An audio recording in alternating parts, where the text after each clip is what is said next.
All right, my dear friends, thinkers, and gamers. Welcome back to Tales of Praxis with apologies, emphasis on the paw for being a little bit late.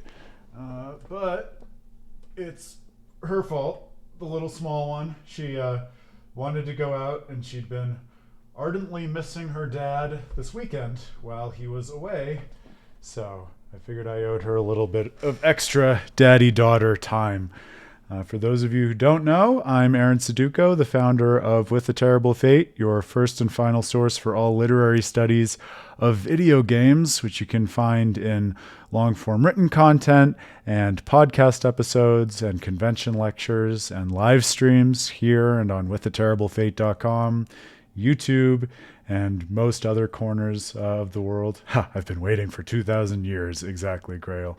Well, that's par for the course in a Tales game, isn't it? Just, I guess if we're talking about it taking 6 Tales games, it'd probably be more like 12,000 years as the floor, right? Hey, Padre, good to see you too. For those of you who are joining us for the first time or just getting your feet wet with this Tales of Xillia stream, it's a great time to join. So excited to hopefully add some more people to the real life JRPG party. Let me tell you about Tales of Praxis. It's a series which I've been running for With a Terrible Fate for about a year at this point. We determined that the year anniversary is, I think, next week. I'll have to double check, but definitely early March. It's a series which I was inspired to do when Bamco announced that they were releasing the remastered version of Tales of Symphonia. I'm a philosopher of video game narrative. I like to philosophically analyze and try to better understand the nature of what storytelling means, consists in, is able to achieve in interactive media such as video games, in contrast with other media such as the novel or the film or a play, if you prefer. And really, in large part, the Tales series was responsible for getting me to fall in love with video games and philosophy and storytelling, because Tales of Symphonia, way back when Aaron was just a little kid, was really the first video game story that he played that made him aware of the potential of the medium. And it was one of those series, which I think a lot of us probably have in one form or another in our lives, which was so near and dear to my heart that over the years, even as I started publishing on video games and their stories, it was very hard for me to talk about it, let alone analyze these games, because it felt like such a almost deeply held and guarded secret of my heart and my passion for the medium, which of course is silly, because one thing that we're really passionate about on With a Terrible Fate is the idea that analyzing and critically understanding the things that you love only unlocks new and richer ways in which to love it. So analysis is not the enemy. If anything, it's a great way of celebrating and better understanding the things that mean the most to you in life. So I decided it was long past time to do that with the Tales series, and I wanted to do it in 2 ways. So the normal standard for how I usually go about this stuff is long form written pieces, analyzing what it is that games have to say, how they go about saying it, why it makes a difference to the gamers who play and spend so much time in these works. And you can find those for the Tales series on withaterriblefate.com. Whatever your favorite Tales game is, eventually I intend to publish on it. And chances are pretty good right now, statistically speaking, that depending on which your favorite is, I may well have published something on it. So check out withaterriblefate.com if you're curious. But then the other part of Tales of Praxis was brand new for With a Terrible Fate, and therefore partially what I was even more excited for, which was our first foray into the world of streaming. So we've been running these live book clubs on Twitch, starting with Tales of Symphonia Remastered since last year. We've had an absolute joy of a time with Tales fans old and new, and some people who just love the but haven't played a Tales game before, like you, Pizzicato. Welcome. It's so great to see you again. I'm doing quite well, and I'll have stories about this weekend as well. You make great points, always. But suffice to say that, yes, people of all kinds of backgrounds, just like in the party of a JRPG, have come together on these wonderful adventures we've been having on Twitch or in the comments on YouTube, if you prefer the videos on demand after the fact, to work through these games and try to understand what is it that they want to say? What themes are they concerned with? What can we learn from playing them symbolically, narratively, esoterically in some cases? and how can we make sense of them not just as one-off entries in this nearly 30-year-old series, but also as different building blocks or puzzle pieces to an intertextual artistic object that can allow us to make sense of ourselves, our world, our communities, and what it means to act on the world in order to bring about a future that we care about in new and robust and better ways. Whence the name Tales of Praxis, focusing on the activity of what it is we do in a philosophy of action, the praxis of our mode of inhabiting the world rather than theory, being more idle and intellectually abstract. So we've been going on these adventures together, and as I mentioned before, we are embarking on a new one, and this is our first solid full week where we set out to spend 4 hours on Monday, Wednesday, and Friday working through Tales of Xillia, one of the last remaining gaps for me in the Western releases of the games in terms of what it is that I've played recently or played at all in my review for Tales of Praxis, and a game that I have never played before, just bits and pieces of the beginning. So it's my first time going through a game start to finish for the first time on a stream, and I'm really excited. We're already having a ball with it in that sense as well, and I've got a feeling because we saw kind of a prelude to this last week, given that we are diving into Tales of Xillia now with a lot of the Tales games at our back, I think we're going to be rewarded handsomely in terms of a lot of those intertextual connections and seeing, oh, this connects to something from Tales of Symphonia, or this is really helping me to understand Tales of Berseria better. So hopefully that will not constitute a barrier to entry for people who aren't familiar with those games, but I can promise you it's going to help us to get a lot more out of this game. And if you ever find yourself engaging with the chat, trying to understand this better, and someone drops a reference you don't quite get, ask, speak up. It's going to be good for the group. And together we will journey through this and learn more about this game and this series and our place in the world in video games together.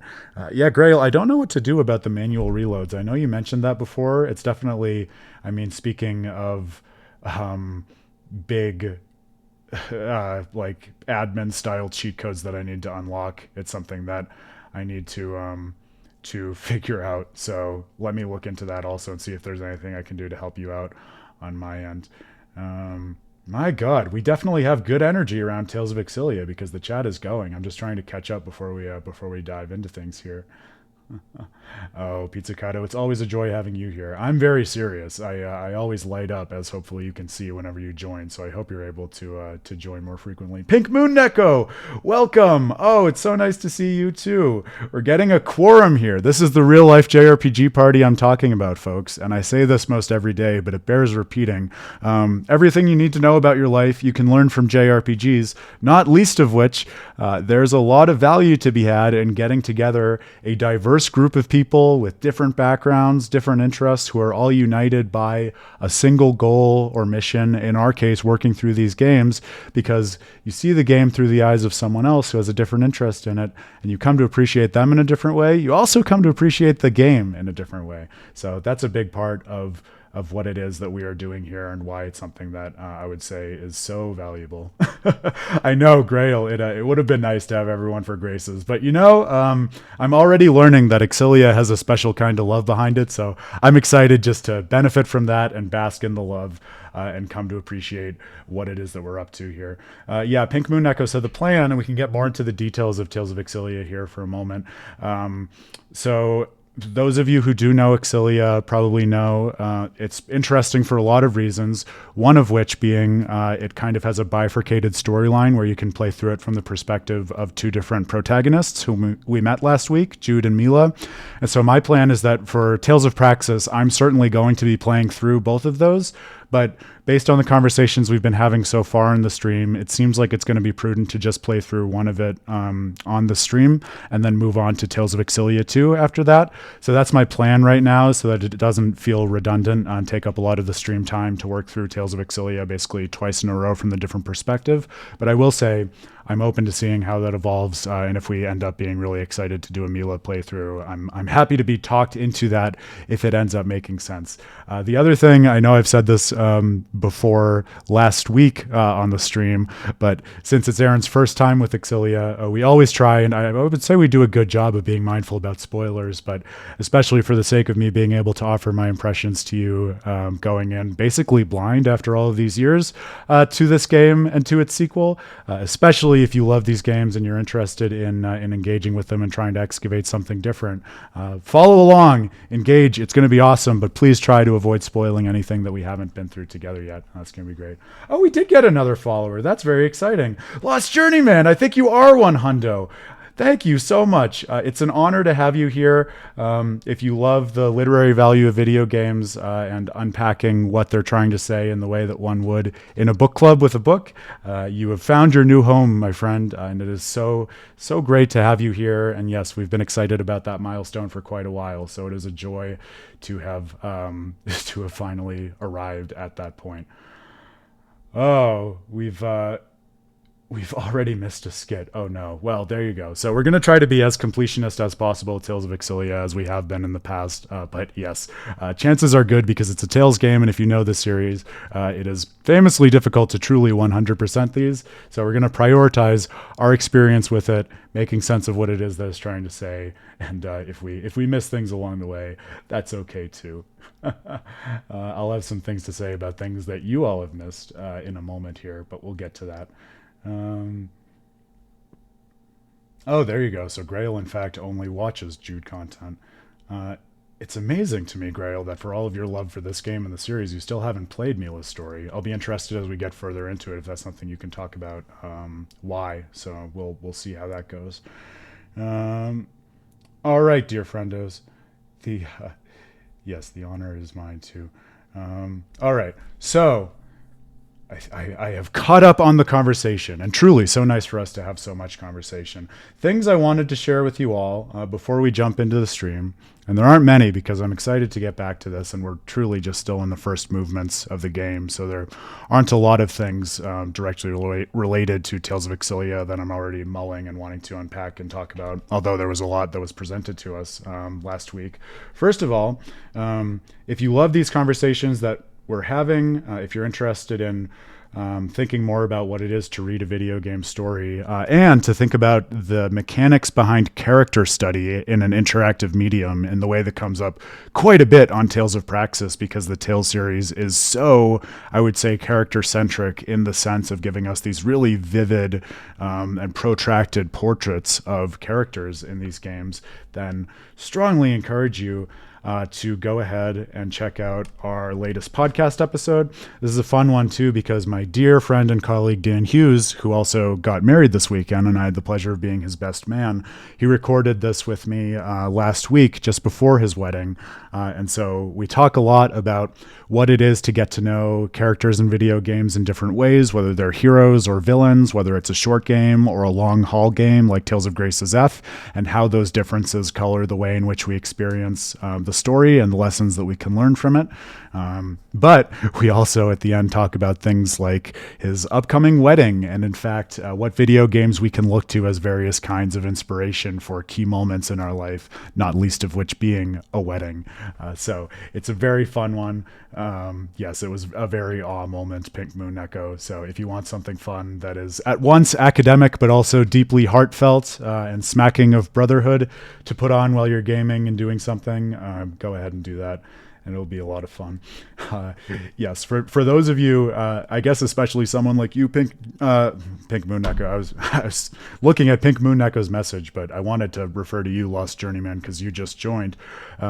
If you are just joining, part of the fun, but also part of what makes this kind of stream a little different from a lot of what's on Twitch is that I call it a live book club. I really do think of it that way.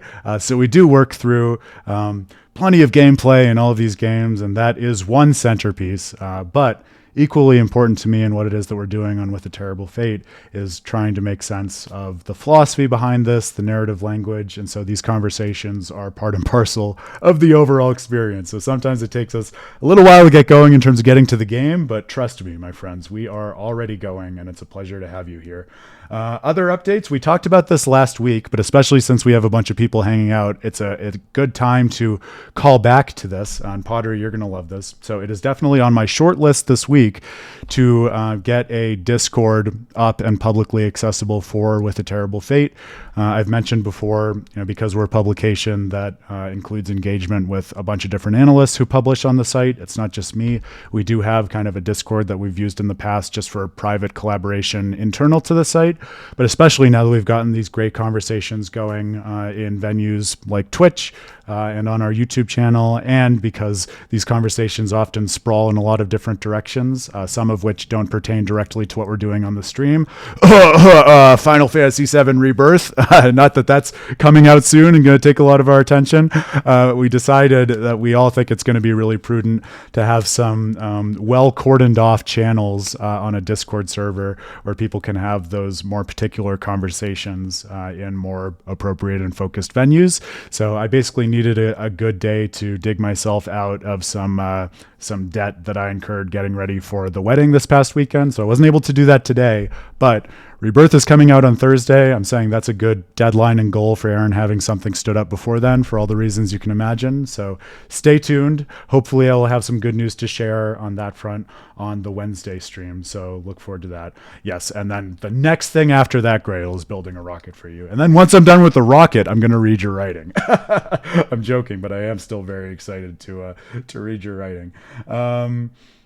I have been mentioning on the past few streams, and as you know, if you listen to my preamble about Tales of Praxis, or if you know the series, the long-form analytical articles that I publish are equally important to me as the stream is, and I've been working through rather slowly, as is my way, one that I'm really excited about, and I think you're all really going to enjoy looking at Tales of Xillia and Berseria and thinking about what they have to say in terms of the prerequisites for the possibility of the ethical in the world, because I think there's a certain magical way in which you can read both of the games on their own terms, but also when you put them together, they create kind of a very compelling standalone discourse on the human and personal nature of what is required in terms of self-understanding and a conceptualization of where you stand in the world before it's possible to think about what it means to ethically interact with people outside of yourself.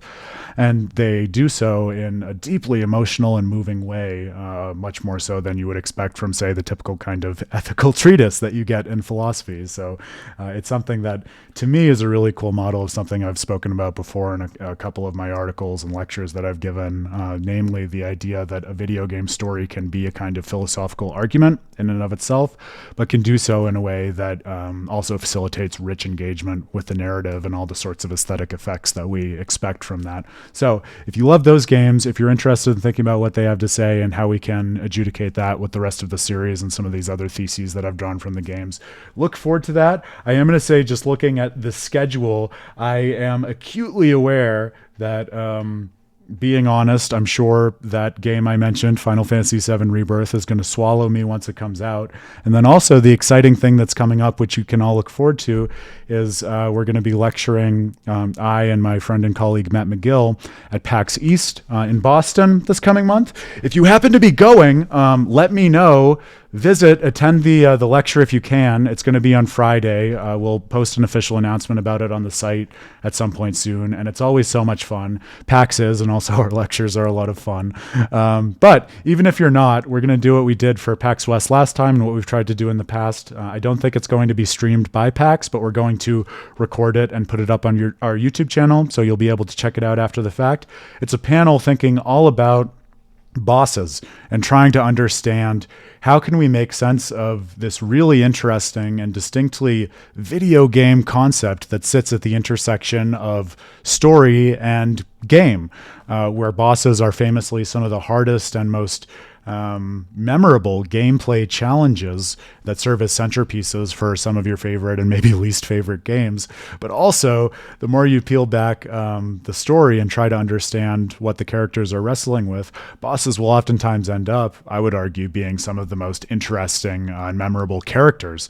So we're going to try to stand it up, I think, in a somewhat similar way to what Dan and I did with our lecture about whether or not Pokemon counts as a JRPG last year, namely randomly kind of staging a mock debate where I'll be taking the side of, oh, bosses only really make sense if you think about them as characters, and Matt's going to be, oh no, you can't even really think of them as characters. It's all just about the gameplay challenge, and the story is just set dressing.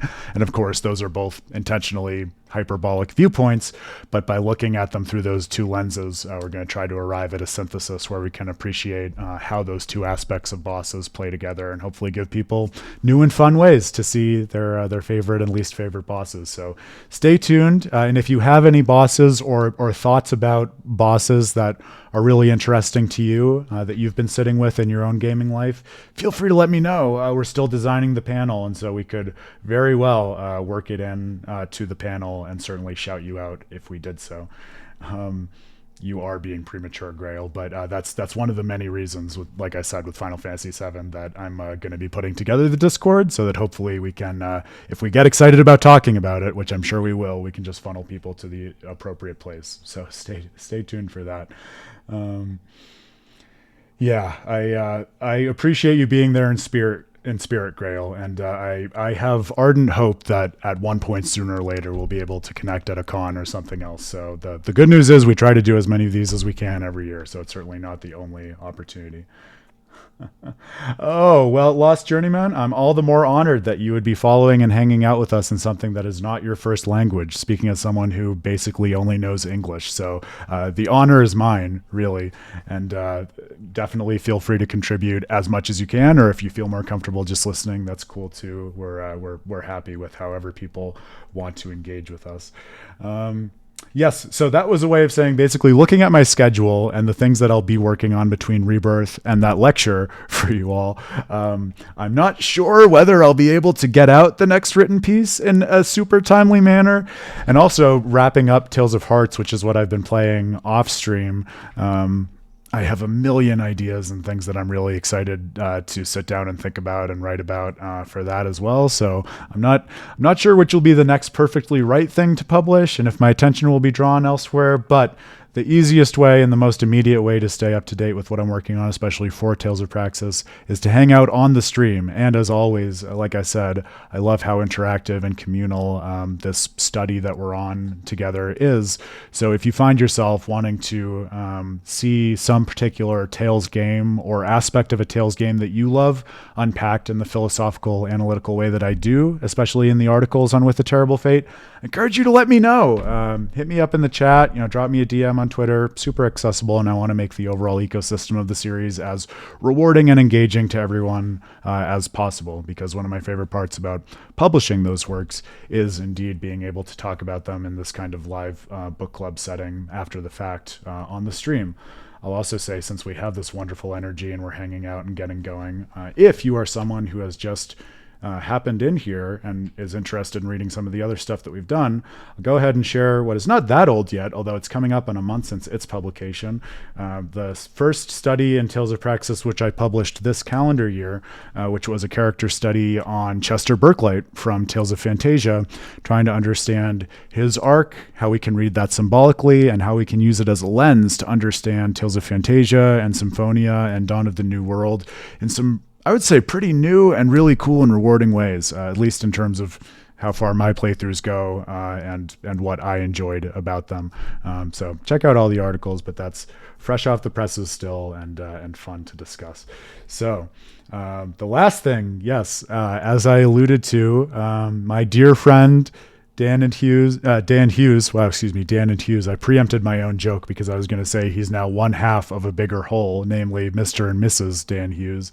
But it was one of the privileges of my life to be his best man this weekend. If you're a regular to the stream, because we talked quite a bit about it, that I also had the pleasure of going with him as a bachelor party to Japan earlier this year, which was great for seeing the country and having that time with my best friend and thinking a lot of thoughts about video games that have cascaded into the work that I've been doing since then.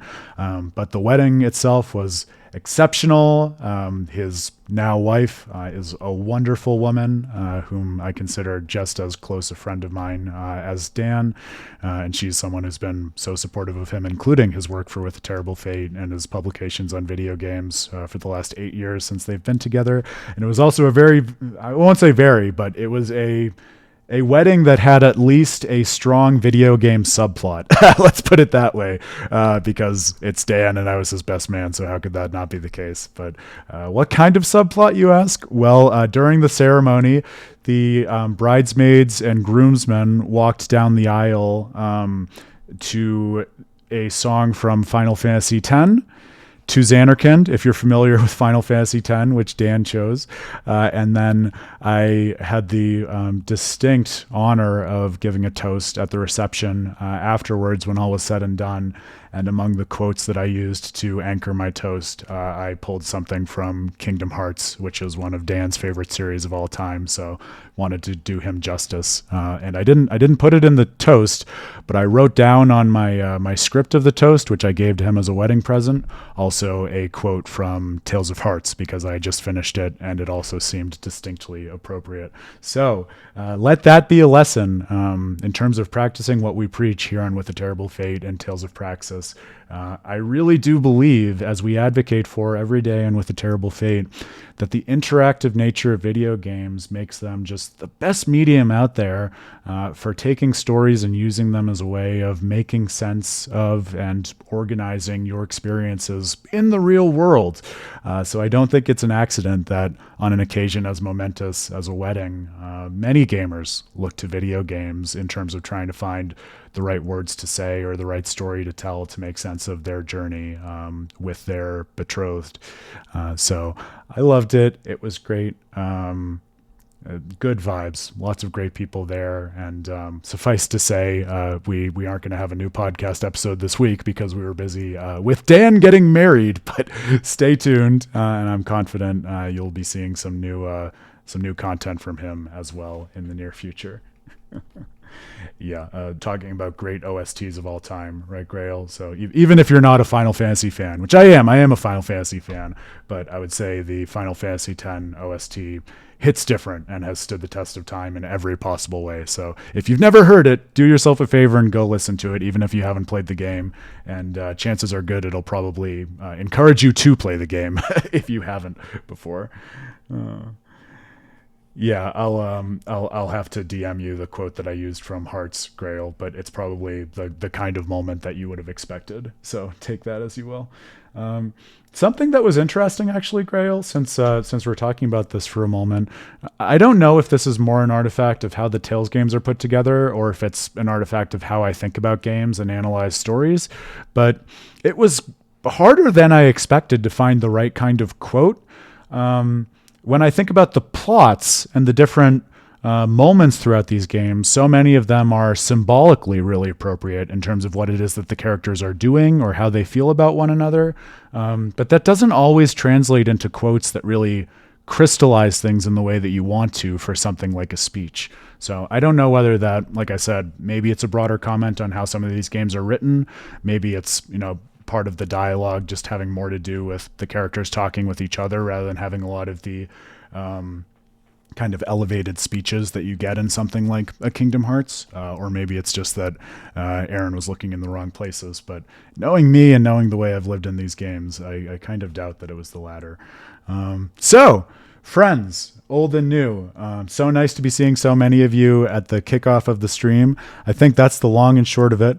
But yes, especially now that the wedding motions are behind me, excited to dig into everything on PAX East, but also more broadly, sink my teeth into a wide range of projects that we have been quietly working through, some in the background, some publicly for With a Terrible Fate for a while. So I have a feeling that March and beyond are going to be some great and hopefully, knock on wood, prolific months for us rolling into our decade-long anniversary not decade long, but our 10-year anniversary, I should say, of With a Terrible Fate as a publication. This November, it'll have been 10 years since I kicked off what was initially a blog for my work on Majora's Mask and philosophy, and which has grown into everything that it stands for today.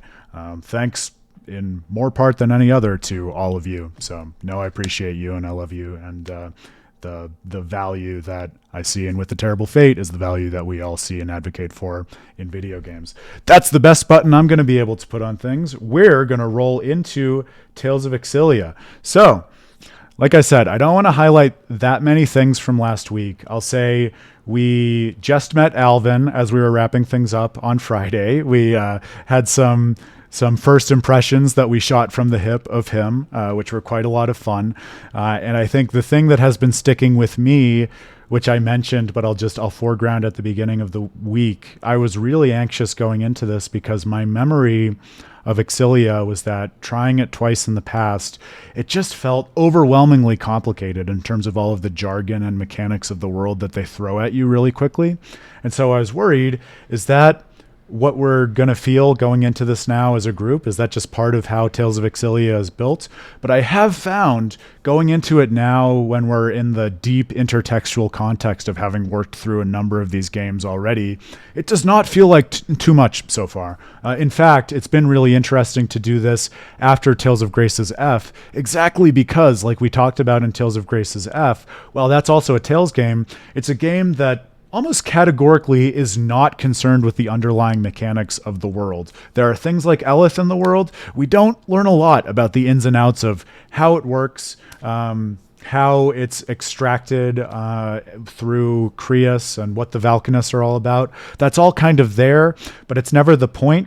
And there aren't a lot of characters who unravel a lot of those mechanisms or bring them into the foreground in the story. And Pascal is a great case of that, because on the one hand, she's closer to all of that history and the underlying nature of the world than anyone else, but she's also Pascal, and look to any scene of her trying to explain something to see what I'm talking about. Whereas now we go to Tales of Xillia, the next mothership title.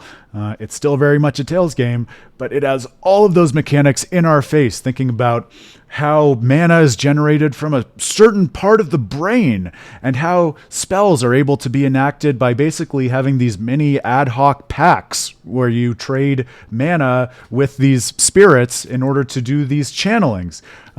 So there's a lot that's in your face, but especially with the background of thinking about how stuff like mana and spirits work in the other games, those games that use mana, like Tales of Symphonia and Tales of Vesperia, it doesn't feel like we're out to sea. Rather, so far for me at least, it has felt much more like, oh, we're seeing some really interested nuances and elaborations on the pre-existing systems that had already been used in the storytelling that we've seen prior in the series.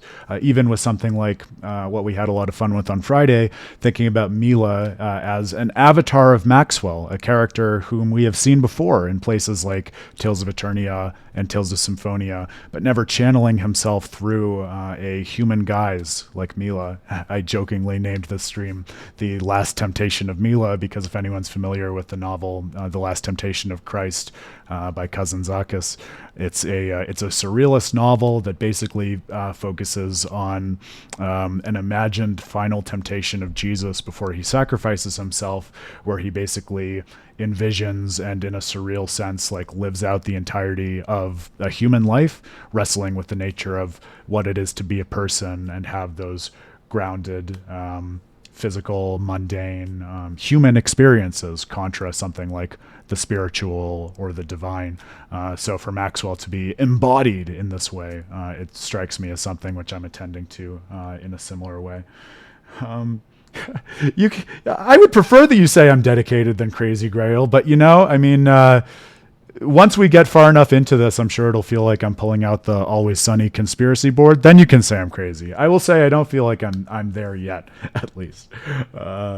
Yes, Alvin Mercer. And we had more fun than I expected, actually, Lost Journeyman, talking about Alvin's voice actor, because I initially misplaced him as Troy Baker, which somehow got us down a whole Patrick Warburton rabbit hole, which actually I'll mention Dan and I got a decent amount of mileage out of at his wedding, because somehow we got onto the topic of that stream and conversation, and we went on a whole riff of the idea was, what if Patrick Warburton had voiced Lloyd Irving in Tales of Symphonia? Or equivalently, what if David Puddy, Patrick Warburton's character from Seinfeld, was the main protagonist of we did a lot of fun bits there, and I'm sure before the 4 hours are out tonight, we'll probably be able to work some of those in there.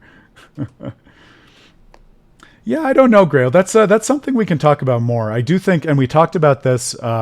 We talked about this with Graces at the time, because there are many senses in which Graces kind of stands alone in the series. And I do think that kind of eschewing of the foundations of the world in favor of character study is part of what makes it feel that way.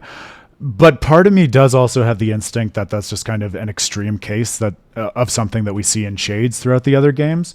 Like, I think, if Graces is on one pole, I kind of feel like Xillia, based on the impression I'm talking about of how much it foregrounds those mechanics, is on the opposite pole, and most of the games fall somewhere along the spectrum in between. So that might even be an interesting way to map them out and kind of engineer some really fruitful comparisons and points of contrast as we get further into the comparative and intertextual part of Tales of Praxis as we continue to go on.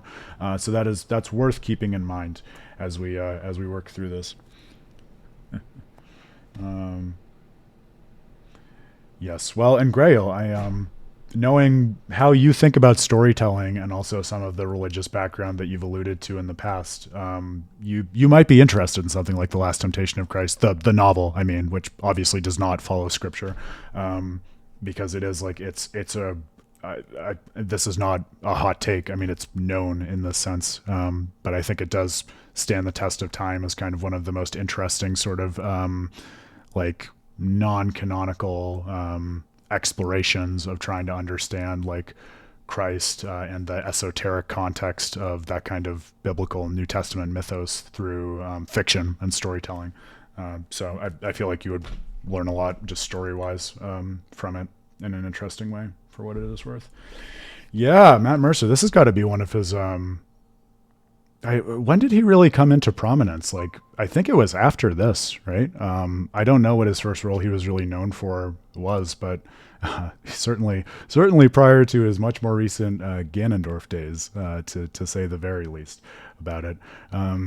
These are the things that I'm thinking about. We are really just setting out on the story. So for those of you who weren't here on Friday and haven't seen the VOD, which I just posted to our YouTube channel today, Alvin escaped with Jude as the army was turning against him, and they got onto the boat that Milla was leaving on, and they've ended up in in the seaport, whose name that I forget, but we'll see the name of the town as we get into this. And Alvin, the mercenary, was just realizing that Jude and Milla have no money, which gave him the excuse to teach them what it means to go on a job for someone in the town. So we hunted some monsters. You might also notice, which says a lot about me, I guess, the characters are at a higher level, it turns out, than they were the last time. So in terms of what you missed, as I was alluding to before, you didn't miss any narrative content. There were some skits that were triggered just by what I was doing in terms of grinding and getting some different combat out, but I didn't actually watch any of them, so we'll be able to see some skits as we work through this. But it was funny. I found myself saying, I want to try to do this on hard, like we talked about last week, because I usually play through these games on hard for the first time, but it's been really hard for me to manage doing that on the stream with everything else that we're doing, and the different things that vie for my attention on the stream. So I've been playing mostly on normal on the stream, but especially since this is my first time through, I want to try to do that. So I said, I'll try to learn the combat system a little better. And immediately, like 2 hours passed of just sitting and grinding in that first area, which put me in mind thinking about when I picked up the game for the first time, because I fell into a pattern that I never do with Tales games of just grinding out levels and then almost getting bored with the game and not continuing on with the story. So I found myself thinking like, well, why is that? Like, yeah, the combat system it's very smooth. It feels fun to work through. But I did actually today come up with a working hypothesis, because I also felt the pull of this a little bit with Tales of Hearts. And I think part of what it comes down to is the Lilium Orb system, which, speaking of Final Fantasy X, like we talked about last week, this is basically a version of the sphere grid development system that was made famous by Final Fantasy X. And I think something that I'm learning about myself, thinking about this game and Tales of Hearts in conversation with one another, is I think there's something I find really attractive and kind of tempting, just seeing all the different possible modes of developing your character laid out in this sense, because there is something, I think, kind of non-trivial and interesting about the idea that this is a graphical representation of Jude's potential over the next, like, at least 15 or 20 levels, if you were to just flesh out all of this part, right? What we can see right now. And so even though it doesn't represent Jude as he is, we can see, oh yeah, if you just push a couple more levels, we can give him more dexterity. We can give him more spirit. We can unlock this cool new art, recovery ring. And seeing all of those different possibilities, I think it's very easy for me to talk myself into saying, well, I'll just crank out a couple more levels, and then I'll be able to fulfill the possibility that is promised by this graphic that I've been able to see in the menu since the beginning of the game. So I don't know if that's a good thing or a bad thing. I guess if you're trying to incentivize people with my psychology to want to spend a lot of time with the battle system, which is something that we've talked about before, and develop the characters, there are worse ways to do it. So just interesting to keep in mind, because like we've talked about, this is a very different system than what you see in a lot of other JRPGs and especially Tales games in terms of what it means to level up a character. So keeping an eye on that as we think about things might be fun. So I ground out to what felt like the level cap in terms of getting reasonable experience from the monsters in the first area, but I didn't complete the quest or go further in the story. So we're starting from Jump Street there.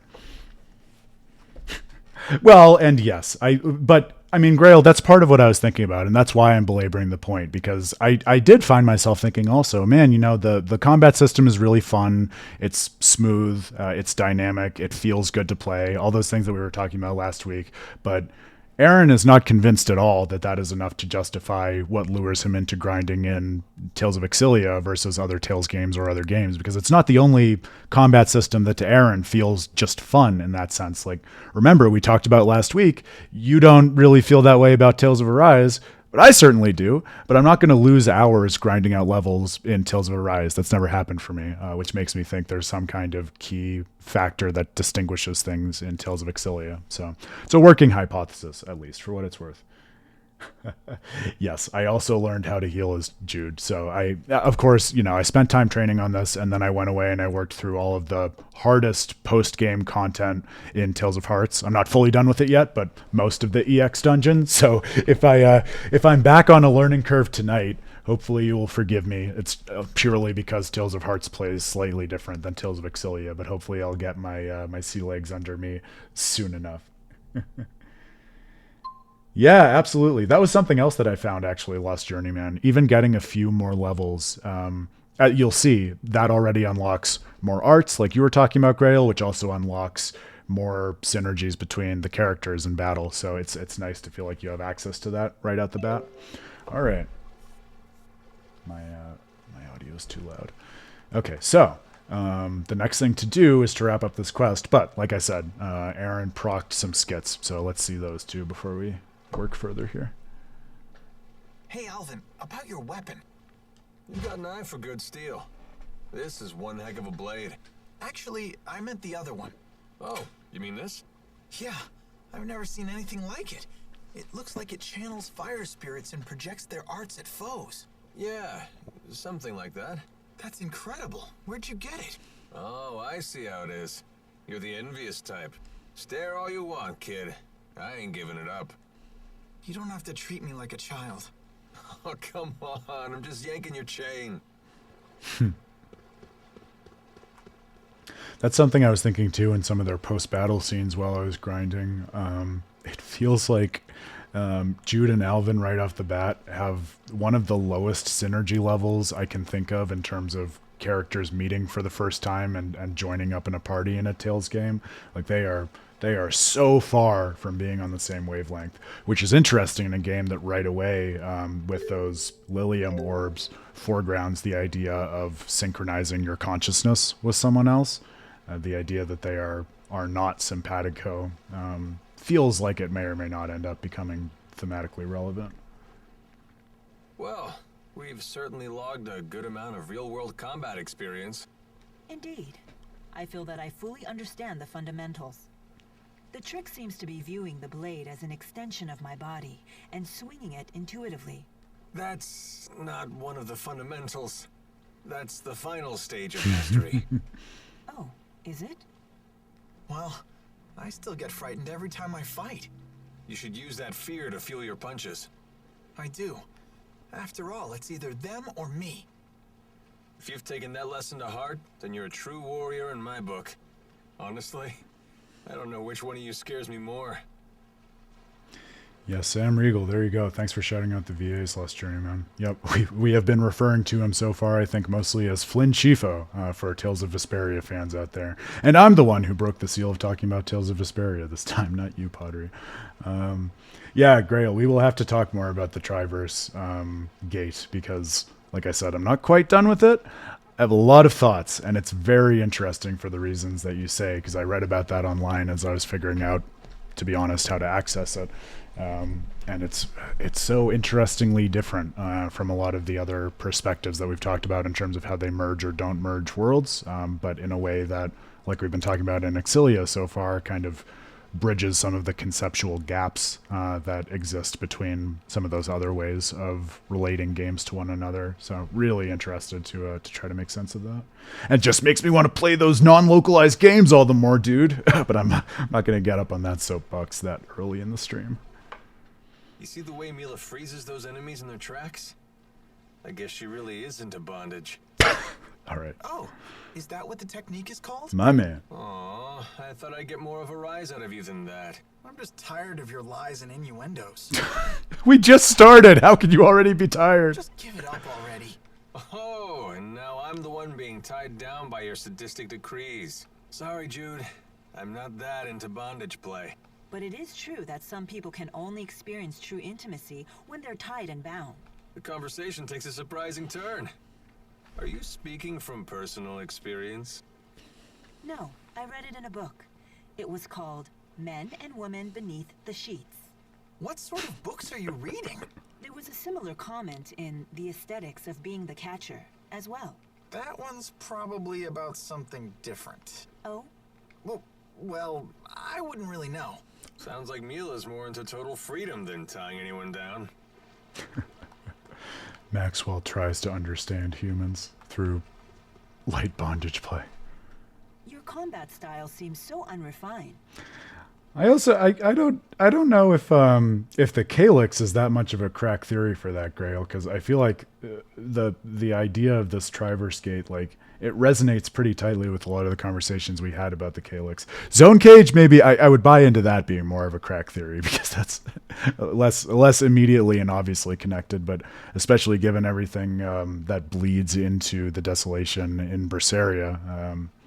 In more ways and in more venues than one, that could be a really interesting way to think about it. And something that might also make sense, right? I mean, why suppose that a nexus between worlds is understood and named the same thing in different worlds, right? Well, I prefer to call it powerful. On the battlefield, delicacy will only get you killed. In real warfare, you need guts first, power second, vigor third and fourth, and instinct fifth. Write that down. Write that down. You make a persuasive argument. Well, yeah. You're talking to a mercenary here. It felt more like dogma than argument. How long have you been one? Well, for as long as I can remember. When I was your age, I was already a veteran. Trust me, kid. I'm a lot wiser than I look. I've been through enough to earn it. Since your advice carries the weight of experience, I will remember it well. Oh yeah, I appreciate it, Lost Journeyman. I think erring on the side of saying too little, especially early in the game, is a good MO for making sure that we don't accidentally put the cart before the horse with any of this stuff. Aw, come on. No reason to bring your spirits down. You do your thing and let me do mine. I'll handle the heavy lifting. Yeah, okay. All right, I think we're caught up on skits. I think the grind is also rewarding in this, and we talked about this on Friday, but we hadn't really seen it in action. But it's rewarding because not only do you get to advance the characters' Lilium orbs, but also you get materials that allow you to advance the levels of the shops. So if you look, I was also able to bump up the levels of all of the shops pretty substantially, which has given us access to better weapons, which has also significantly improved the kit and parameters of the characters right off the bat. So the idea that grinding doesn't just net you experience, but actually builds out your overall capabilities in the world in that sense is I think, part of what also gives it a special sort of allure. All right. Let's forge onward here.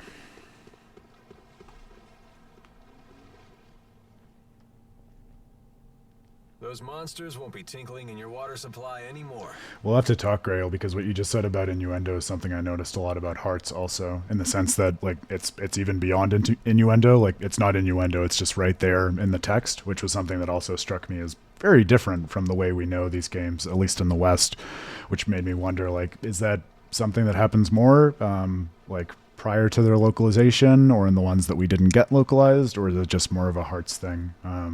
But yeah, the different ways in which these games deal with, let's say, suggestive themes and how they do or don't weave them into the story is pretty interesting.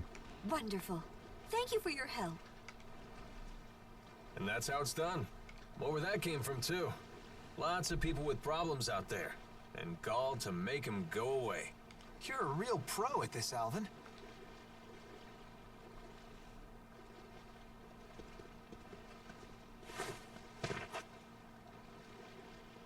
Hey!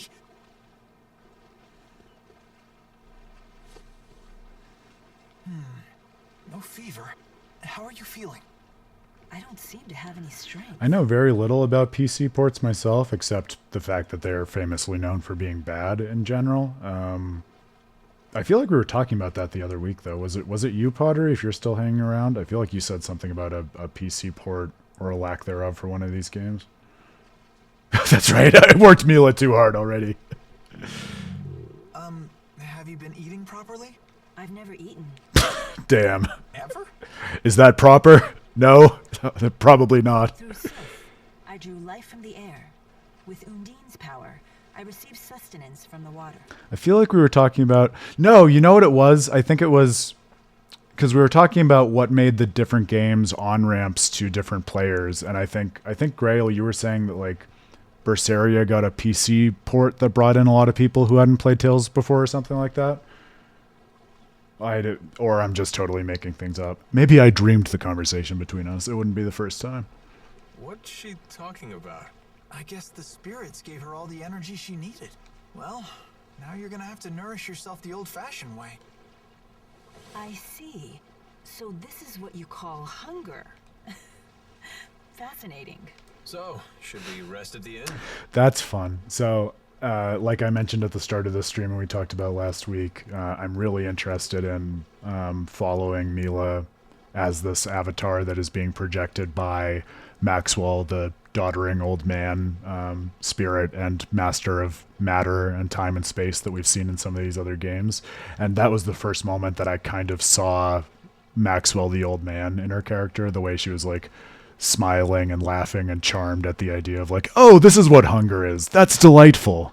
So I hope we get more moments like that. Now that you mention it, I could use some grub myself. Food time. How do they do cooking in Tales of Xillia? The auto item system has been unlocked. Characters set to the auto control mode will use items during battles to support based on various conditions. Oh, okay, that kind of auto item. And you can set the conditions from the strategy menu. Got it. Very good.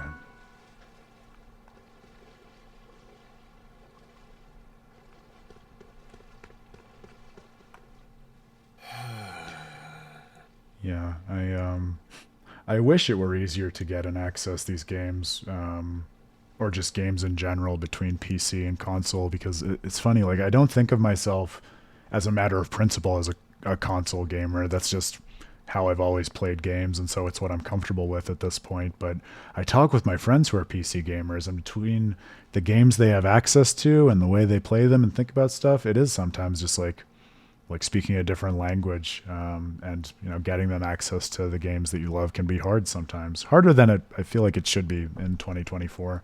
But it's something that I don't know that much about the technicalities of. That was quite a sigh. So seriously, you guys are spying for Jude, right?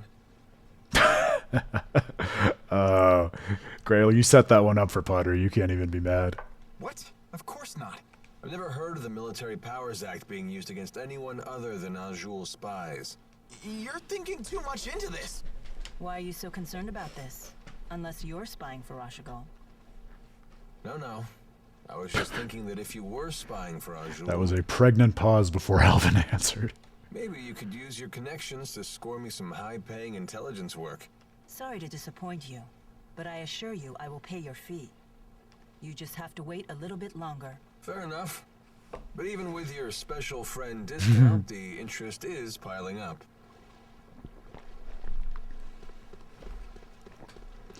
That's a fun thing that I hadn't realized comes up in a decent number of these games, which might seem like a throwaway thing, but is interesting, I guess, in terms of thinking about what brings the party together. Like, at this point, the gang is putatively held together because, Alvin needs them to be able to pay his fee. So there's that kind of like debt that has been incurred by him helping Jude. And you get that idea of needing to repay a debt, carrying relationships through a number of those games, like Rokurou wanting to repay his debt to Velvet from the very start of the game, and even after he's obviously friends with the rest of the party and committed to their cause, he still has that as kind of his through line and mantra for why he's there. You get something similar with a character in Tales of Hearts, also Inez, and maybe other characters, but those were the three off the top of my head.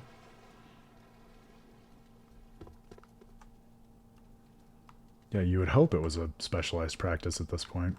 But it is interesting, to Grail's point. Like, if that's true, why are they still known for being so bad? It must just be a really complicated undertaking. I would hope, otherwise it's gotta just be a case of people bad at their jobs. 3 rooms, Which please. I like to give people the But before benefit that, of the can doubt on we get that. something to eat? Oh, my apologies, but our cook isn't in yet. Hey, is she okay? She's never eaten in her entire life.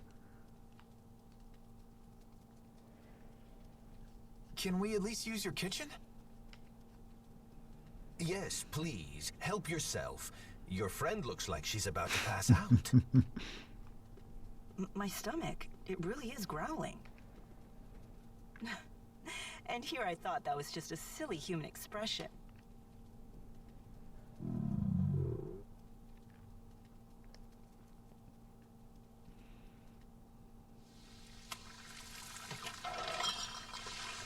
I feel like my stomach learned to growl from the Tales games, which is a silly thing to say, I know, but I never used to feel like my stomach would really growl, and now when I'm hungry and haven't eaten anything in a while, like, it will very loudly announce that to everyone around me.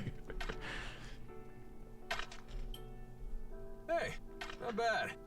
I quite enjoy ingesting calories with you. Humans should learn to cherish these simple pleasures.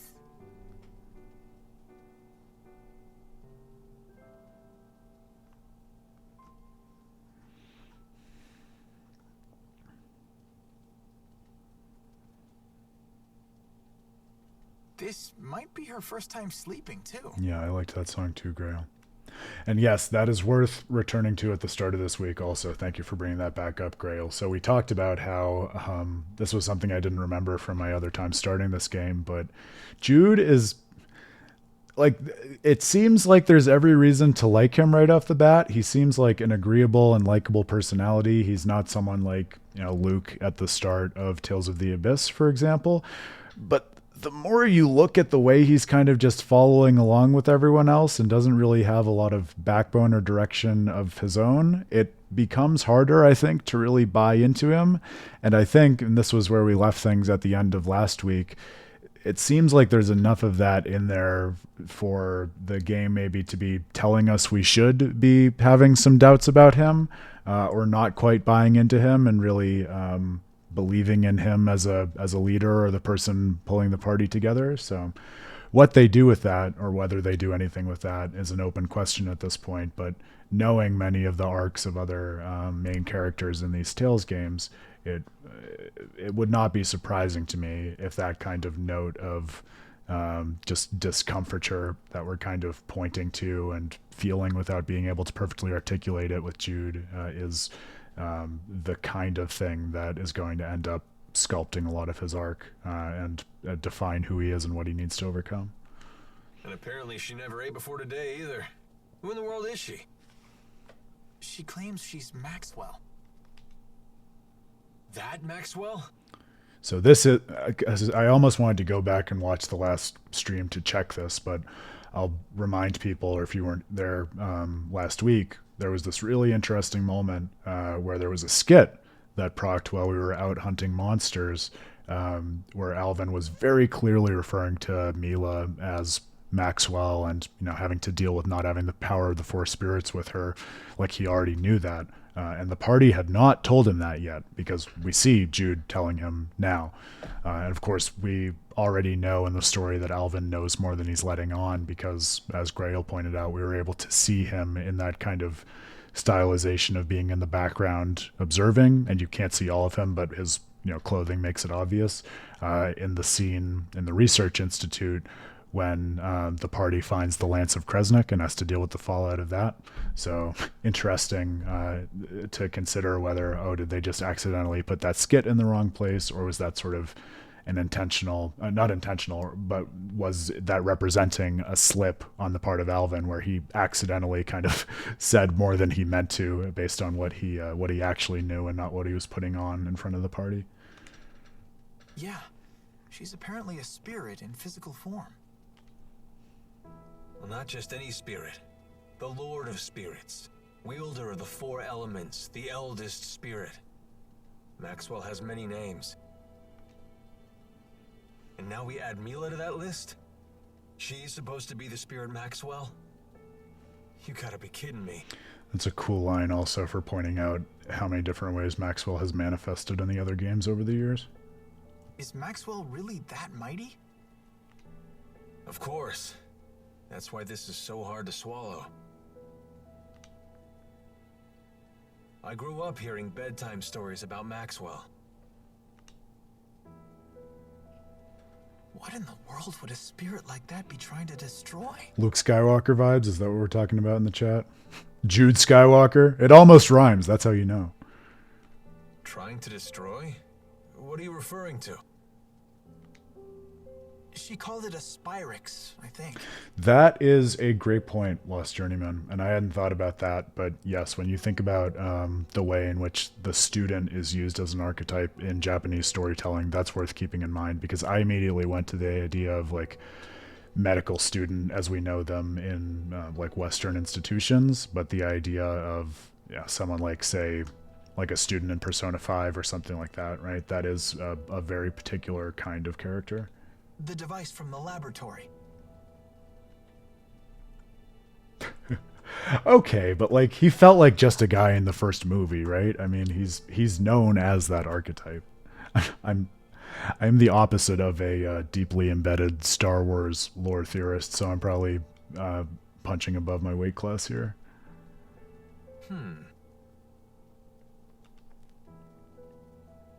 Maybe I should just ask Milla about it.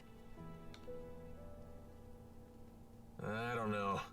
You have a nasty habit of poking your nose where it doesn't belong. Your accursed curiosity made me a wanted man too, you know. Well, think hard before asking, okay? Yeah, you're right.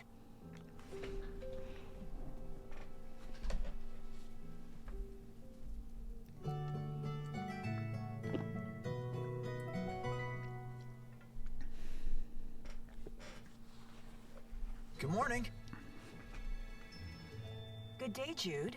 I was just about to share my plans with Alvin. It'll be interesting to think more about what does it mean to be a normal character in the Tales universe, I think, Grail, because I don't know, like I see what you're saying about Jude being a normal guy, and I don't disagree with all of you in the chat. I think he's putting off that vibe. What I'm wondering is that really so different from a lot of what the other Tales games are trying to say in the portraits that they're trying to show us? Like, I think about the moment that kind of kicked off my study for Tales of Destiny, the idea that at the end of that game, what is told to us is that basically Stahn's superpower, the unique ability of the hero who's been guiding things all along, is that he's a normal dude who knows how to see the good in other people. And that's something that everyone in the world used to have, and it's kind of died off as people have become cynical over time. So what makes him special is that he is the ultimate normal guy. So that how unique to Jude it is versus an elaboration of something that we've seen elsewhere in the series, especially since we can also keep in mind, as we talked about last week, this is an anniversary title, and so those questions of how is it commenting on things that we've seen throughout the series, I think is especially pertinent for that reason, like we were talking about. What is it? I'm thinking of returning to Nia Khera. Is that your hometown? More accurately, it's where my shrine is. If I go back, I might be able to resummon the Four. So, she really is Maxwell. This is where you come in, Jude. Will you accompany me to Nia Khera? What? It's true that you brought your current situation upon yourself, but I bear some of the blame as well. Right, Lost Journeyman, which, and that idea of modernizing it is interesting too, but that's borne out in Stahn too, of course, because, you know, if people are watching and they haven't played Tales of Destiny, he's the most regular guy in the world, and he's also, like, he fits into that medieval archetype of literally being just, like, a kid from the country who decides to go on an adventure throughout the world. That's the conceit of his entire journey at the outset. He wants to be rich and famous and see the world. I'll put in a good word for you with the people of Nia Khera. I'm sure they'll look after you. Wow, you've put a lot of thought into this. Yes. Remember when you told me I seemed unconcerned? I decided to take that to heart. I read in a book that humans don't like humans who seem unconcerned, and so I modified my character accordingly. Milla, you don't need to practice your swordplay anymore? No need to concern yourself with my martial abilities. Well, if nothing else, you know how to swing the pointy end. Okay, I'll come with you. Good. You needn't worry. A little more practice wouldn't hurt, though. So I'll point this out, and I'm foreshadowing slightly because there's a little bit of the beginning of the game that I played before that I remember. But I will say, bear in mind, Grail, like, I see what you're saying. And also, something that we've already seen discussed in this very scene is that Jude has a special kind of, again, like normal and human, but distinctive curiosity. So might be interesting to keep an eye on that and say, you know, as we explore things and see how Jude sees the world and what he maybe pays attention to that other people doesn't, is there anything to recommend that curiosity as something that might gain him admittance to that pantheon of normal guys with distinctive abilities? You think so? Better safe than sorry. Come find me once you're ready to go. Wait, you're coming with us, Alvin? Why not? I've come this far. Hey, Milla? Thanks.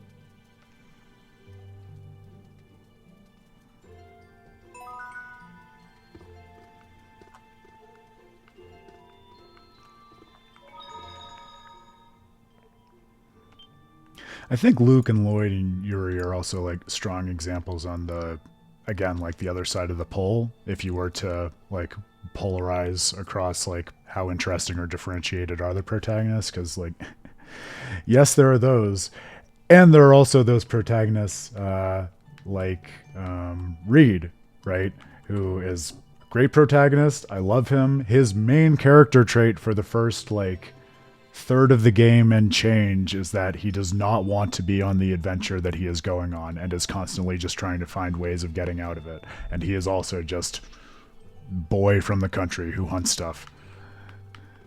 So interesting though, because like I think maybe that's something to be said about like, you know, the value of the sort of intertextual study that we're doing across the series, because I think I was talking over the weekend with Dan about something we've talked on the stream about before, this idea that oftentimes when you play so many games and you play very long games like a JRPG, it's almost human nature, I think, for a lot of us to remember those games in our mind based on the first act and how they started out, versus like the entire arc and what it is that they ended up wanting to say. And it might be similarly human when you spend a lot of time in a series that has these different entries to let your memory of the heroes in the series gravitate towards those who have obviously more compelling personalities right off the bat in terms of these character traits that anchor them in the way that you're talking about, Grail. Whereas I think when we think about what the Tales series as a whole is trying to wrestle with, like, yeah, there are those sorts of characters, but there are characters that I would say at least feel right at home with them, that are cast in a very different sort of mold in a number of the games that we've worked through for Tales of Praxis so far. Eating pre-made dishes grants special effects like HP recovery or experience boosts for a set number of battle. Experience boosts? I'm listening. You can buy dishes at shops and use them from the items menu at any time. All right, we surely don't have anything that boosts experience already, do we? We do! That's awesome. I'm absolutely gonna get a bunch of those. Well, we can't really afford a bunch, but... Oh, and we can actually only get one. Well, I'm gonna buy it. There we go. Is that the case for all of the food? Yeah, you can only have one with you at a time. That's interesting. So I can't just stack up a bunch of soda rice and get more experience out of all the battles. Life is hard. Yeah, I don't really want to burn all of my stuff on food. But I will burn some of it on food. There we go. Yeah, that's right.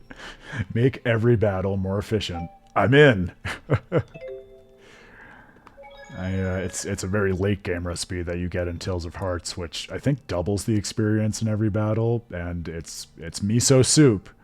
And you can only get miso in one place in the entire world, and I don't mind telling you that my playthrough overall time was significantly lengthened by the fact that I went back and forth many, many times to that town to restock on miso.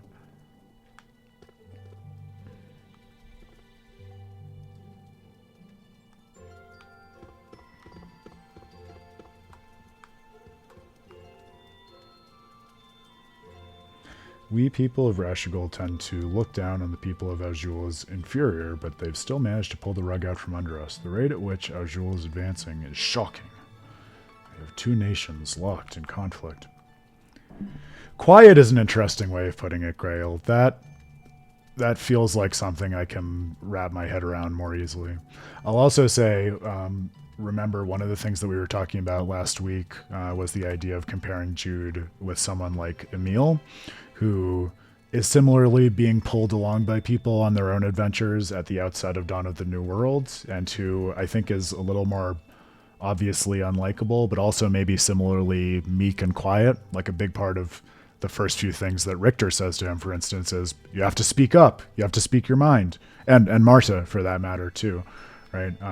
So in that sense of the protagonist being relatively quiet, interesting, right? Like a silent protagonist, but in a game where he's very much not literally speaking a silent protagonist.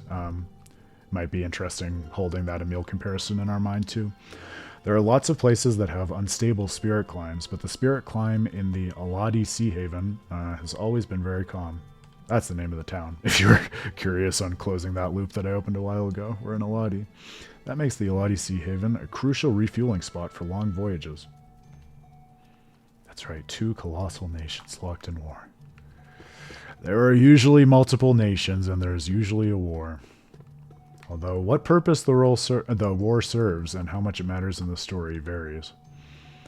I can't resist a drink after a long voyage, and of course that's why I always end up drinking too much. Have you tried Daybreak, the Aladi region's famous wine? There's no more elegant drink in all of Rize Maxia. Jewel has really been flourishing over the last few years. The king has broken with long-standing custom to make all sorts of needed reforms. Oh, also a little gesture at one place flourishing and the other in decline. Kind of evoking notes of Tetheala and Silverant.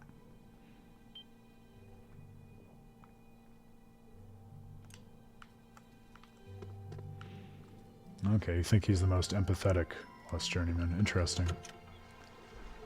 Well, I think there's one thing we can all agree on so far. Jude is...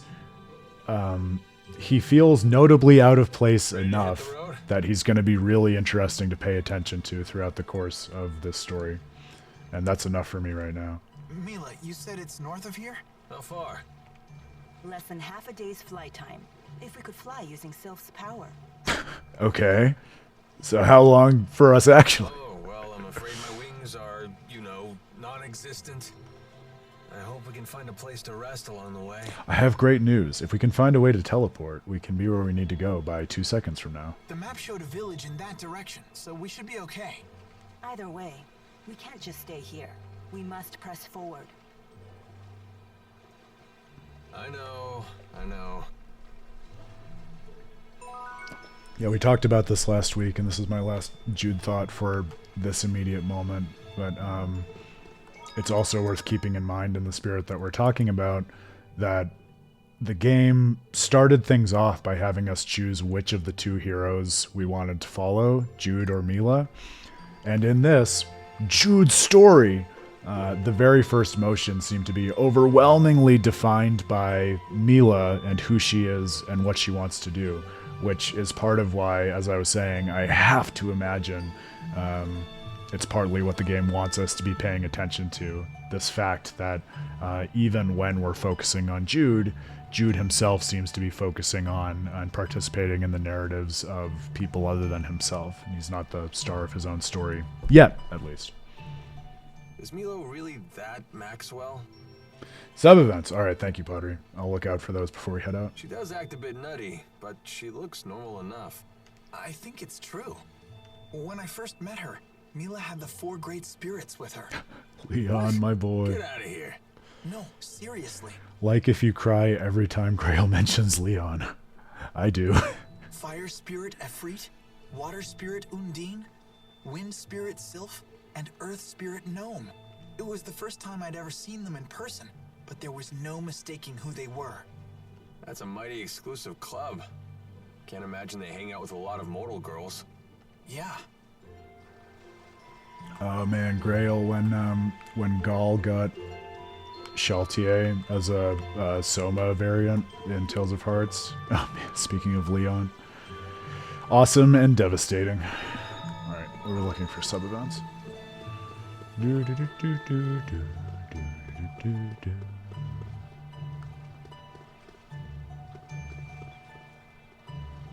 Nia Khera? Yeah, I think I've heard of that. Some village way down the Eladi Trail, right?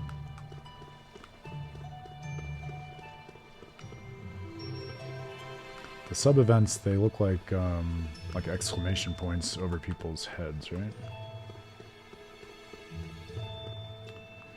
Well, that's what threw me for a loop, too, because I got all excited, especially after playing Tales of Graces, thinking, oh man, all of the Soma forms are going to be able to evolve into weapons from other games. Then I was like, wait, all of the ones that the other characters are getting are joke weapons.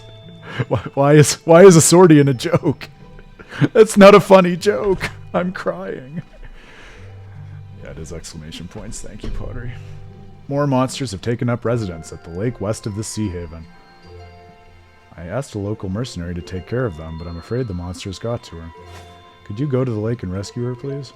I have news. Remember that thing I asked you to do? It did nothing. Thank you for doing the task again. Alright.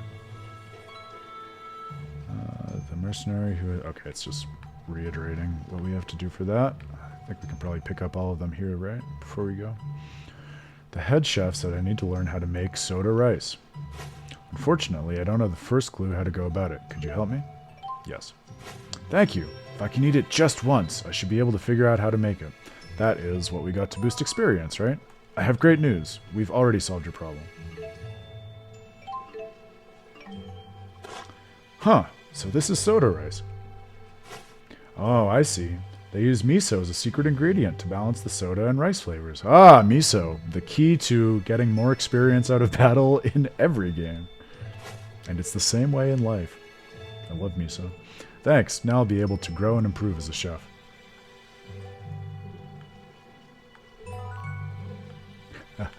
I remember you asking me that, Grail, and I'm glad that you brought it back up because, yeah, I wanted to tell you.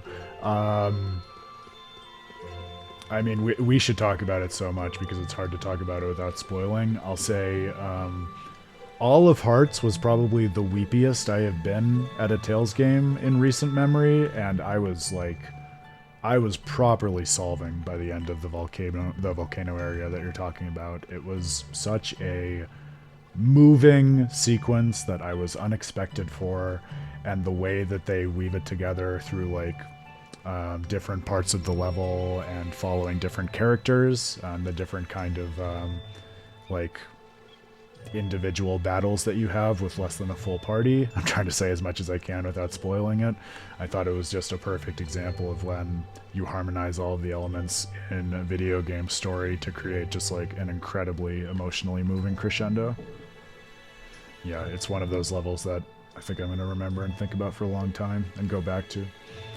Do you know anything about poranges? I've heard they grow around here. If you find a nice one, I'd like to buy it from you. Okay.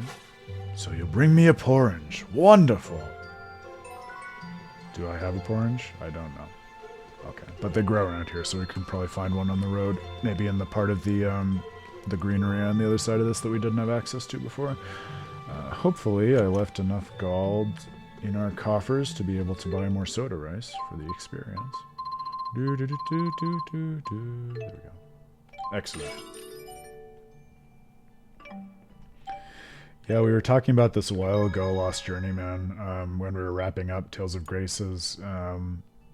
I haven't walked away from Hearts yet, but I finished its story, loving it for so many reasons, and I think one of the governing reasons, is that it does a great job of creating a world with some pretty sophisticated history and mechanics and the kind of things that we were talking about that are foregrounded at the beginning of Tales of Xillia, with all of these different kind of metaphysical and scientific concepts to keep track of, but they are all very clear and tight symbols for aspect of the human experience.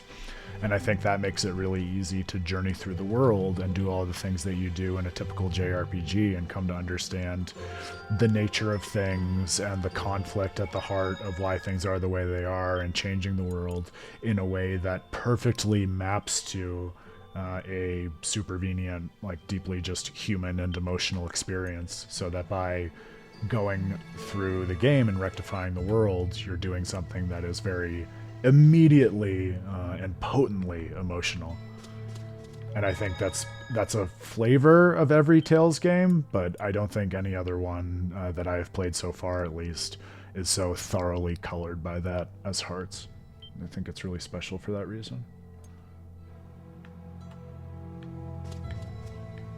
I also think it's totally misguided to say that the game focuses on Kohaku too much, but I think Grail meant he needs a third opinion because he knew my opinion on that already. Oops. Gotta straighten my scarf. It's a symptom of what I was just reminding everyone about, that I think a lot of people remember games, especially after a while has passed, based on their first act, because I think you would only say that about Hearts if you forgot everything that happens after the first act. You sure do love that thing. Don't you? It's one of Fismage's finest. Custom made for yours truly. Okay, we have an answer. It's a scarf, not a super long ascot. I don't know much about brands, but it does look good on you. You gotta be careful about what you wear, kid. It's how the world judges a man. I'd rather think what's inside is what counts. Yeah, and this is how what's inside gets projected to the outside. Ah, Alvin encapsulates the entire philosophy of costuming in the Tale series in a single line. You don't believe some people shape what's outside in order to conceal the ugliness within? Well, if you can't see through a false front, isn't that your problem? So you blame the victims for being deceived? I'm sure there's no significance to Alvin talking about the nature of deception. If that's really what you believe, Alvin, it tells me all I need to know about what's within. Man, I sure slipped up this time, huh? You seem to be slipping up a lot, buddy. Is there anything you want to tell us? Or I'm gonna use that soda rice. Ooh, that's a cool sound effect.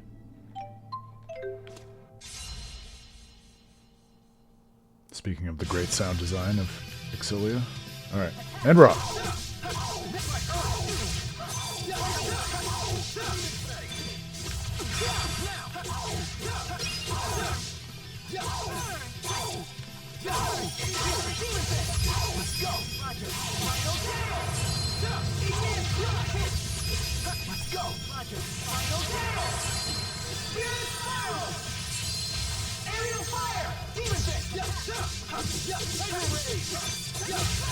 Sorry about that.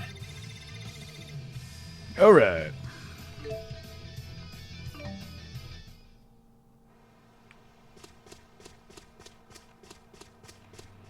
So we're going back to the lake first.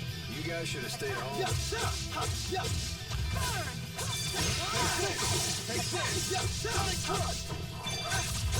I have the DS hearts and the desire to learn Japanese, but it doesn't make it possible for me to play it.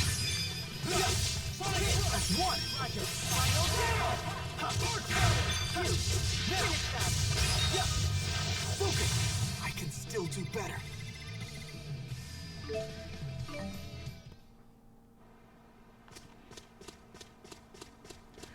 Okay, and we want to keep an eye out. I imagine they would be at gathering points, those porringes. Walking sure is grueling. That's unexpected coming from you. I'm just used to having Sylph fly me everywhere. The only time I ever really walked was when I used Undine to travel across water.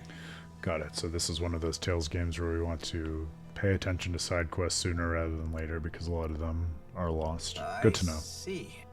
Maybe this is your punishment for treating the 4 great spirits like your personal servants? Aye, special DS. Very nice. I do know what you mean. I don't have one of those. Servants? They may help out now and then, but they're the ones who pester me. They're like a bunch of bickering in-laws that never go home. Did you just call the 4 Bickering in-laws? Hilarious. Oh, Pottery knows me so well. I don't even have to talk.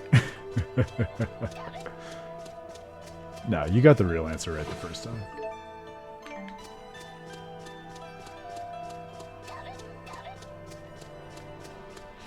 Where do the porringes live?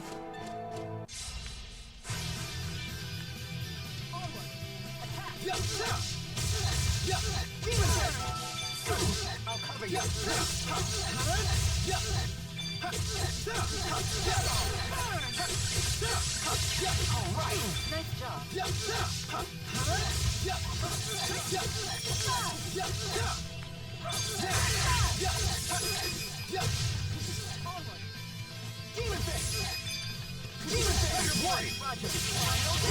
All who oppose shall fall. I wish we didn't have to fight, but we must.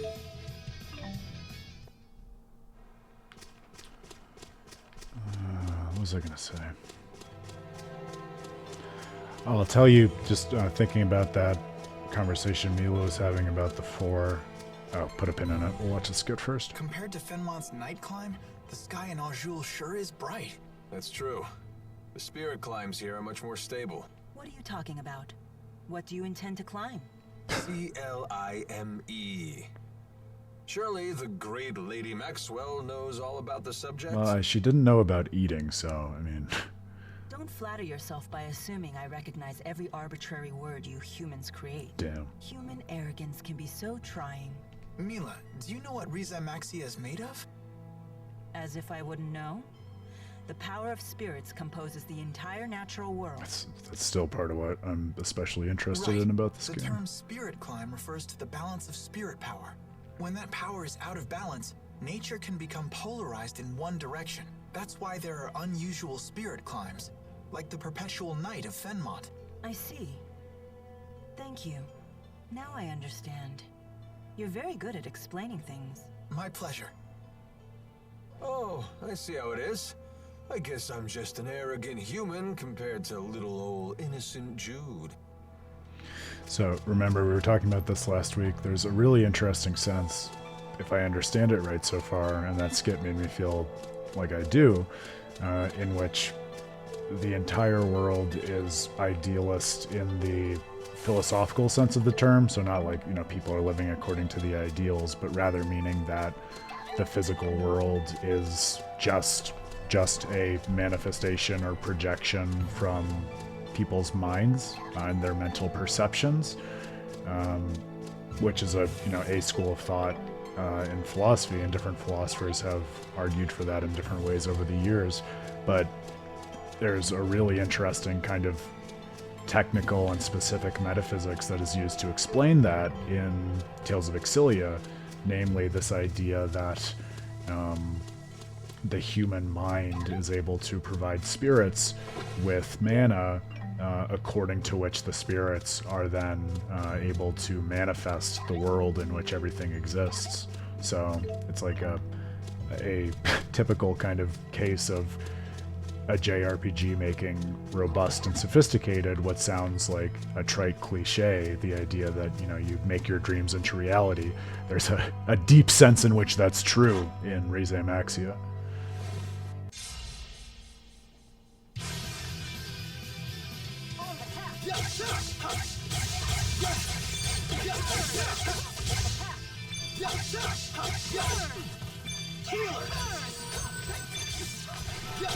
Axebeak, my beloved. Instantly a top tier Tales game because it has Axebeaks. This fleet mare looks like an enemy type from Tales of Vesperia. The Ribgaro model is what I'm thinking of.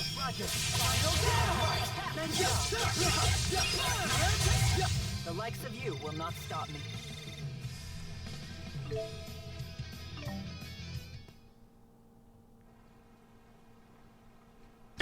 Damn. I walked right into that trap card. Thanks, a little longer and it would have been dinner. You guys look like you know how to fight. Just don't let your guard down like I did. Getting pretty hungry here. How long has it been since I've had one of Mom's home-cooked meals? It's been a long time, Jude. It's interesting, a Tales hero talking about his mom this early in the game.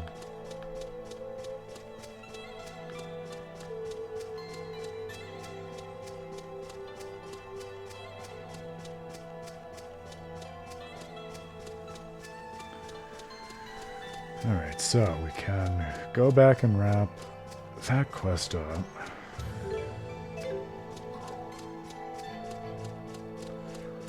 Yeah, I'm not gonna lose my mind looking for porringes, because I feel like when I was grinding last time, I didn't come across one a single time. Unless it's just totally fallen out of my head, but that's such a specific name, I feel like I would have remembered it, which makes me feel like it's maybe on the other side of this trail once we head in that direction.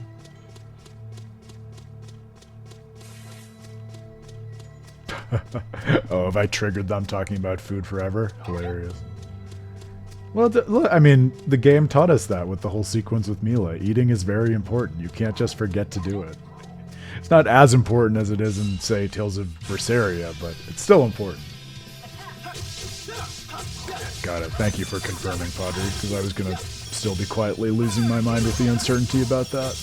Again, you know me.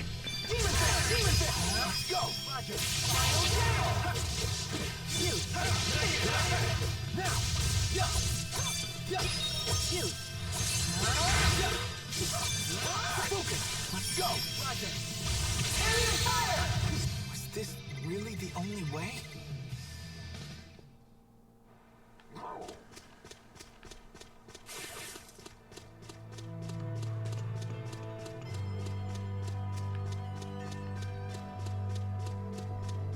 Really enjoying the field music too. I don't know if we said that last time.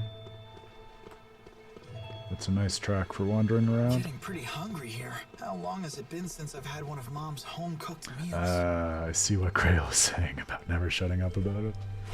You rescued her, thank you. Alright, there you go. We did a quest.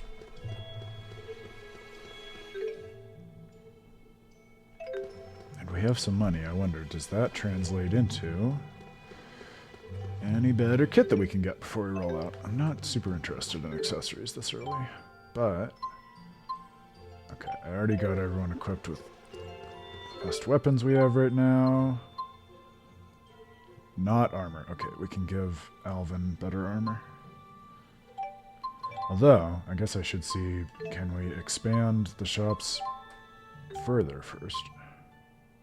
No. But we can do this while I'm thinking of it. Oh, we can level up the armor shop, though. Nice. Alright. Hats. And discounts. I'm in.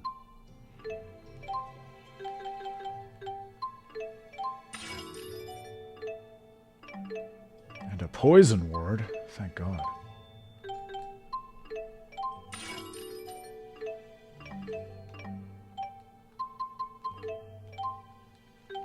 It's just criminally smooth, this shop expansion system. Alright, yeah, I think this will do it for now. And now it costs less. How about that? Good.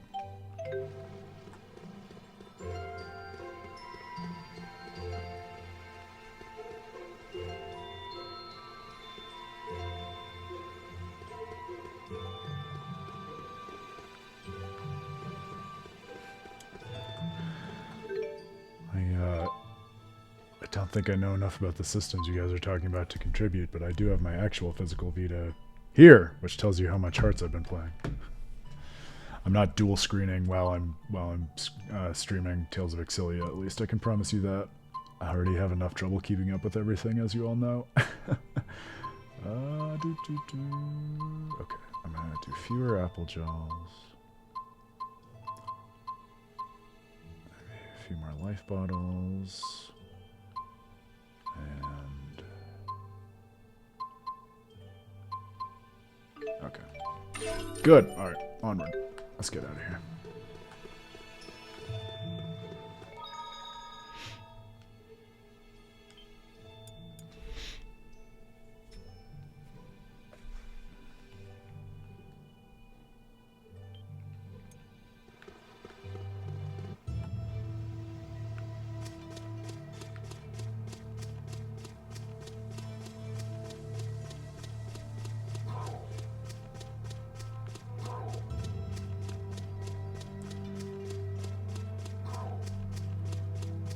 I'm going to try to book it to the next area for us so that we can hopefully have some enemies that net a bit more experience. These guys just are not doing it for me. Oh, I should have remembered to get more of the experience food, the soda rice. Stupid Aaron! Got to get into the new food workflow. Different as it is from Hearts.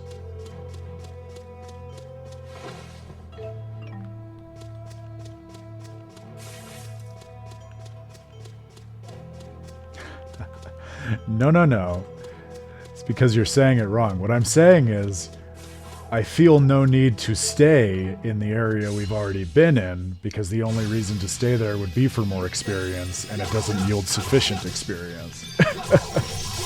It's always for the story, you jackass. You know that.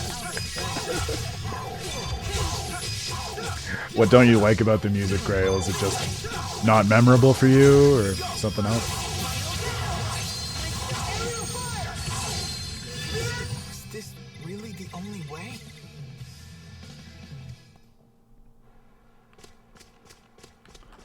It looked also, you guys could probably tell me this, but I noticed when I was grinding, because you see Alvin is a level ahead of Jude and Milla, and it looked like he hit a certain level threshold where actually he started getting less experience from the fights than Jude and Milla did, even though the results screen just tells you there's a fixed amount of experience everyone is getting, which is, like, I understand from what we've talked about in the past why they would do it that way, but it was interesting to me that they wouldn't even net the same experience, like the number of experience points in battles together. I say I think that's how it worked because I glanced at the progression of their bars one battle and it seemed like that was happening, but I didn't take the time to confirm it.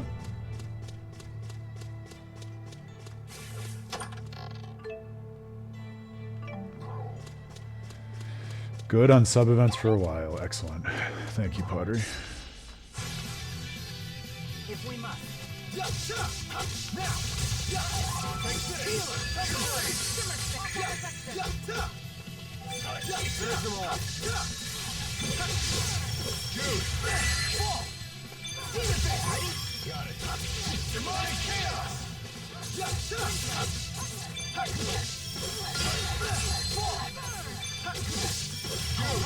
Nice one. Yeah, just kind of boring or generic. I get that. Man, are we good or what? Yeah. Ouch, the cold shoulder. I guess in terms of a general wandering through a field theme, I'm maybe not looking for that much in the first place. Because yeah, it's not like I would go out of my way to listen to this. It just doesn't strike me as especially obtrusive or dissonant for what it is that we're doing as we're wandering through the field and exploring and everything like that.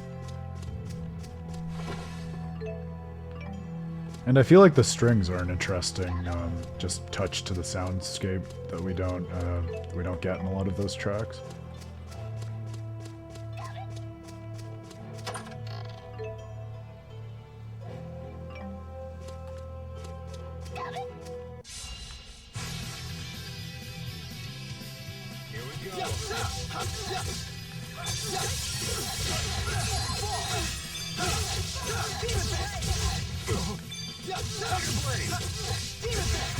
Oh, word, do I have to add Star Ocean 2 to my list on top of Star Ocean 1 Grail?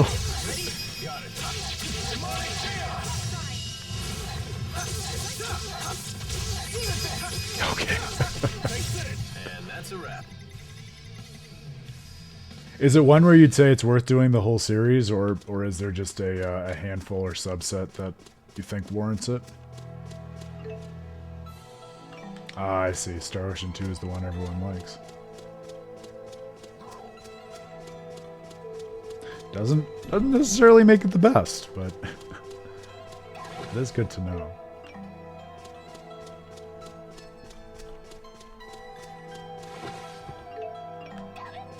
I think I spied one more collection point, and then we can push on. Not a collection point, a chest. Oh, okay, so 2 is a direct sequel, and then 3, 4, and 6. Never play 4. Oh no. What can of worms have I opened in the chat? Edge Maverick. That is certainly one of the names of all time.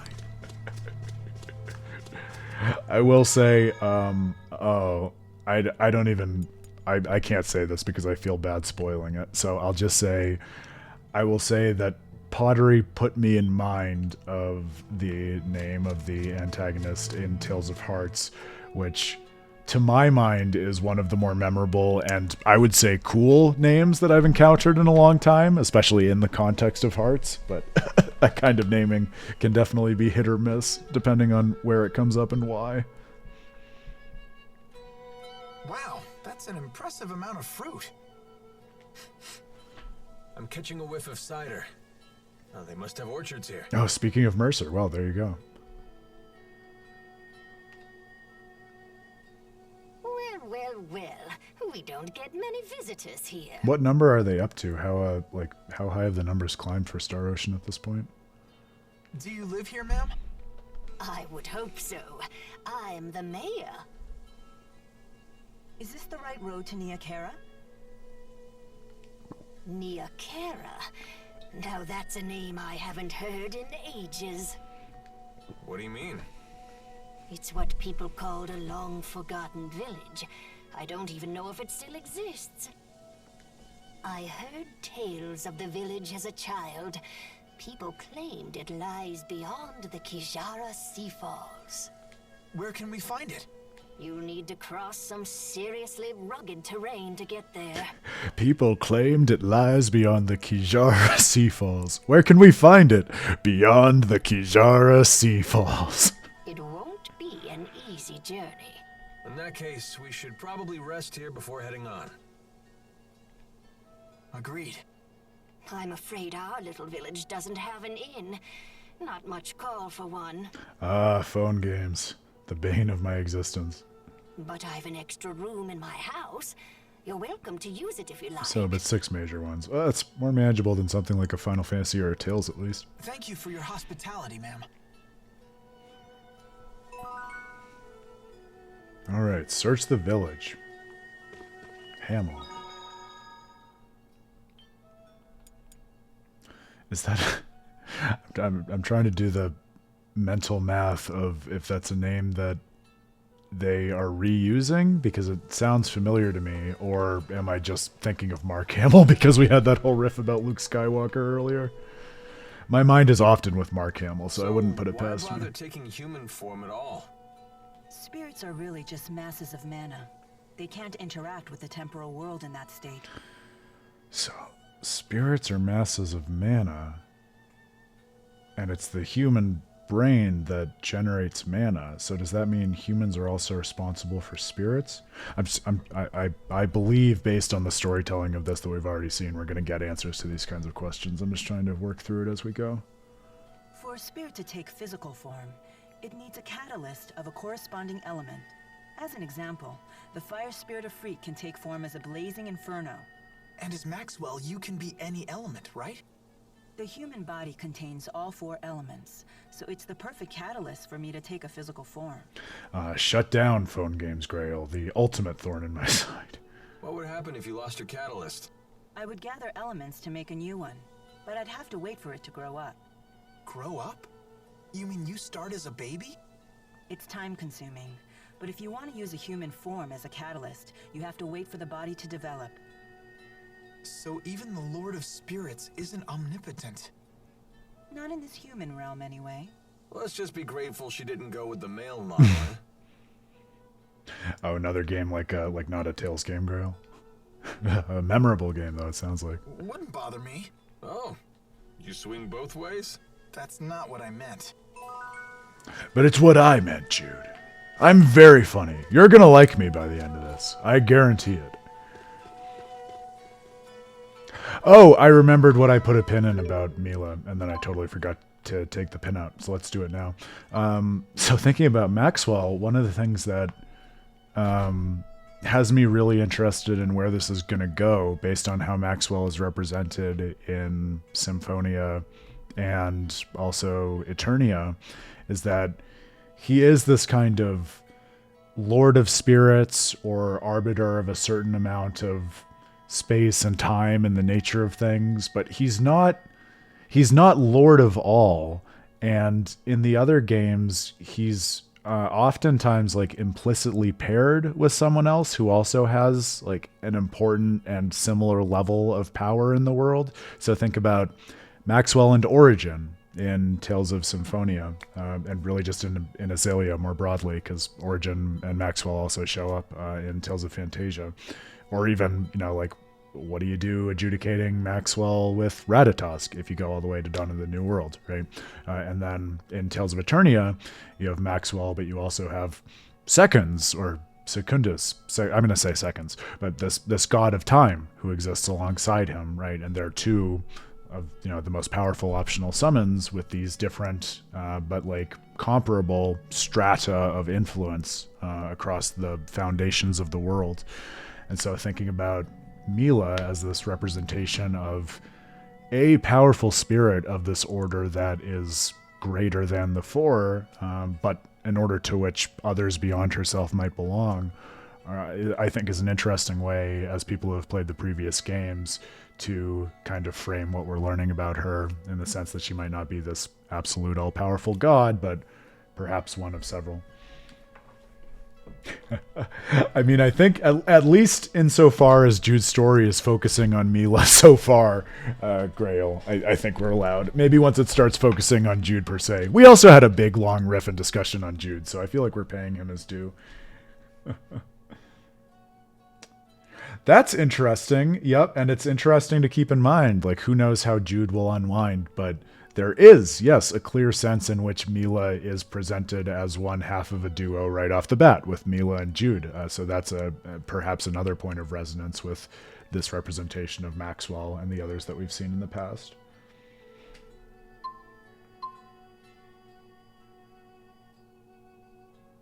That's interesting, Pottery. I feel like it at least makes a case that it would be possible for her to, like, bring Maxwell into fruition or something like that. Man, I hadn't thought about that, but yeah, once you have in view the hierarchy of spirits that you see in basically all of the games that have spirits, it becomes more interesting, I think, to see Vesperia through that lens. Not that Vesperia is not interesting without it, but you know, there's a sense in which, because of the whole philosophy of empowering individuals in Vesperia, that idea of hierarchy isn't even really on the table. But they have an intuitive sense of it when they say, like, yeah, you know, all the Blastia in the world are going to become spirits, and they're not all going to, you know, have the level of power or influence as something like Undine would have, right? But that idea that maybe part of what it is that they need to do in order to bring the world into its next stage is not just create these spirits, but help create a kind of like social order amongst the spirits, or give the spirits space to do that for themselves. Really, really interesting. And I think Vesperia is the kind of game, for all the reasons we've talked about in the past, that has the infrastructure and resources for us to, like, see how they would be able to do that, even though it doesn't explicitly talk about it, which is a great testament to everything we love about Vesperia. No, I was looking at food. Do you not? You said food and... Oh, yeah, there you go. It's just a menu back.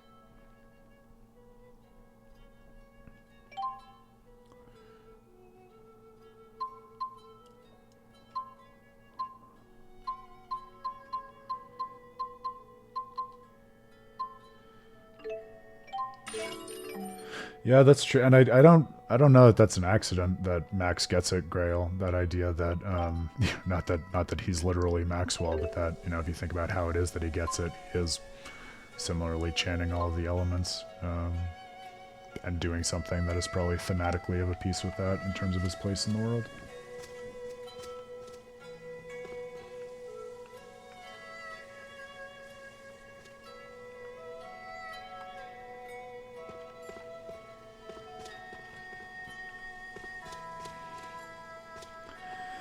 This might be interesting to keep track of more broadly also, guys, because that's the mayor's house. If you want to speak to her, I reckon you'll find her inside.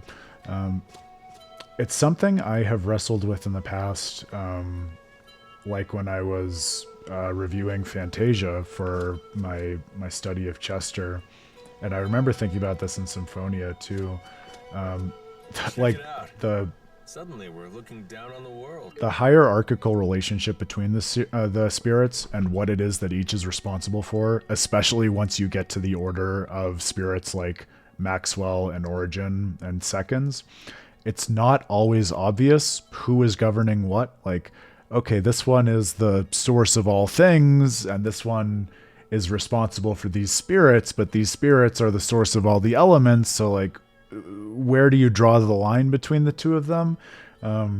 It doesn't always strike me as a clear delineation in a way that is interesting. Like, I don't know whether that's intentional and kind of pointing out how once you reach a certain level of power they all blend together, or maybe that there's a sufficient, like, epistemic gap between people and spirits of that magnitude that we just can't really understand what each of them is separately responsible for. But as we were talking about in something like Vesperia and what you pointed out, Grail, like, I I think it's right to say that even on the level of text in these games, there's a certain amount of fuzziness, which is maybe something that's worth analyzing at some point. Yeah, we really have come a long way. At least based on how it was localized, Grail, I mean, that's why I said when I first mentioned him, like, I don't know whether it wants to be seconds or secundus, but I mean, based on the fact that he's the greater Kramel of time, like, it seems right to me to call him seconds, right? The idea that what is presumably the base unit of time in that world would be named after the greater Kramel responsible for time. I mean, makes sense, right? That's right, even the spirits have a manager. That's the real question. It's like, is the hierarchy clear enough that the spirits know who to get when the human demands to speak to their manager? These red fruits are called napples. They're delicious, sweet with just a hint of tartness. Alright, so here talk of napples, which seems similar to porringes, but not what we want. What are you looking at? Nothing. Get lost. Okay. Wrong answer, Squirt. Now we really want to know what you're looking at. It's some sort of shiny object. It's my shiny object. Finders keepers.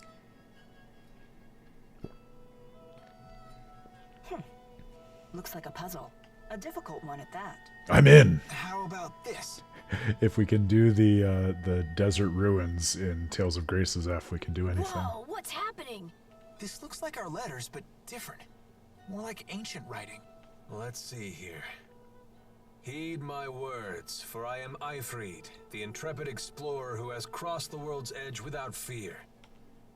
Yada yada yada, more self-promotion. Here we go. At last, I have reached Terra Incognita, but alas, I am unable to return home. I shall send my granddaughter to hang out with you and help you find my treasure, and you shall make many jokes at her expense. I shall take my many treasures, seal them in arcs, and scatter them about this land. It is my hope that they shall serve as beacons to those explorers who follow in my footsteps. I'm impressed, Alvin. But I still don't know what it means. I've heard of this Ifrid. He's a legendary pirate. He raided cities all throughout Rize Maxia ages ago. He set off to find the end of the world and never returned. Or so the legend goes. Nice of him to put his treasures in these boxes for us. The pirate Ifrid's treasures? Oh, I want to find him too. The real pirate was the one in our diamond hearts Maybe you all should along. learn to read first, young man. Damn. Yeah, good idea. You'll all wait for me, right? And keep this Ifrid treasure stuff between us. If that. As you travel about the various dungeons and fields along your journey, you may come across special treasure chests that contain strange and mysterious items. These are known as Ifrid's treasures. Be sure to seek them out.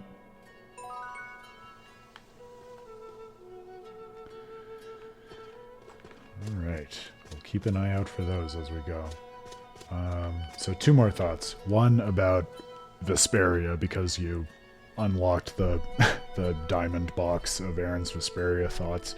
This is what I mean when I say it's one of those great games that has so much infrastructure behind, like, the thematic content of how and why spirits come about and Entelekea evolve, that you can really easily imagine many cool things that could happen later in the history of the world, even though they don't talk about it. So, for example, thinking about higher order spirits, how cool would it be if, with spoilers for Vesperia, since we technically haven't streamed it together, so if you're waiting on Vesperia, sleeping on that super recent game, and you want to wait until we stream it, don't listen to this next part.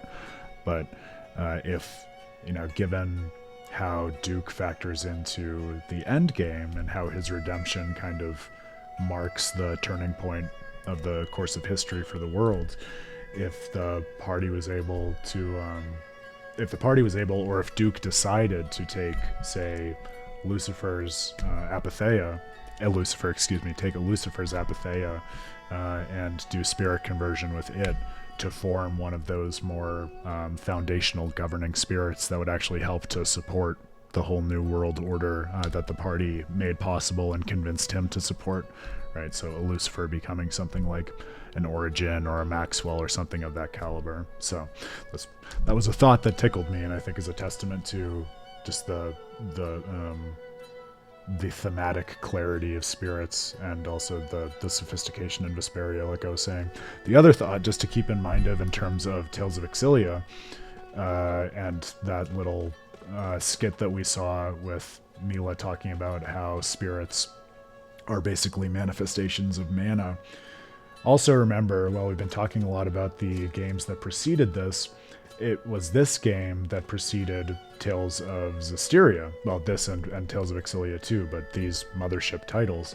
And one of the things that we talked about quite a bit in the Tales of Xillia stream was that after playing it through a second time, I really came to feel that a big part of what that story is trying to say and what it wants to reveal to players depends on players pretty actively interrogating the different elements of the world and how they fit together over the course of the game, because characters aren't always clear on the nature of the world, and coming to understand how they've misunderstood things, I think, is a big part of that game, especially in terms of, like, what is malevolence really about? What is the shepherd's actual duty? What is the nature of the Lord of Calamity? Things like that, because what you expect malevolence to be isn't actually what malevolence is, and it's not obvious at the beginning of the game what that difference is. It comes out across the course of the game. So it strikes me, especially given that there are a lot of keywords and terms to make sense of in the way this world is put together, that we might get a similar amount of insight out of that journey of actively interrogating how these like fundaments fit together, and how the characters understand them too as we progress through the world and the journey. What a beautiful view. I bet if I yelled really loud, it would echo back. So why not try it? You gotta do things like that while you're still young. I would play an Ifrit spinoff. Have they not made that? I feel like with all of the spinoffs that they've done over the years, it's like a virtual impossibility that they haven't at least tried it at one point.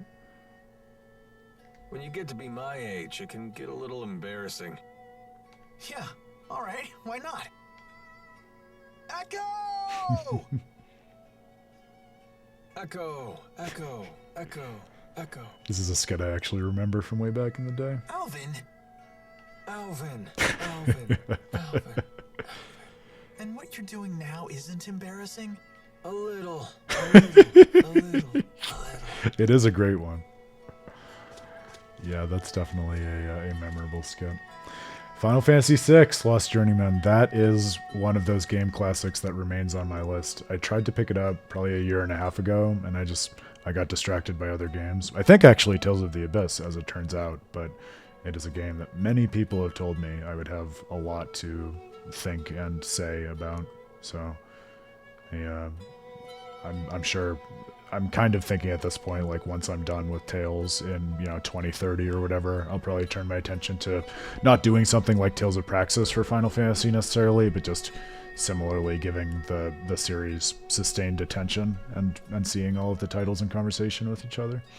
My generation built this village as you see it today, but the original settlement dates back to the time of our ancestors.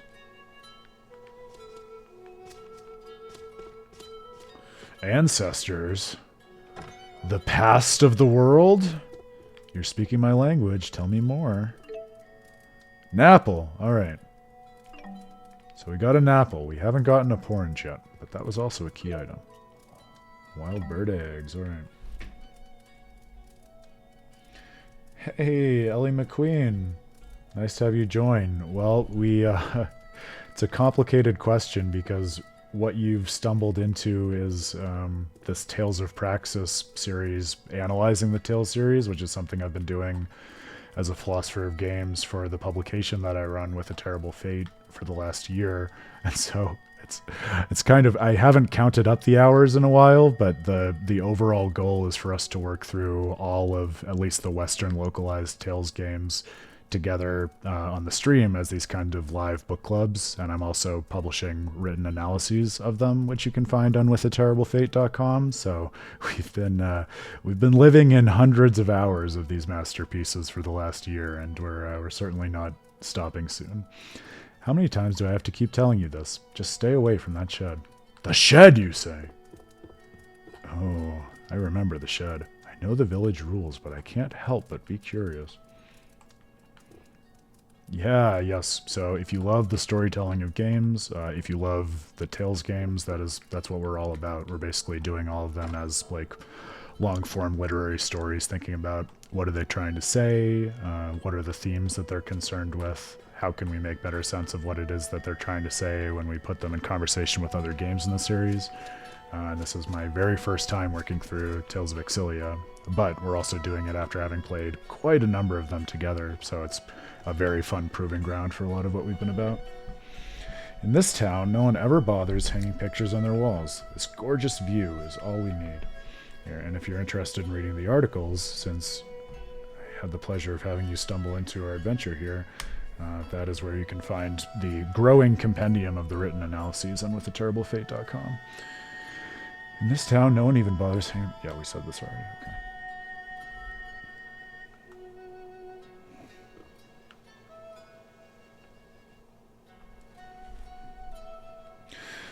Pottery, I agree with you. I think that is a really interesting question in terms of what would Duke do. Also because, as I'm sure you have in mind, we have the clear model that that Judith offers on the other side, saying, I will not allow Beowulf to be made into a spirit. And even after the spirit conversion goes on and you start to see more spirits, like there's a really cool skit where you can tell, but no one's going to force him into it, least of all Judith. So they're interested in just kind of leaving him open to it as time goes on. All the more interesting in Lucifer's case, I think, because there's a sense in which, in every sense, his memory kind of looms over the game and Duke's life, right? So I think, especially given the like side quests that you can get into with Lucifer's grave, I feel like the question is maybe similar to something like Martell, since you mentioned Symphonia. Like, does Duke feel like it is appropriate for Lucifer to remain a memory and a testament to his old friend and the individual he knew? Or does he want to give him a kind of second chance at life to participate in a new world that might be free from the war that defined them in their previous life? I agree with you. I think that's worth thinking about. I also don't have a super strong intuition. Yeah, but I'm going to keep thinking about it.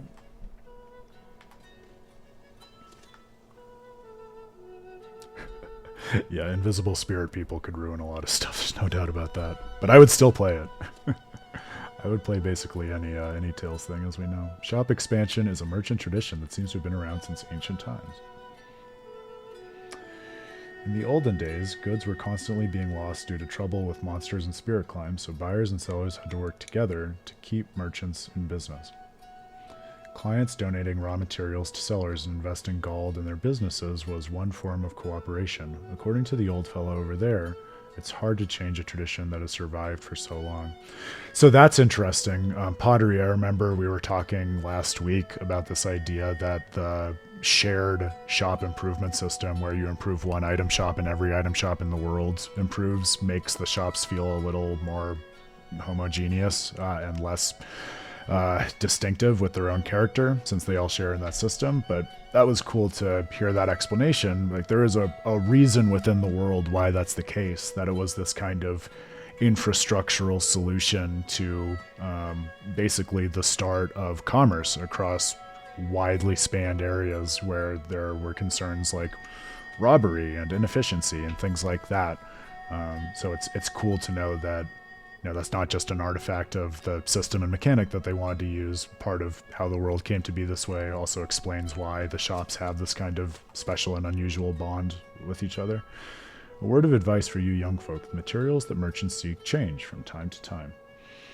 If you're able to supply materials they're offering bonuses for, you can raise your shop level more quickly. In fact, sometimes it makes sense to hold on to materials until the merchants start offering bonuses. That is what I've been doing so far. Apple fruits. No wonder it smells so good around here. Wow, look how juicy they are.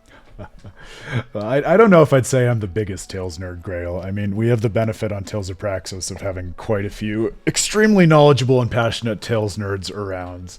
I'm willing to say I'm the Tales philosopher nerd for whatever that's worth. So if you're interested in asking and answering the question of what is the philosophy of these games, or why is that even a question we should care about in the first place, I'm your guy. And as with all philosophy, the devil is in the details. So if you want deep interrogations of the actual content of these games, that's what we're all about. We haven't settled the matter until we've really looked to these games in order to answer the questions that we're asking about, not just voicing our opinions on them idly. Is that so? They look like they're at the peak of ripeness. Sweet with just a hint of tartness. That sounds interesting. Milla, you're drooling really bad. For some reason, I can't make it stop. Sounds like your body is awakened to the joys of eating. Just keep those mitts off the merchandise. Our rap sheet's I'm long gonna enough as it eat is. the whole thing.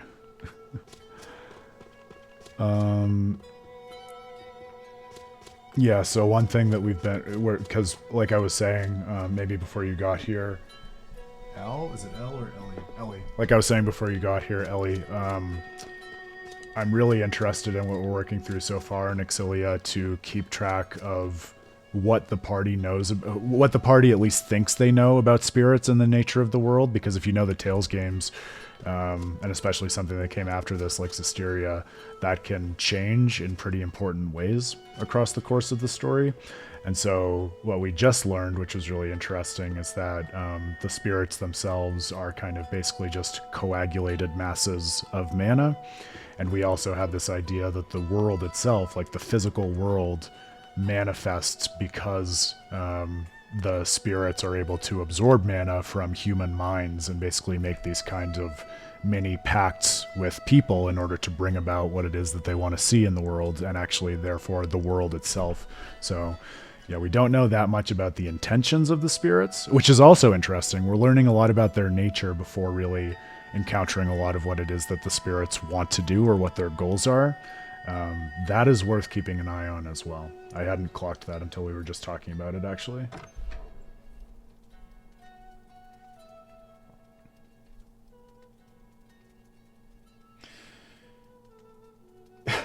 Yeah, pottery. I love the single unifying philosophy question. It's something I talked about a little bit about at the end of the Tales of Grace's F playthrough. I think what I feel like is possible to put together, and I don't know if I would call it a single unifying theory or something like that, but I do think, like I've said in terms of why the series is named Tales of Praxis, is that I think it's productive to think about these games in terms of making particular comments and advancing theses about a philosophy of action, in terms of what does it take to act, how do we formulate an intention, what understanding of ourself as an actor is a prerequisite for acting, how can groups act as communities in order to bring about changes in the world. And so I have this, it's more of an inkling than an eventual goal that I think we'll get to in the series, but I started pointing to this at the end of my Tales of Fantasia article. I do think you can put together all of the pieces of what these games are trying to say in order to get something that my guess is will be more or less cogent in terms of the overall nature of a philosophy of action and how it is to be in the world. So I would love to arrive at that in a way that is sufficiently clear that it could actually be a nugget of insight that people could use in their real lives, and also a lens through which to go back and play each individual game and notice things that they didn't previously see before, because we're actually using this intertextual lens in order to surface things that are only possible because of the game's connection with other games. So I see that as a goal and something I'm aspiring to, and I'm thinking as I work through a few more of the standalone studies, I might take a break at some point just to try to put more of the pieces together as we're working through this, and do kind of more of a commentary on how these analyses can be brought to bear on each other. That's where I'm heading, but it's definitely something that I think it'll be fun for us to continue wrestling with over the course of the series, because I would love you all to work with me and help me answer these questions as much as just Aaron sitting on his own doing philosophy and thinking about it.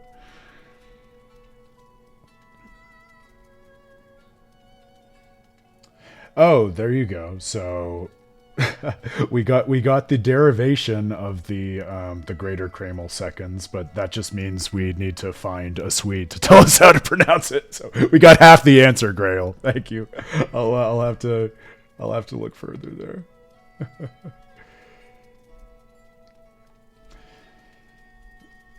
Yeah, Ellie, I would say the most recent article that I did, we're having such a fun time in the chat. We will get back to Xillia, I promise. The most recent one I did was about the origins of the series in Tales of Fantasia, and I think it's a good crystallization of a lot of what I've been working through so far. So I think that's a great place to start if you're interested, and I'm glad you're interested. That means a lot. I think in general, a lot of the themes that I've been working on at a very high level and that I think these games are really concerned with in interesting ways are questions like how to use the history of our lives and the world as a motivational force and interpretive framework for deciding what to do now. So not getting stuck in the past or trying to understand the fact of the matter of what happened so much as using it as a storytelling and interpretive device in order to shape the future. So look to the future, but don't disregard the past, use the past in a certain way. And I think that kind of points to a nugget that comes up in a lot of these games, this idea that the ultimate goal of what it is that we're trying to understand and work through should be something that terminates in an action, something that we can do for ourselves or others or the world that improves everyone's lot in life. And so all of these questions of figuring out what communities we belong to, what we really care about and value, to me have a distinctively practical air to them, where it's not just this kind of idle like psychoanalysis to try to better understand ourselves just because that's something that is inertly important, but rather because when we can come to tell our own story in a certain way or empower a community in a certain way, that can actually help to coordinate ourselves with others in order to shape the future of the world in a way that makes a difference to everyone. I have described it in the past in some of my work as kind of the anti-fatalistic side of something like Final Fantasy, because I think a lot of people, and I would count myself among these, see something like Final Fantasy as being concerned quite overtly with fighting against fate, oftentimes in very metaphysically strong senses of fate. Whereas I think for me, what keeps me coming back to the Tales series and makes it more relatable and I would say optimistic. Yeah, non-Sibby. Oh, do I know you? I'm running down the roster of people in my life who would say non-Sibby because there are quite a few people who would say that. Oh, I do know you. It took a minute to place the username. And I distracted myself by making you. No, I lost it. Oh, but with Tales, I think it's not about fate. I think the cool turn in games like these is that, especially if you're a Final Fantasy fan going into them, you might expect them to similarly be fighting against fate. But I think time and again, the Tales games, they give you something that looks like the fate of the world, only to then reveal to you the fact that what looked like this fated trajectory of history was just the result of a bunch of people's individual choices. And that's cool, and I think deflationary in a way that empowers the individual, because once you realize that the world has ended up how it is just because of a bunch of people, it's also within your power, if you can figure out how to act as an agent and empower others to not only act, but also to communicate with one another as agents, you can shape the course of the world in any way you want. Fate has nothing to do with it. So I think it's a lot of that. That was maybe less of an elevator pitch and more of a mini symposium, but hopefully that's a good overview of what it is that we're thinking about here and why I'm so excited about these games. I think the other thing that lurks in the background here is the idea that they're centrally concerned with really deep and, again, practically oriented character studies. And so I think part of the magic that I'm trying to excavate is figuring out how to explain and make useful this idea that by figuring out the right praxis for analyzing and understanding these characters, we can actually not just unlock all of the emotional content that we get out of a story like this, but also find new frameworks for seeing ourselves and the people in our lives in ways that are modeled after these games and allow us to achieve different and more productive things in the world. Grail at least forecasted how these last few minutes were going to be, because he's seen me go down this rabbit hole before. And yes, Lost Journeyman, like we were talking about, it's very much an anniversary title, and so it's a good time, actually, I think, to be talking about not just the roots of Tales of Praxis, but also the roots of the series with Tales of Fantasia, because I have a feeling like we've already been seeing a lot of this is going to resonate and come up in pretty immediate and salient ways in Tales of Xillia.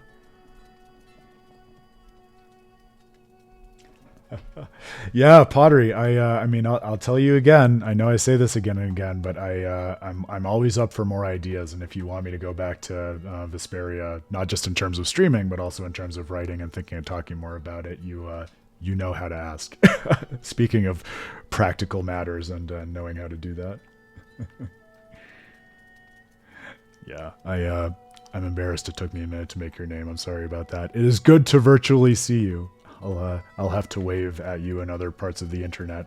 But yes, this is basically, I mean, you know this about me, you know I've been doing this with gaming for a while, but this has been like the last year of my focus and just philosophy of games has been squarely on the Tales series, because it was what really inspired me to fall in love with games in the first place, and the one that got me into gaming as a kid was remade last year.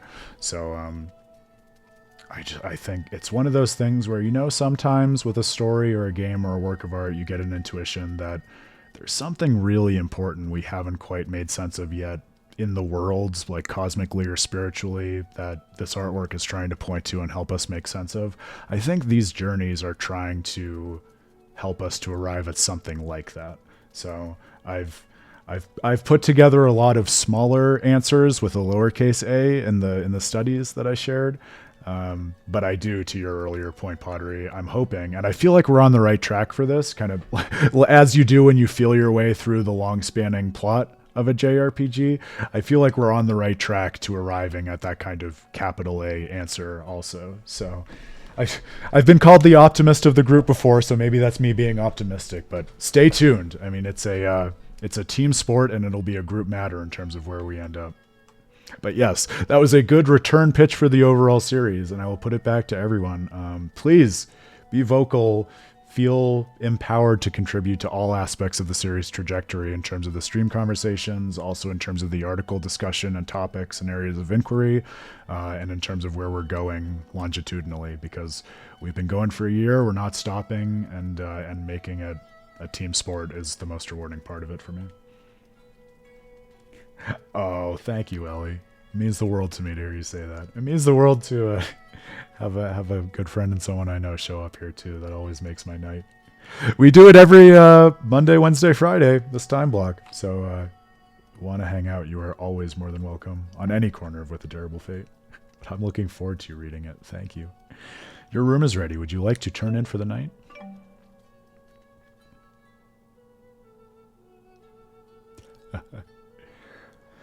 That's funny, Grail, because another thing that I quoted in my wedding toast for Dan and his wife was Purgatory, the criminally underrated middle third of Dante's Divine Comedy. Morning. What are you up to? It's the good ending, though. It's the mountain of purgatory in the sense that we are struggling through trials that will lead to paradise. Or so I choose to believe. Follow me. Follow my stream and you will get to paradise for real. That's the tagline. It just took us a while to get there. Watching people. Okay.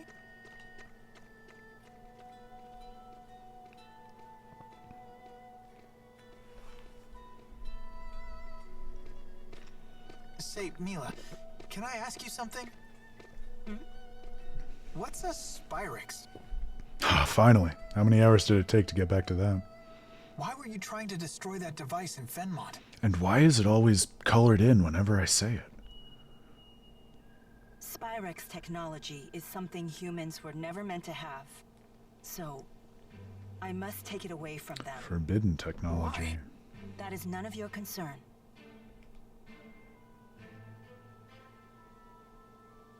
So you don't trust me? This is a good track. That's not it. Look, if you saw a toddler playing with a knife, what would you do? I'd probably snatch it away. And what would be your reason? Because it's dangerous. The baby doesn't know how to use a knife. He could cut himself, or worse. There's your answer. What? But we're not babies.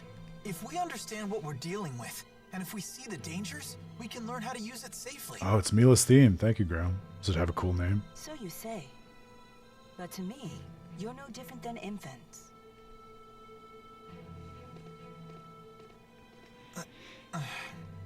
So I'll point this out since we're talking about Spyrix for the first time. In the broader context of the series as I see it right now, and not knowing where they're going to go with Spyrix, I feel like there are two directions in which they can go.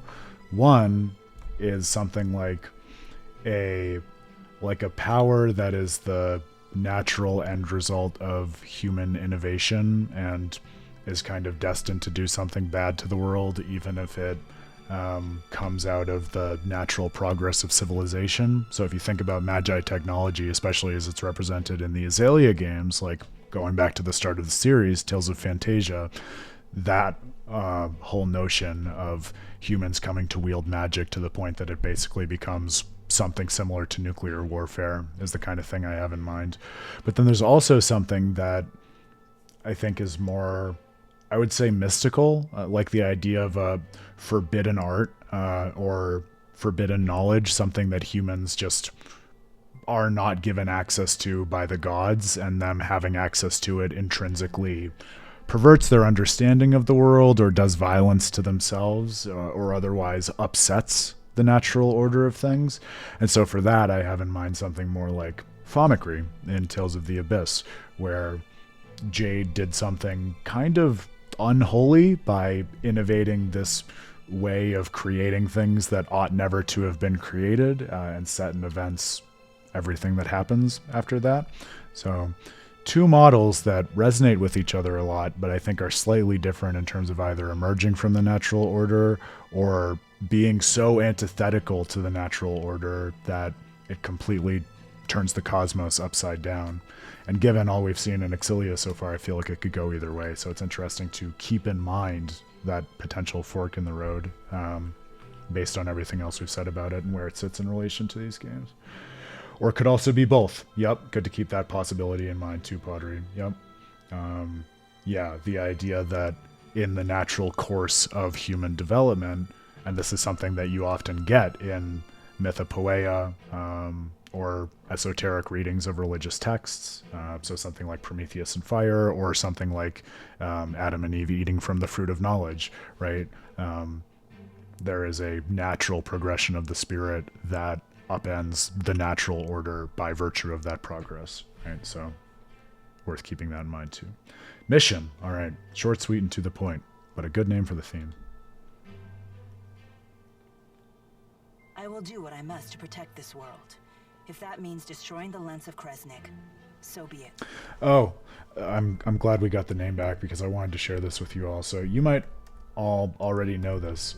Kresnik, like we got very briefly at the beginning of the game, is, it sounds like, a historical figure in this world whom we don't know that much about yet.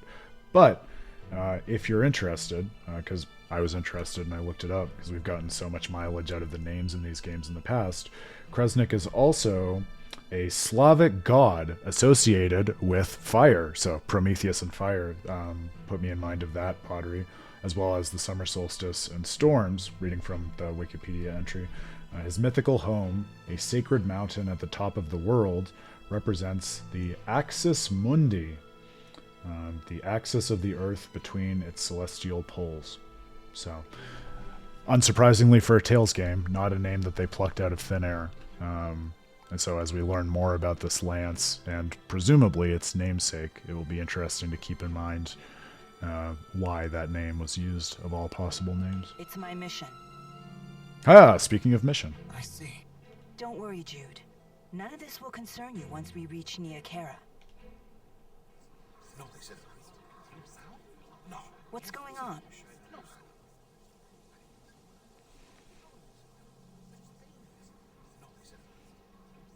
It would seem we can't linger around here anymore.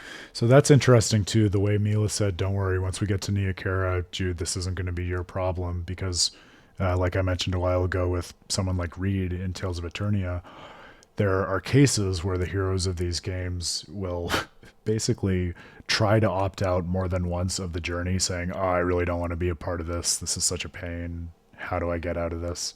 Not just Reed, but Reed is a great case of that. This is almost the opposite of that, where Jude seems interested. It doesn't feel like his story, but he is interested in following along. He has that curiosity we talked about. And meanwhile, Milla is saying, "Hey, no, this isn't your problem. I'm not going to get you involved in it. Once we reach this certain waypoint, you're done. So don't get too invested or too far on board, because I'm going to push you off." So they did follow us. I don't know, kid. They found us awfully fast, considering this isn't their home turf. Yeah, more like the call refusing you, right, Pottery? Instead of refusing the call. Yeah, Reed is an extreme case for sure, Grail. But I mean, you could even cast someone like Luke in a similar light for a lot of the first motions of Abyss. Well, it's not like we can ask them about it. Let's go before they find us. There's an exit in the western part of town. That must be the way to the Kijara Seafalls.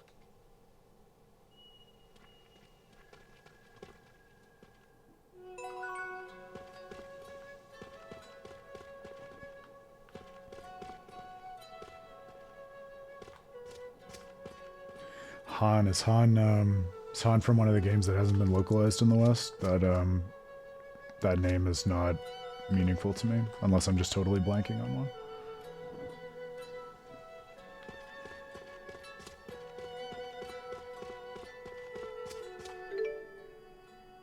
I think. Oh, we did get some more. We got some more materials though, so I feel like it's worth investing in the shops while we're in a town before we roll out. They are where? There's one over there.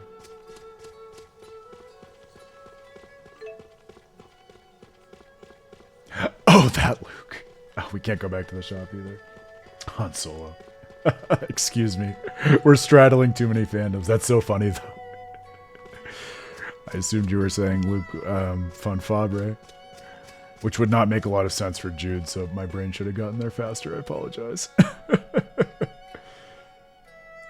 We got all these series flying back and forth.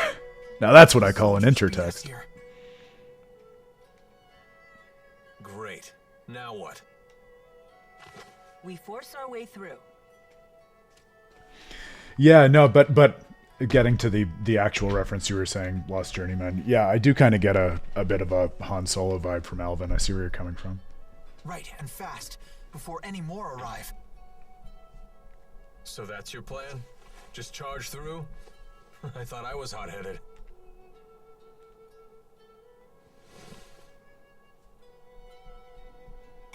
Excuse me. Yes? You're on the front of the box. What is it? What are you doing? We're trying to figure out how to get past those soldiers. Okay, bye-bye. Way to cut to the chase. So, those people, they're in your way? The devil, oh no. What are we in for?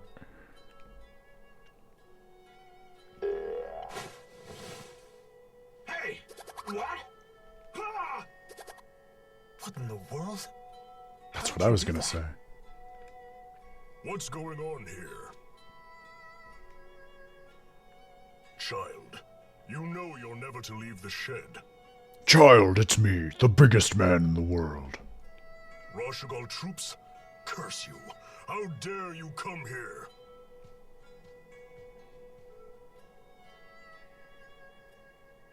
Huh? Where's she going? No one ever heard from her again.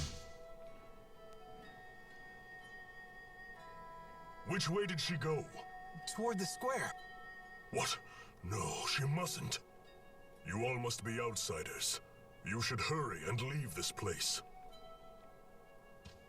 I have no idea what just happened, but I ain't complaining. Things just got easier for us. Let's get out of here. Oh no! Anyway. Objective, leave! I'm not hiding anything, I promise. I believe you, kid. I guess I have to believe you for the time being. Can we go inside? Oh, we can go inside. The storage shed. I see stairs. Ah, but we can't get into the cellar. Damn.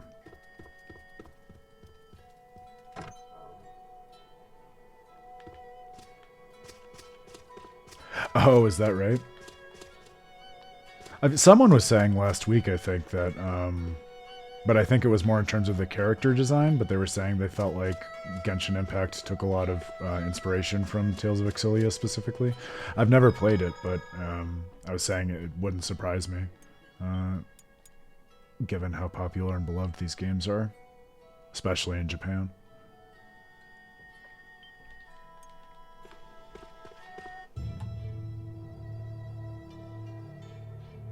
Yeah, this was 2011, which I had a like come to Jesus moment earlier today that that makes it almost 13 years old at this point. I think it was released near the end of the year, but yeah, man. And I will say, for what it's worth, from my perspective at least, for a game that old, I really do feel like this world and the animations and the voice acting like we were talking about all hold up remarkably. Okay, now we can expand things. Oh! You can get bonuses higher than ×2? Well, then I should have been saving everything. Ah, the game gamed me. I was the more gamed. Genshin Impact offline. There you go. We solved it. Oh, but maybe I wanted to do the food vendor instead. Man, I'm going to have to be more thoughtful about when I invest in things. Well, I guess with that in mind, I'm just going to sit for the second.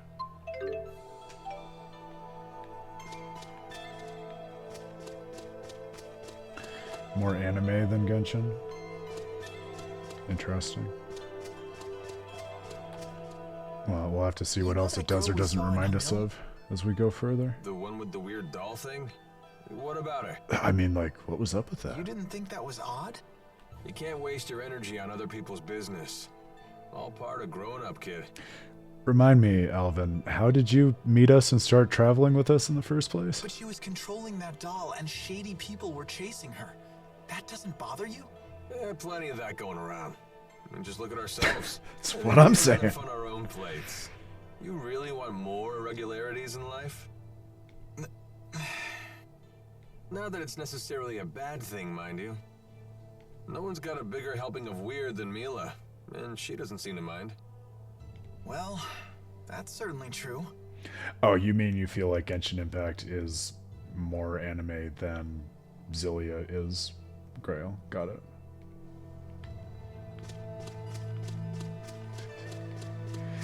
Yeah, Alvin seems to have his priorities. There's no doubt about that. Now, is he being honest about what his priorities are? Almost certainly not. But he's got them. A one-track mind for something.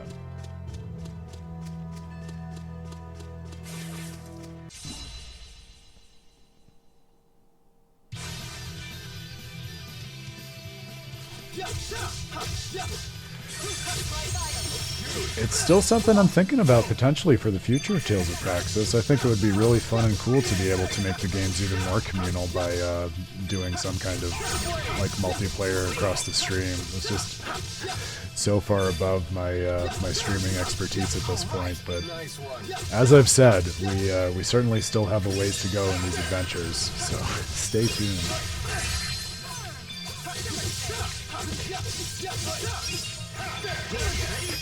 That's right. The moral center of the universe, Grail. Without a doubt.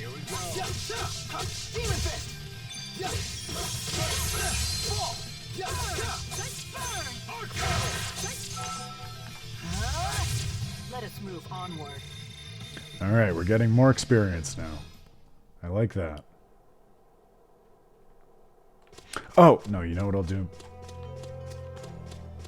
I forgot. I did want to buy more of that soda rice to boost experience, especially now that we're back in a place with monsters who yield experience. Soda rice. Oh, nice. And now we can get a size that lasts for more battles. I would actually really like that.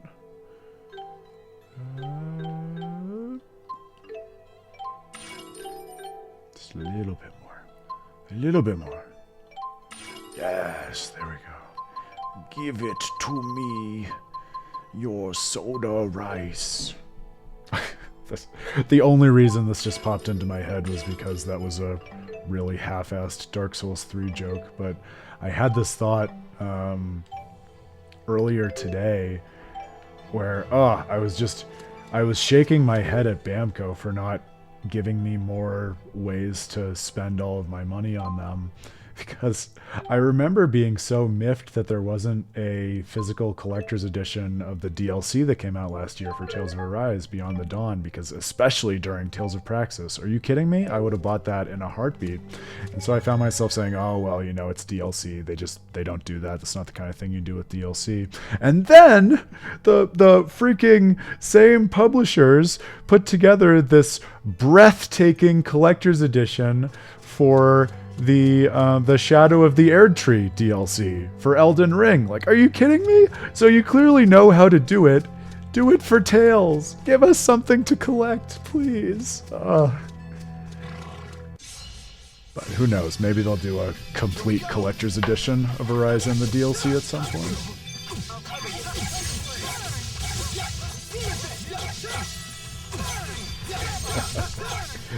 We'll have to talk off stream, Grail, because I'll say, I mean, you know I'm really interested in keeping up with the ways in which all of the games treat betrayal, but with that said, I think the way in which Hearts does is really interesting, and one of the many ways that points, I think, towards what makes the heart of that game, no pun intended, special and emotionally moving and everything we were talking about before, in a way that resonates with the other games, but is definitely in an aesthetic entirely its own.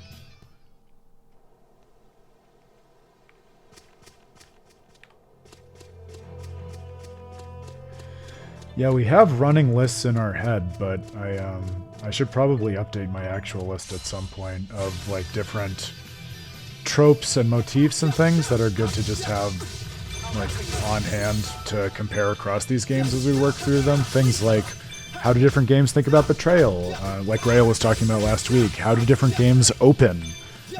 What kinds of introductions do they have to characters in the world? How does the world change or stay the same at the end of the game? So I think the more we get into the habit of just having those easy to access points of comparison and contrast, the more we open up interesting comparative conversations between them. Hey, TZ, welcome back. Haven't seen you in a minute. Hope you've been well. Welcome to Tales of Xillia. We're having an absolute ball of a time. It's definitely paying dividends to be diving into one that for me is totally new, this deep into our Tales of Praxis study.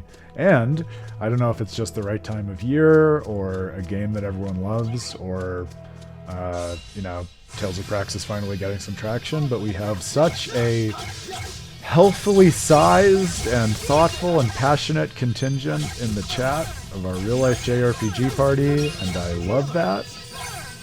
So we're feeling some good energy on this first full week of Xillia. All the better for having you.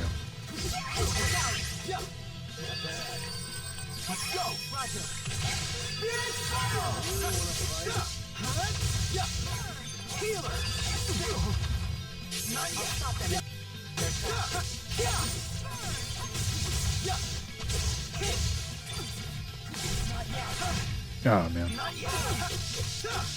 Gotta learn the timing of that. I think that would have procced if it didn't die though.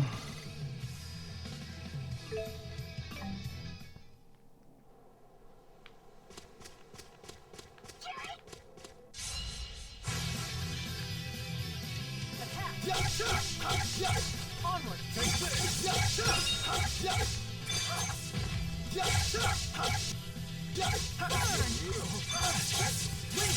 Not yet! Healer!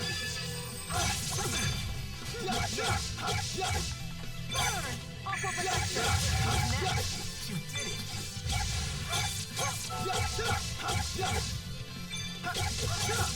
I love that steel hits for damage in this game, because you can't always count on that, and it's so nice to actually be able to Really the only way? put an enemy on its heels, whereas Anyone down? usually if you're trying to steal a fighter, that just leaves you wide open for the enemy to whack you. Makes it feel much more useful. Alright. Speaking of leveling up. Give me those sweet, sweet arts. Aqua Sweep, alright. That's excellent. Got more TP. A recovery ring, which I was looking at before. Have to remember that Jude is the designated healer, for the time being at least. I don't want to let that AC boost go either, though, because I feel like that would be really useful for my playstyle. Let's get that done first. I want to do that. And I'm really excited about the HP node that's here, too.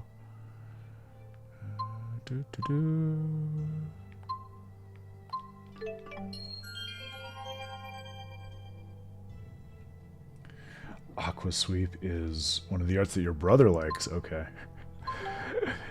You say with meaning your brother likes it.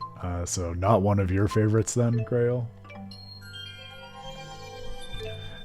Yeah, Ellie, did you ever play Final Fantasy X? So we were talking last week, there's like a whole basically subgenre of games that in one way or another aped its character development system, which is basically this. So in Final Fantasy X, it's called the Sphere Grid. It's very cool because you can basically go on this whole little journey through these different nested and interconnected like nodes, like you see here, that give you access to different abilities and let you build characters in different ways. And yeah, obviously every system that apes that is not going to be equally successful, but I was saying at the start of this stream, it does really entice me to be a little grindier than I would be, because just being able to see all the different ways the characters could develop makes me eager to actually be able to put those points into their development. Bye, TZ! It was nice to see you! Hope you pop in again at some point. Your presence is always a pleasure.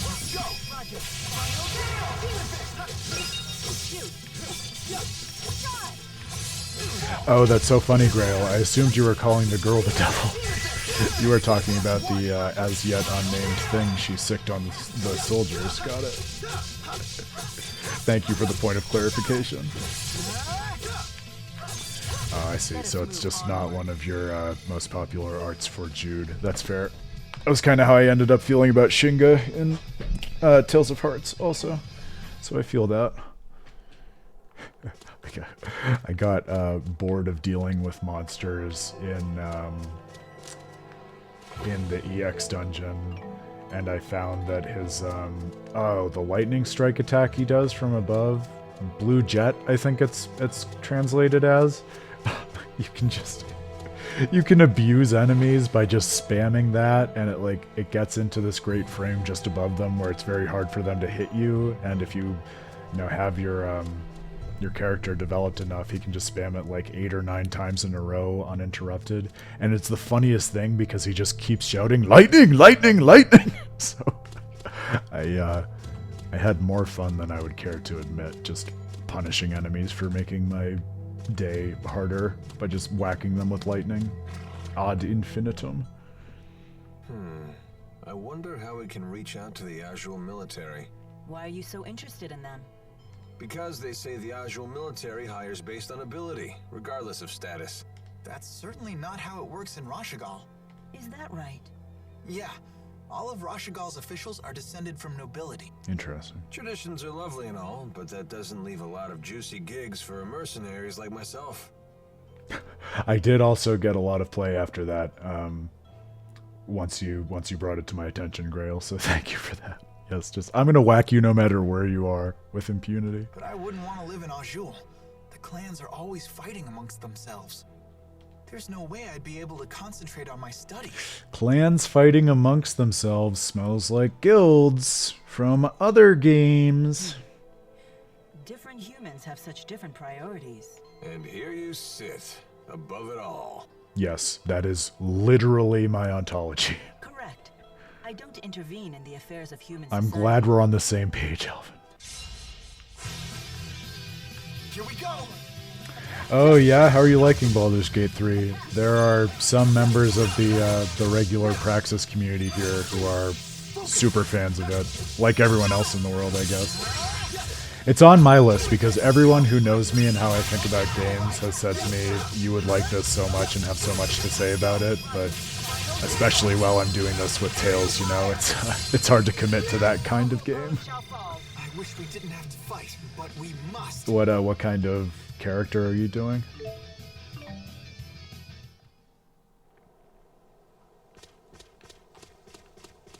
Good time to get into Final Fantasy II with a certain little something coming out on Thursday called Final Fantasy VII Rebirth. And that'll be my last pitch for that for the next 20 seconds. I realized I forgot to actually set that art for Jude. Oh, and I forgot that he learned Swallow Dance. So many arts! It's an embarrassment of riches.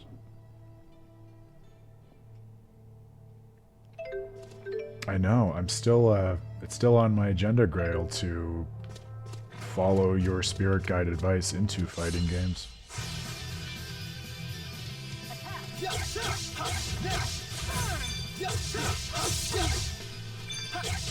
Oh, is that right? Lost Journeyman, that's not how you characterize it.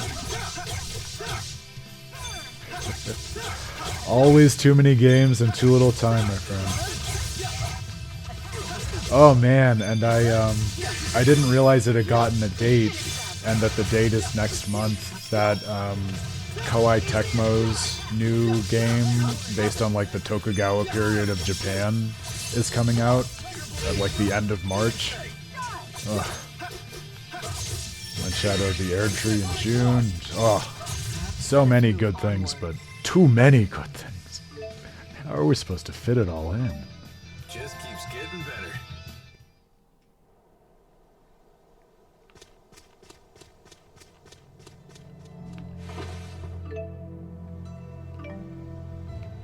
A Drow Mage. Oh, very cool.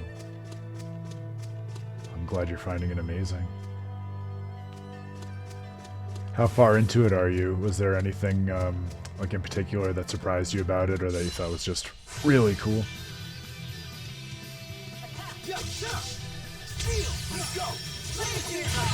Awesome.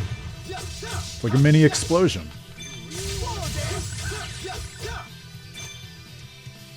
This one's Elven, I think.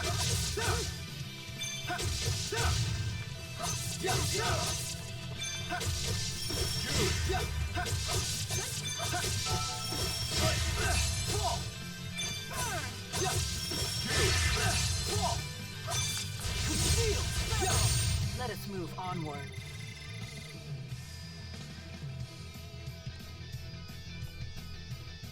Oh, cool. I think I'd forgotten that you're in CG. Yeah, I haven't played a second of it because I know I'd immediately lose hundreds of hours to it, but even the screenshots that I've seen are just unbelievable.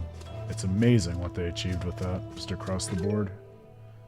It seems like it really deserved all the praise that it got, and continues to get. I need to remember I'm a healer, I kind of lost track of that. Alvin. Oh, is there a new Trails game coming out, Grail? That's surely going to be a commitment for you, though, right? I mean, those games are not not short games, right? As I understand it. But I still have yet to play one. When is that coming out? Is it something that's on your immediate horizon or not for a while? He has Guardian Field at this point. We got that taken care of last time. June. Wow, a lot of big releases in June. Be a big month for gaming. Alright, I don't really know what I want for you, Alvin.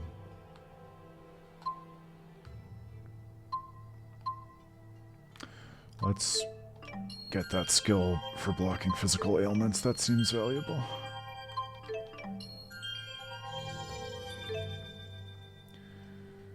Hellblade and Death Stranding are both games that are eternally on my list. Journeyman. Yeah. Speaking of the list that we never get to, right? I feel like I had this conversation with someone every 2 weeks where I say, yeah, you know, man, love Kojima. I get how smart he is. I'm a super fan. I know that I should force myself to play Death Stranding at some point. And I did. I sat down and played like probably a good 15 hours of it back when it came out. But it's just like, it's a game like works of art in general that just want you to have a very specific experience that is not very enjoyable while you're playing it. And so you do really feel like, I at least feel like I really have to sit down and force myself to play it as opposed to something like a Tales game. It's like work that you have to do at some point. Hey, Padre. Welcome back.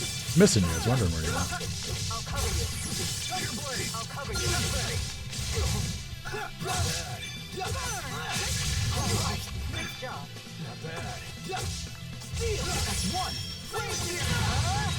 Oh yeah, Rebirth. I mean, I know myself well enough to know I'm not going to have any time for anything else once that exists, Pottery. I mean, besides the stream and the Tales series, obviously. And finished. The good thing is, because I also know myself and I know how I went through Remake and 16, I fully expect that I will consume it in probably between a week and a week and a half, because I'm just going to live inside it and work through everything. The bigger question for me is after I play Rebirth, will I go on to like another non-Tales game right away, or will I try to work in like some analysis of Rebirth along with the Tales analysis? I have a sneaking suspicion, just based on the fact that with A Terrible Fate built an entire series around analyzing Remake, that it'll probably be a good time just to turn to some more game analysis rather than new game playthroughs, which honestly I've been kind of in the mood for anyway, just because I love everything we've been doing for Tales of Praxis, but I've been in a gaming flow for the last little bit, especially with Hearts versus an analytical flow. So I think it'll be nice to do that, but you know me. I mean, besides that, I think Tunic will be great as a palate cleanser, like we've been talking about. That's certainly on the immediate list. And then that Koei Tecmo one that I mentioned is kind of, it was only half on my radar because Dan had been talking about it, but I love their recent games, like Neo I really enjoyed, Wolong I enjoyed, so that might be fun to do. I mean, obviously Shadow of the Erdtree, but that won't be until June. So I think mostly the usual suspects. There are still some games that are just embarrassing holdover for me from last year that I want to get to, like everyone is telling me Alan Wake 2 is something that I would get a lot out of and was a game that was made for me. The second Spider-Man game, I love those games. I think that'll be really fun once I get to it. Like I've mentioned before on the stream, I love the Amnesia games, and I haven't played The Bunker yet, so that's still on the short list. So that's a long way of saying, beyond Rebirth, I'm not totally sure, but I have some pretty well-sculpted ideas.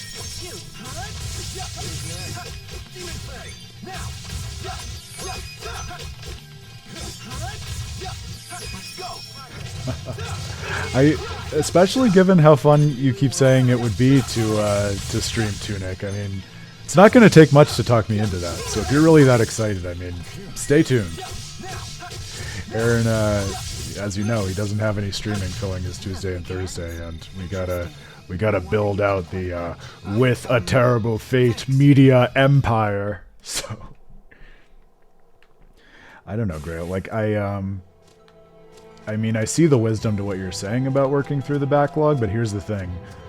This is truly, like, I don't say it just to, you know, blow smoke up everyone, but, like, the Tales of Praxis series has been such a rewarding and grounding adventure for me, working through like the ins and outs of the Tales series in a way that I think I always wanted to and needed to, and just didn't have the right context for. So God, the idea of putting it down for a whole week just for something else that's gaming related. I mean, if I need to put it down for something like my best friend's wedding, yeah, I can do that. But no, these live book clubs are so special. I'm gonna leave that on those. All right, well, I'll take that under advisement about Tunic pottery. Stay tuned. Maybe we can talk about it more once Aaron makes this Discord that's going to be happening in the next few days.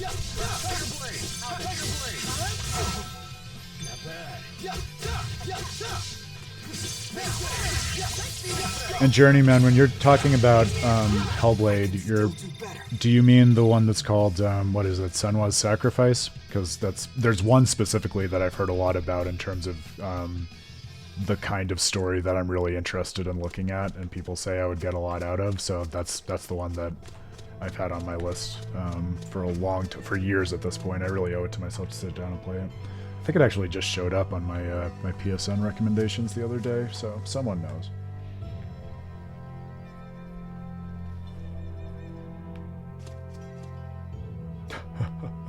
Man, those mods do sound nuts, Grail. Is that something that's like just specific to the Xillia community, or is that like how these Tales games are modded more broadly? Because I know very little about modding communities in general, but I haven't looked into it at all in terms of the Tales games. Ready when you are.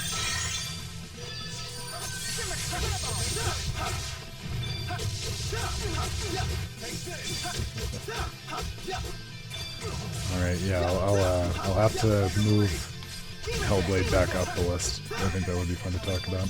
That's the solution, guys. We have to stream and make live book clubs for every possible game.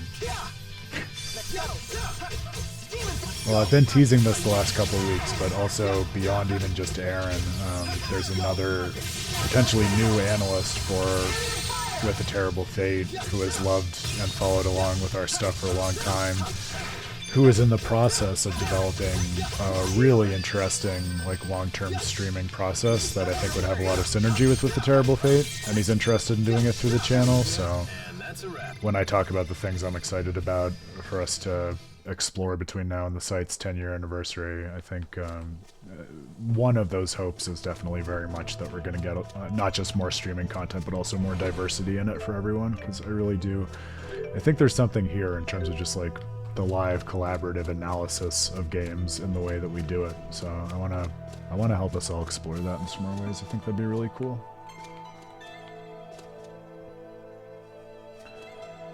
Oh man, Human Helldolf, that sounds really cool.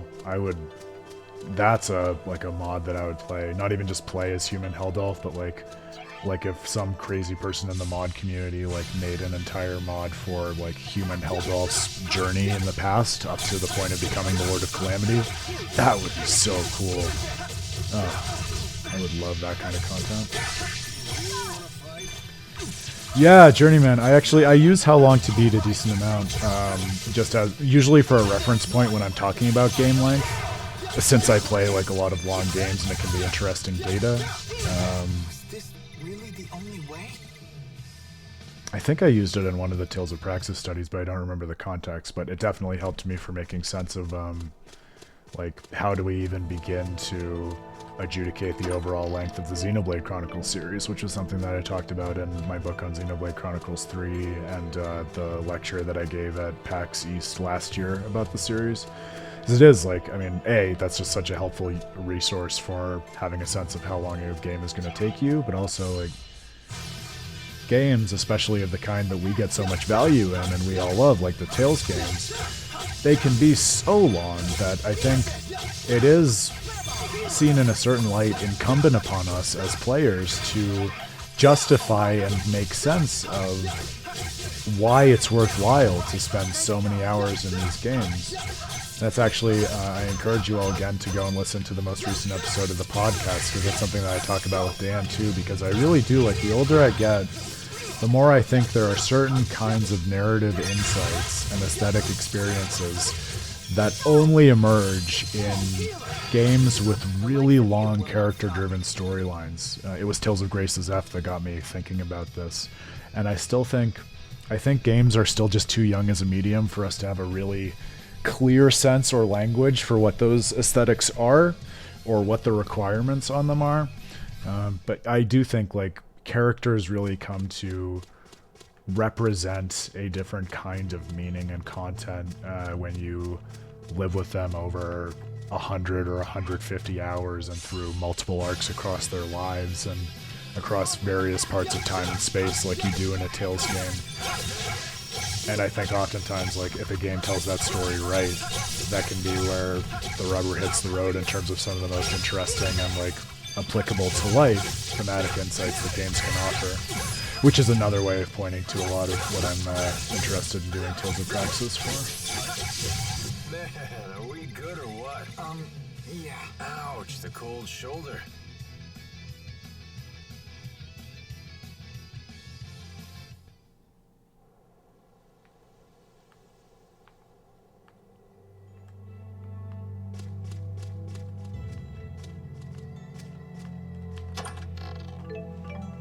Oh yeah, that held off would be interesting too, though, Grail, for sure.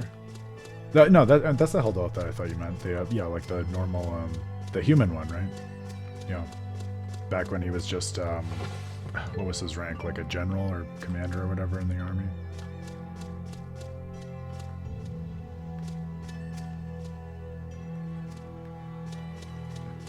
I already put Trails on my list the last time you said that, dude. As we know, it's a long list. It's a long list, especially when the games are so long, right? That's the other part of that.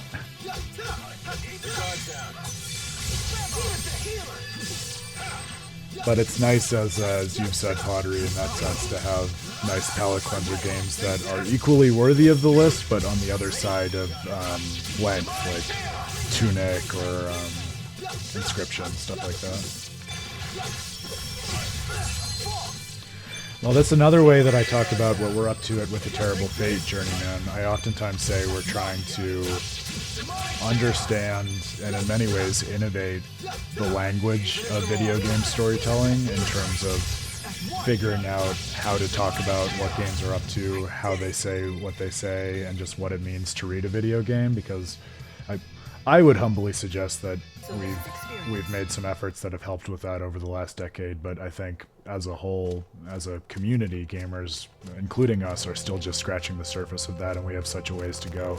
But I will say, one thing that this stream is such a great testament to, and I've seen over the last decade too, is that I think gamers now more than ever are passionately excited about the opportunity to analyze games in the way that we are and to try to better articulate that language that we're talking about. And that hasn't always been true.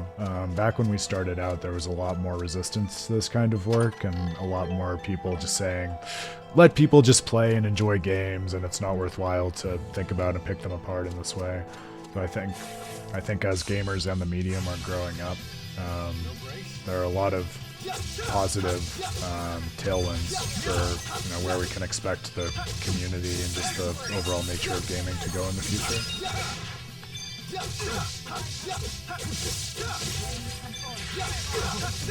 Oh man, I love reading these messages. Guys, I'm starting to think that we all really love video games. And we're all here for the same really valuable reasons. Isn't it nice to find that corner of Twitch with like-minded gamers? Why play a game when you can read a game? Oh yeah, for sure, Grail. Let me sorry, I missed the game request.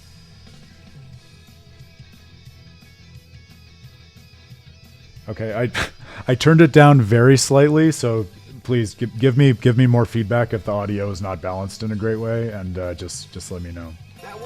It's a collaborative stream in terms of the technical settings too, as the regulars know. So please don't hesitate to be vocal about that. If it's something I can change on the fly to make things better, I always will.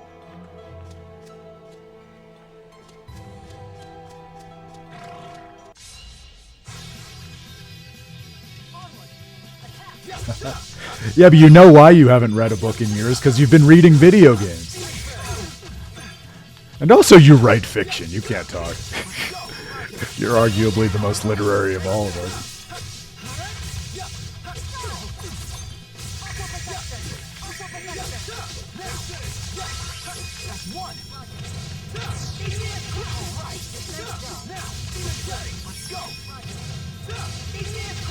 Was this really the only way? Maybe actually, like, to read into your comment, probably too much, but here we are in Tales of Praxis, right? Grail, it's interesting to think about Jude's victory quotes in the spirit of what we were talking about earlier with his character and how it's kind of a little vague or not defined in a compelling way yet. Because I think, you know, if you think about a game like Tales of Grace's F, which we just finished, or I felt this way in Tales of Hearts also, like the post-battle conversations so richly characterize all of the characters there, and you really get a sense of what they care about, what their dynamics are. And like you're saying, Jude kind of goes in different, somewhat wishy-washy directions that don't really blend, to me either, into a single cogent image so far in these victory quotes. So as he develops and the story develops, it'll be interesting to keep an eye out and see whether that remains constant or if it changes as he changes.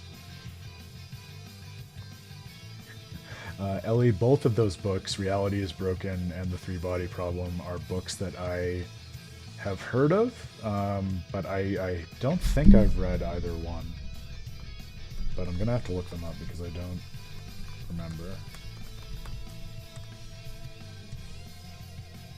Oh, Reality is Broken is McGonagall's book. Yeah, so I've read that book by osmosis because many philosophers of games use that as just a seminal text to position themselves against and like rhetorically motivate their arguments in one way or another. So yes, I am very familiar with that book, and it's had a lot of influence in especially game studies, that continually growing interdisciplinary field. So I recommend it to people who are interested in that. I read someone's like synopsis of The Three-Body Problem once, and it sounded really interesting. The sci-fi novel, right? But no, I haven't read that. I'll also say, I mentioned this on the stream back when I was doing it, but I applied to graduate programs this cycle, and the writing sample that I put together was, surprise to no one, on the philosophy of games, and I was responding to another book which I recommend, which is very interesting, and it's a work of philosophy, but I think it's very accessible and it touches a lot of interesting aspects of game design that I think everyone here would enjoy. So the citation is, I'll just put it in the chat if people are interested. It's Games Agency as Art by this really cool philosopher at the University of Utah named T. Nguyen. C.T. Nguyen. But yeah, he thinks about basically, like, his thesis is that games, more broadly than video games, like games generally speaking, are the art form that deals in agency as like their core medium and set of constraints. And so he basically, in the book, works through an explanation of what that means, what it makes possible, what the consequences are for how to play games and think about them in relation to other art forms in the real world and everything like that. And I don't agree with everything he says, but what he has to say is really interesting, and I think touches and motivates a lot of really interesting and pressing conversations when it comes to how we think about games.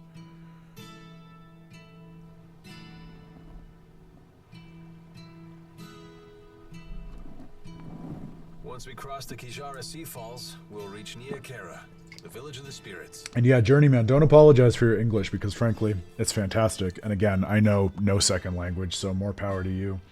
But yeah, I think it's definitely a case where the technology is advancing always, like, much faster than our capacity or willingness to understand it. But like I said, I really do feel like that's changing for the better now. So I'm excited to see where that goes. You know where I get it? And like, I've said this for a long time. I don't know how many people agree with me, but I feel like even 5-10 years ago, people were much more concerned, like in the industry and even in terms of how games were advertised, with pushing advancements in graphics and, oh, look at how realistic this game looks, and It's like you can reach out and touch the characters. And now, of course, people are always going to be trying to improve graphics. And all love to you, Ellie. I don't mean to be besmirching the reputation of graphics or anything like that. But to our point, I think it's a more holistic picture now, where a lot of even like big name like AAA games will be marketed based on how interesting their story is, or how it does something the players didn't expect that's really remarkable. Returnal, which was like basically one of the first landmark exclusives for the PS5, and something that I wrote so much about because I fell in love with it and wanted to find a way to understand it. It's a great example of that, because it basically carried the system in many ways on the back of its story, as much as anything else, which is pretty cool. So it's cool to see how those things evolve over time. At least the soldiers didn't come after us. I hope we didn't make trouble for those villagers. And that's also a good point, Grail. Yes, as we think about Jude's character and unpack it, it is great to keep in mind, and so I'm sure you'll keep reminding us, but please do continue to remind us, like, he's a 15-year-old doctor.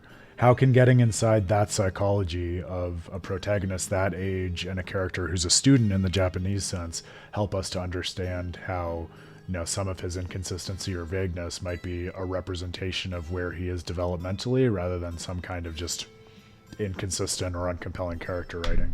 Because odds are, if you're in a Tales game, the answer is not going to be it's inconsistent or not compelling character writing.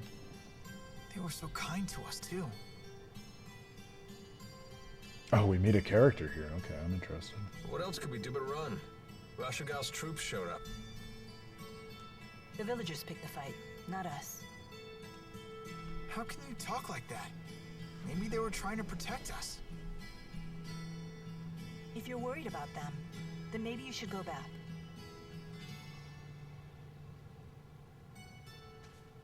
It was a pleasure knowing you, Jude. Thank you for all of your help. How can he be so cold? You'd rather I get emotional? I'm afraid I don't have that luxury. What is it you humans say? I've no time for waxing sentimental. I can quote humans, I just can't be one. Because of your mission? Precisely. So you think your emotions would prevent you from doing what you have to do? Can a person still fulfill their duty if they become emotional? Only one way to find out. You'd have to try and see. Well then, you should take your own advice. Huh? Just be yourself and do what you have to do. Maybe then you'll have your answer. I suppose.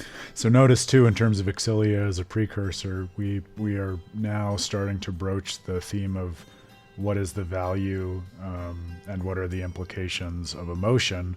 Something that, of course, is elaborated. Oh, wow, excuse me. Whew, it's late. Aaron isn't used to the longer stream yet. Which is elaborated upon in Tales of Berseria with the idea of reason versus emotion, and how do we make sense of those constraints and demands on the human condition. But here, at least based on how it's first being introduced, it's not reason versus emotion, it's reason versus duty. So let's keep that in mind and tuck it away and see if that can inform how the themes are evolving in the game, and also what it might have to bear, if anything, on Berseria. Don't go thinking you have to act like the great Lord Maxwell here. You're only human. Hey, are you on a mission too? Maybe I am, maybe I'm not. Are you sure you really want to know? Oh, what a threatening and unnerving thing for a very not trustworthy character to say. Are you sure you really want to know? Huh? I don't want to make you feel like the odd one out now. So, what are you gonna do, kid? Go back to the village?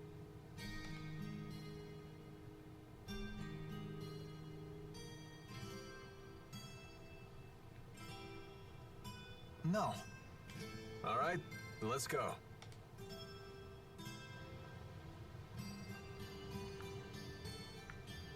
That's an interesting comparison, Padre. I feel like right now, this might change as we get further into Xillia, I don't share that intuition, because I feel like where Karol is waffly, he waffles in the sense of like I get the idea from Karol that he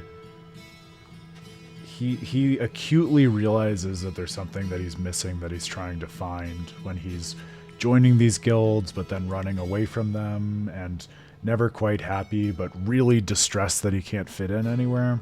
And then, of course, he's able to find his answer by deciding, yeah, I want to make my own guild, and he throws himself into that.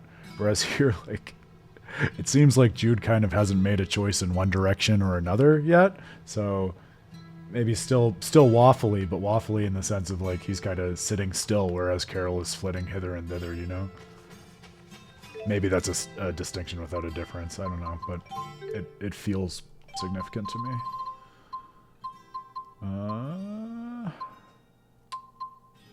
Soda rice. Thank you.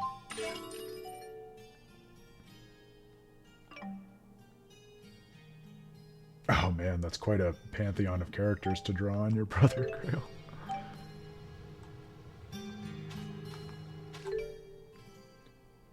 Yeah, directionless is another way of saying what I have in mind, Grail, where like, yeah, I feel like where Karol's problem is that he's kind of shooting off in too many directions without really knowing why he's picking one or the other.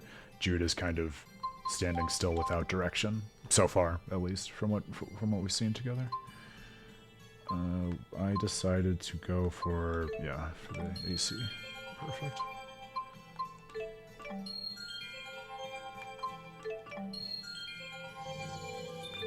Oh man, we got a whole plethora there.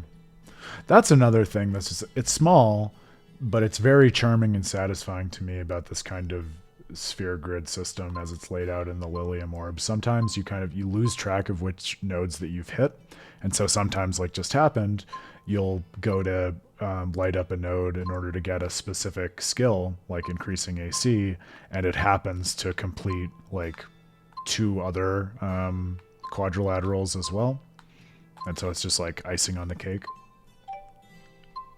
which is a nice little way of dazzling me. Not that it takes much. This is going to give Milla a Arrivederci. Now, speaking of Raven. Amazing. Alright. We haven't looked at skills in a minute. I want to spend a second there before we go on. Give Jude assault. That's perfect. And,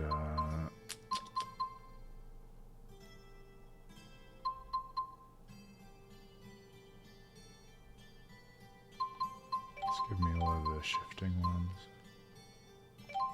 Momentary gain. Perfect. It was so nice having you, Ellie. Yeah, don't be a stranger. If you ever have time and interest in this window, it'd always be nice to see you in chat. You're always a welcome addition. Guess that I'll wave and say hi to you elsewhere, but made my night having you show up, so thanks for that. Enjoy Baldur's Gate 3. Yeah, tell us your further impressions of that when you come back.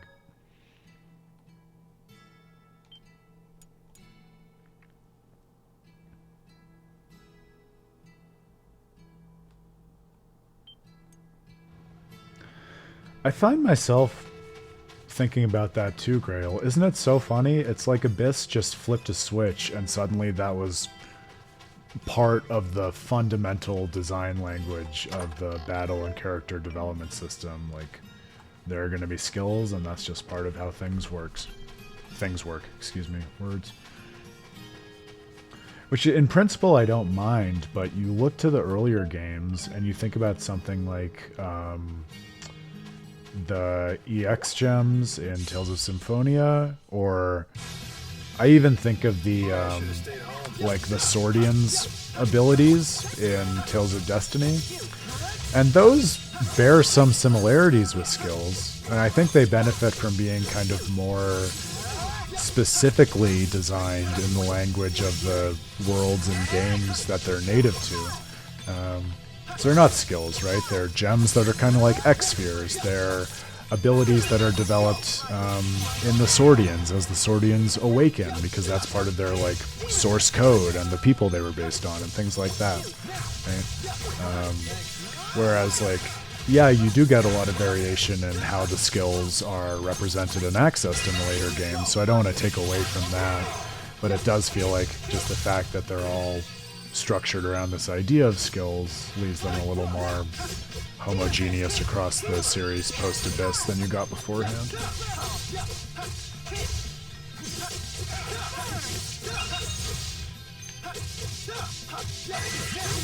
Sorry about that.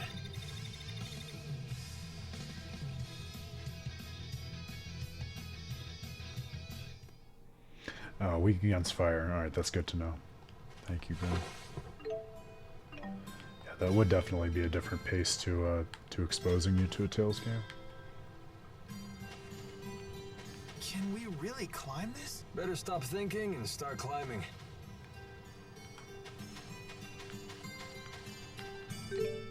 Yeah, and that's what I was trying to make clear, Pottery, when I said, like, the way in which you get skills in different games does depend on the game, and so I don't want to take away from that, but I just feel like there's a sense in which saying, oh, here's this common thing called a skill, and you're going to get it in different ways, is different than actually, like, making the thing itself, which is maybe functionally equivalent to a skill, ontologically different in each world. So, like, because, you know, the things you get from EX gems, those are basically skills too, right? But they're not coded in that way because Tales of Symphonia was released before that was part of the vernacular and design language that was in Tales of the Abyss and onward, right? So, and like I said, I mean, maybe it's a distinction without a difference, but it feels a little different to me.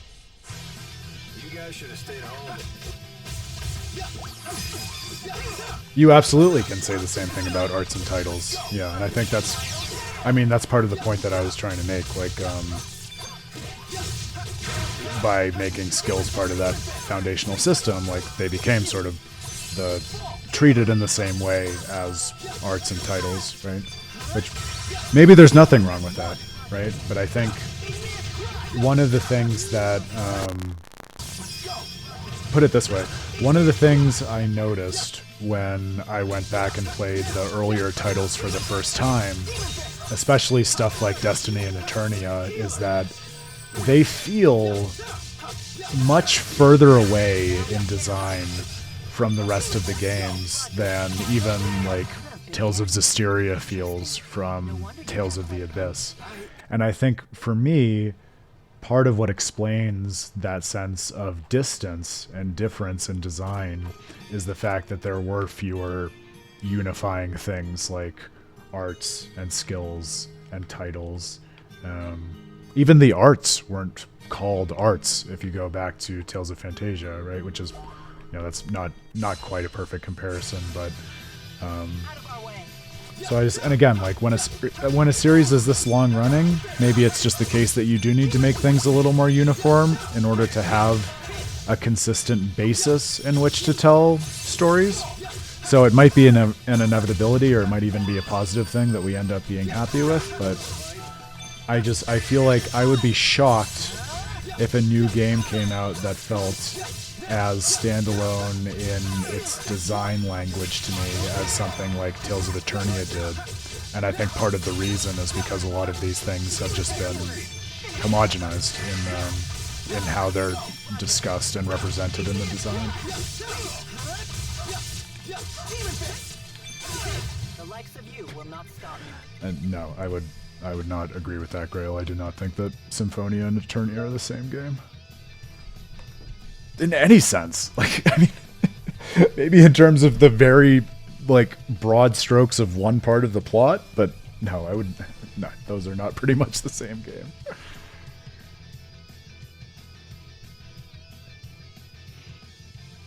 Yeah, and I mean, like, if the counterfactual is the series never homogenized its various parts of the gameplay system, but because of that, like, it never had a clear through line, and so it only ran for 15 years as opposed to almost 30 and counting, then of course I would say pragmatically it was worthwhile for them to do that, because we want more Tales games. We want it to be a long-running series. So, like, totally with you, Pottery. I think there are some clear advantages of utility in terms of making it easier to produce these games and tell more stories, but I do think, like, I don't know, the more I'm talking about it, the more I do feel like it changes the feel of these games, which it's also a cool historical artifact at this point, right? Because like I said, part of what got me down this path was feeling that the early games were markedly distinct from the later ones for this kind of reason. And it's not like the older games have gone anywhere, right? You can still pick them up and play them, and they just become that much more interesting because of that distance. So I think it's one of the many cases, like we often talk about in Tales of Praxis, where we can find reasons to appreciate it for what it is, right? Rather than wishing it were something else. Enemies may have elemental attributes that give them weaknesses and resistance to certain attacks. You can fight more effectively by exploiting enemy weaknesses. Also, by using attacks with elemental attributes, you can inflict ailments upon foes which correspond to the element of the attack. Generally, spirit arts are more effective than martial arts at inflicting ailments. Okay. Note that your characters can also become afflicted with ailments when hit with elemental attacks. All right, pretty straightforward.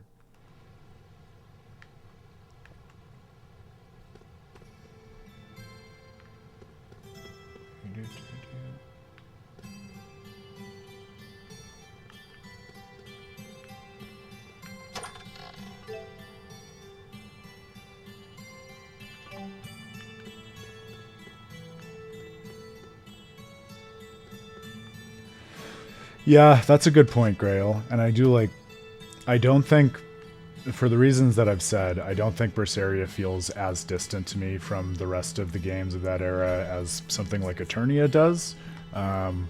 But I do feel like it's probably the closest contender because of the combat and art system, for all the reasons that we were talking about while we were doing that.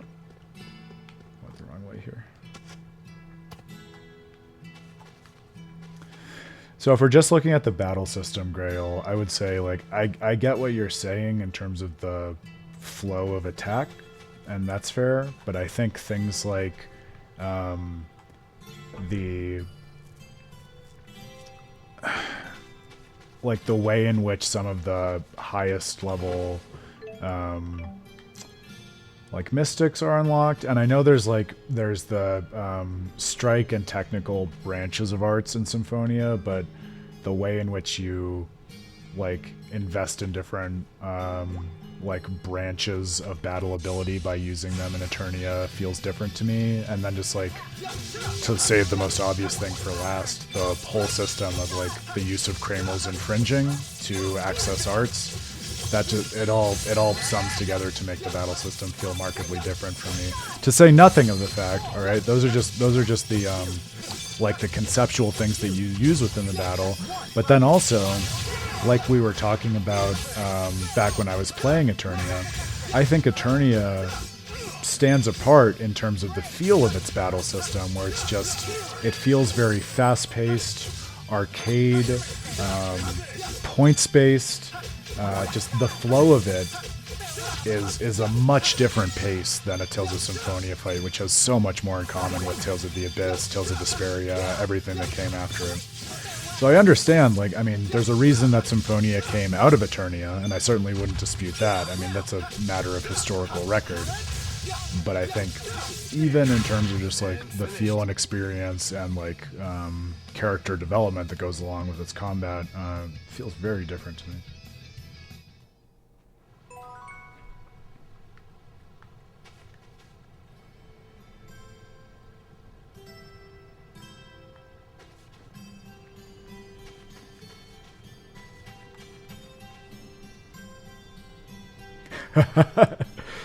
Pre and post magic lens, fair enough. I'll take that dividing line. Seems as good as any other I've seen. It's clear, it's binary. We can all use it.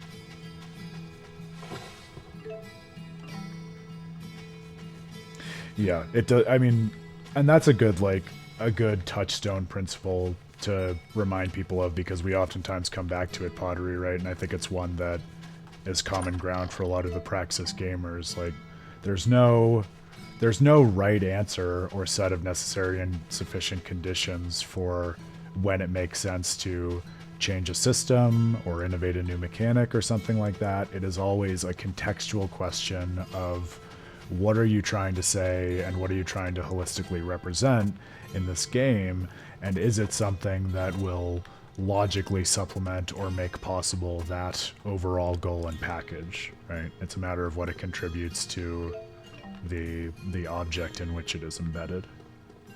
I think even just starting from that question, you can oftentimes get clearer answers than you expect.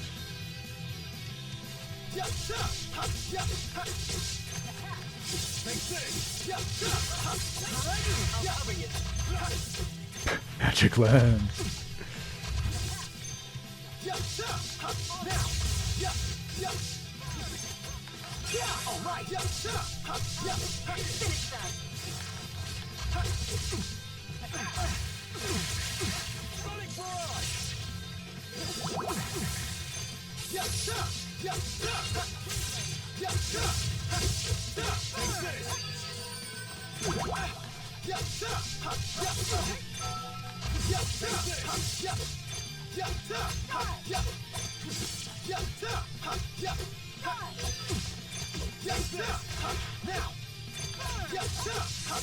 Should be using Elvin for this.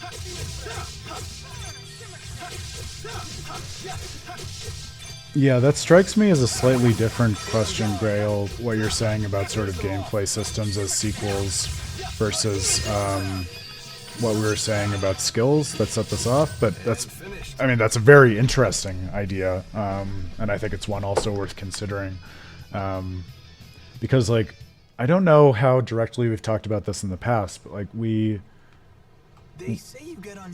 talk a lot about the idea of these later games being commentary or elaboration upon the things that earlier games were trying to say in obvious and non-obvious ways, right? So, obvious example, how is Berseria reinterpreting Tales of Xillia? Because it's a prequel, right? Obvious example. Non-obvious example, what I did with Vesperia and Destiny, right? How can we think of Vesperia as something that is additive and representing another half of the equation that Tales of Destiny set out quite a long time before in the series? And it strikes me as right, too, to ask the question, okay, if we look at the gameplay mechanics, what is it that they're trying to elaborate upon or redefine or be a sequel of in terms of earlier games? So and honestly, you'd probably be more qualified to talk to that, as you just did, than I would. But I think it's maybe not obvious to think about gameplay systems in that way, because that idea of reinterpretation and commentary is more native to the more obviously narrative aspects of games and artworks. But I think it applies perfectly well for all the reasons you might expect. Oh, cool. So we have two spirit climbs meeting, if you missed the conversation that they were having. Almost looks like a precursor, especially with the conversation commenting on the landscape, to some of the scenes and kinds of exploration that you get on a much different scale in Xenoblade Chronicles, funny enough. You know I'm always on board for that. Heal Bangle. Alright. I like the idea of using that.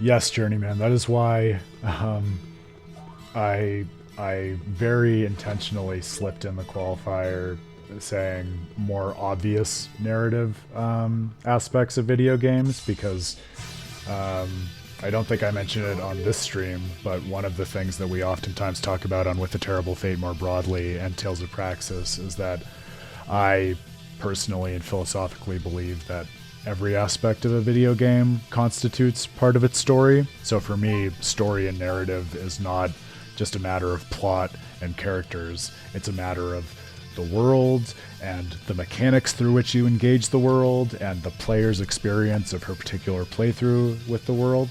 So I oftentimes think that when people talk about the story of a game, they're being too restrictive and leaving out many of the key elements that make the storytelling of games so robust and interesting. But I also think there are ways in which you can talk about the combat system, for example, that are just focused on how it feels to play it. And then if you want, and you should, you can then extend that to what it says about the story. But I think you can also just have that question and answer about the combat system itself prior to integrating questions of story. So that's all I was trying to pick out there. Here we go. I would also accept a comparison with Tales of Arise. Yes, just that particular like aesthetic and biome with like waterfalls jutting out of mountains. There are particular parts of the Xenoblade worlds that are very much like that. So it was like a muscle memory that called Xenoblade Chronicles to mind for me. But Tales of Arise also works for sure. Oh yeah, of course. Thank you for asking. I'll see if I can think. I don't have one on hand off the top of my head, but maybe I can get one for Wednesday.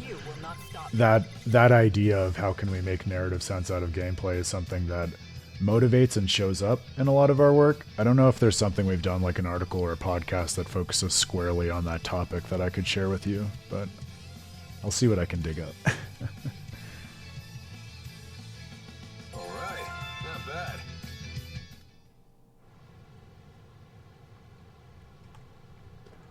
All right. Lilium Orb for Alvin. Let's do it.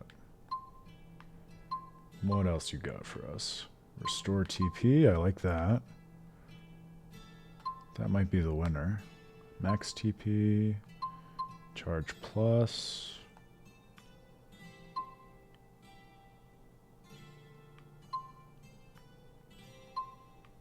Let's do the charging one. I probably benefit from better understanding how Alvin works, but I think, as Grail was actually just talking about, I think the charge mechanic is central to how he fights. So giving him that might be useful. Max AC by 1, that's good. Chivalry, a very Zelos skill. An art.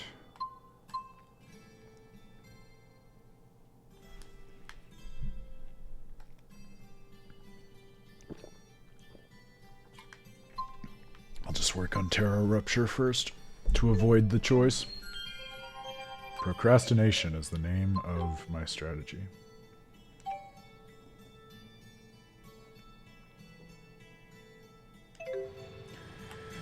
Pizzicato, I couldn't have said that better myself. So the next time you're being humble about your contributions to the chat, I'm going to remind you of this.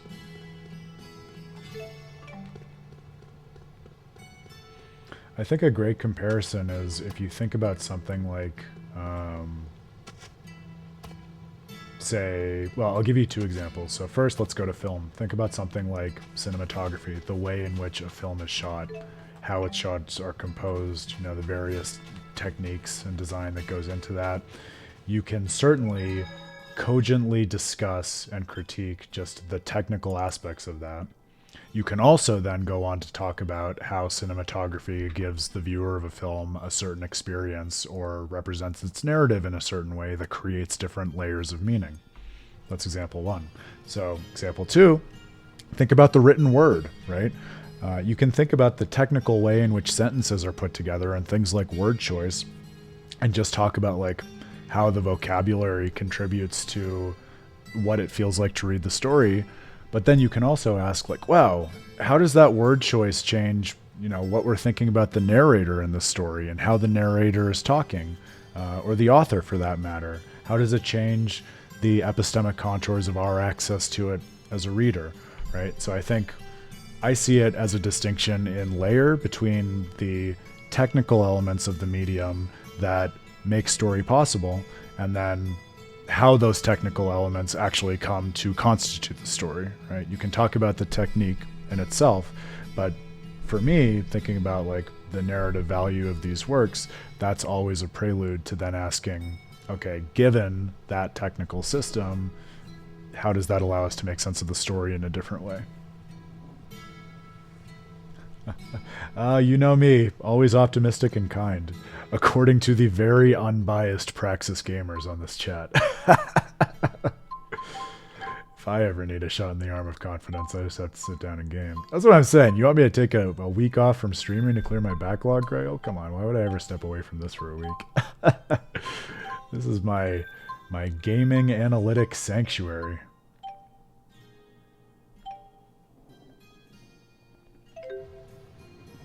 Alright, friendos. I'm going to save just now that we've healed. Well, Pottery is already leaning on me for Tunic, so stay tuned. We may well find a way to turn that dream into reality with a little bit of courage. How about that? Now that we're almost to Nia Khera, I'm getting curious.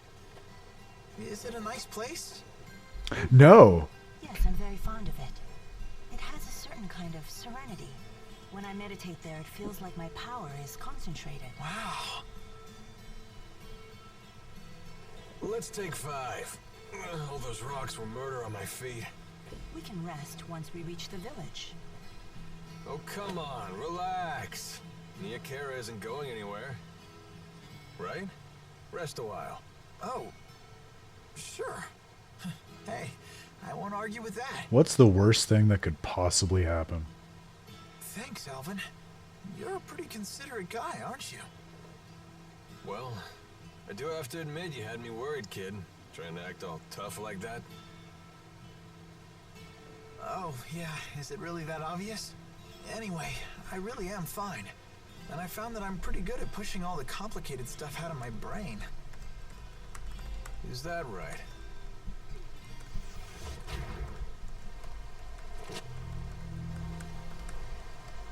Oh my god! Who are you? You like her?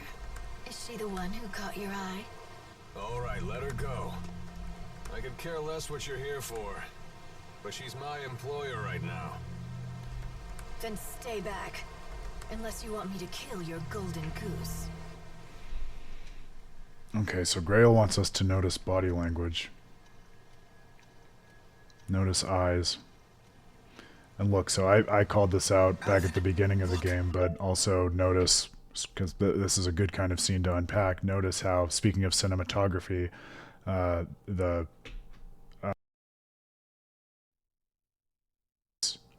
Jude's line of sight.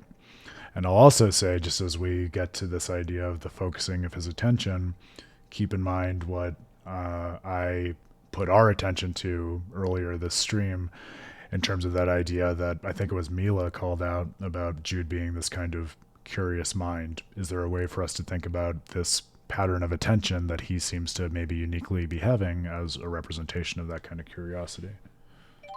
Up there.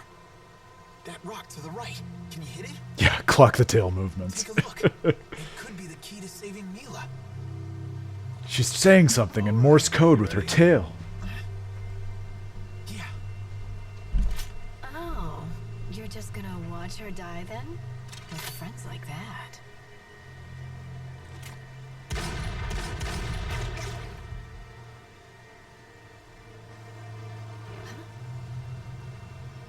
Respectfully.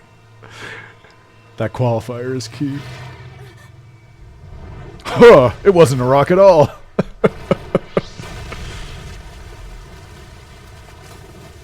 What's the expression? Out of the frying pan. And into the firefight.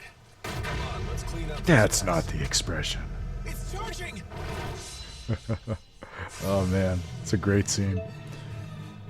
It's funny because I know I've been saying this, but despite never having made it very far in this game, I think it's a testament to the game that I still have these flashbulb memories of particular moments in it, and that scene is definitely one of them. Alright, a tutorial that explains the controls. We're gonna get some more.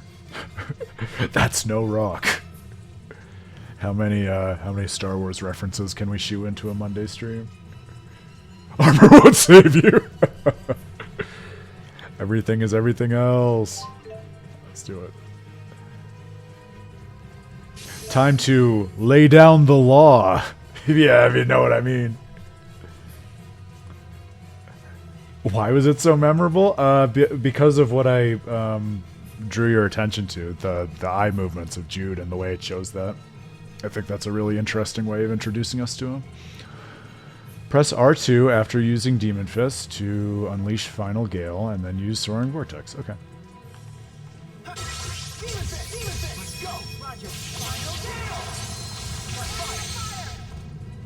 Cool. While in over limit, use a linked art. And if you quickly use another art that can produce a linked art, you can chain 2 linked arts together.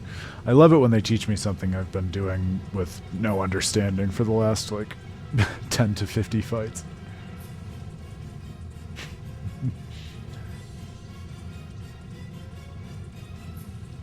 What are some other ones we can do? I can carve through armor! Oh. It was just Tales of Arise the whole time, from world to combat. You can even change your partner during a linked art. Ah, I hadn't realized that yet. So time things right, and you can perform a linked art chain across multiple partners. That seems advanced, but we'll get there.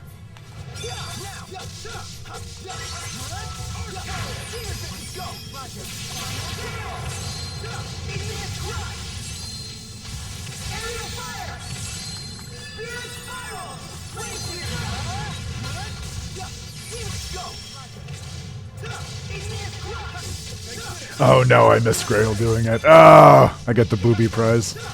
I doubled up.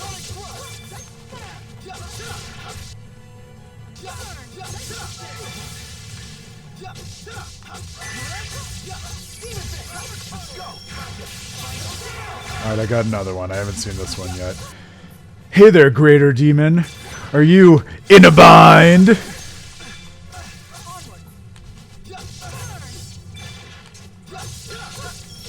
I should have waited to see if Milla would bind him, but I didn't want to take that chance before the end of the fight.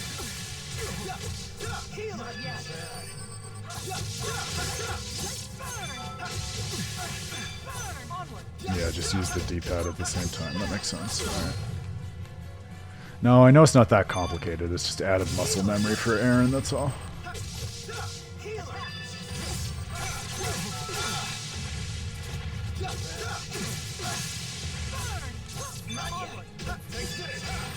I know, I did a lot of, I did my homework reviewing the linked arts list before the stream, Grail, but now that we've unlocked some more arts, I'm definitely going to have to refresh myself on it. I'm kind of expecting, based on how the last stream went, that I'll kind of maybe quietly be grinding through the background in between a decent number of these streams, so I figure that'll help me to get to know the combat system and the linked arts and everything like that a little bit better. It's just too fun.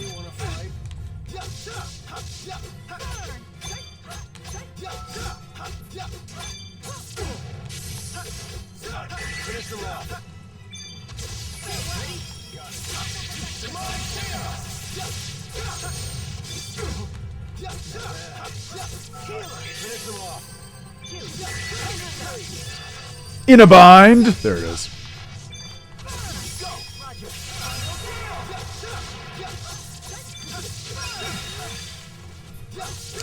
I was thinking that. How nice that we're right at the end of our time together and at a boss. With, you know, plenty of time to let the conversation and that analysis breathe and everything like that. So, if the gameplay loops keep playing like that, and we, you know, don't get interrupted by level gaps if Aaron keeps grinding off stream, I think it could be the perfect situation, friendos.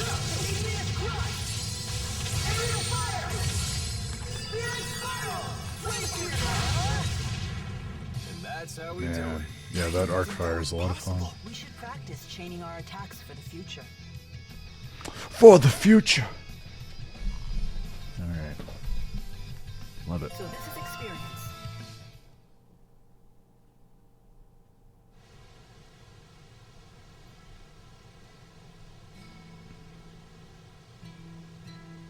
So you spotted that monster camouflaged as a boulder? Good eyes, kid. Yeah, I'm surprised, Pottery. I'm trying to think of other games that do this, because I'm sure there are some JRPGs I've played that do. Because, like, you would think if you wanted a party with, say, 6 characters and you wanted them to have unique abilities, with the way JRPG stories are told, it could be really easy, if you have the development time to build this sophisticated of a system, for characters to unlock a second unique ability, say in Act 2, and then a third unique ability in Act 3, which would add more complexity, and also nicely track and represent potentially character growth across the course of the story and make things a little more dynamic. So I could see, based on the way in which the last few Tales games have been going, I could see that perhaps being something that they play with in the future.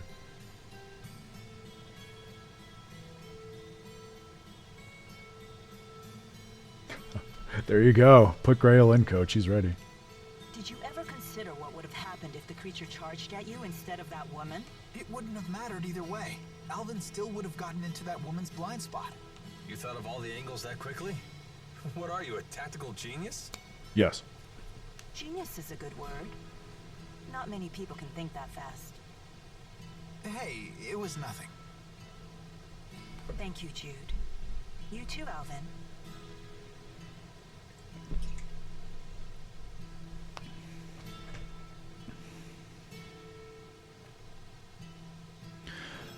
Hey, where'd that woman So I'll also say on the back of that, so we had that idea of curiosity in our head about Jude. I also think for all our concerns about him not having a key protagonist superpower in terms of some special and really strong character trait, I think that especially in a Tales game that is uniquely presented from the get-go as a game about multiple perspectives on the story, I think there's a sense in which we could hypothesize that it's a superpower to be able to quickly direct your attention and see things from multiple points of view, which was exactly what they were just praising Jude for.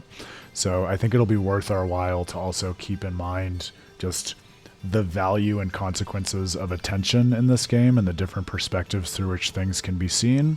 And maybe Jude has a special way of navigating that's not available to other people. Again, this is pure speculation on my part, but I find it interestingly resonant with what the game is showing us so far, and perhaps a way of solving some of our Jude problems. Hold your horses, Mr. Honor Student.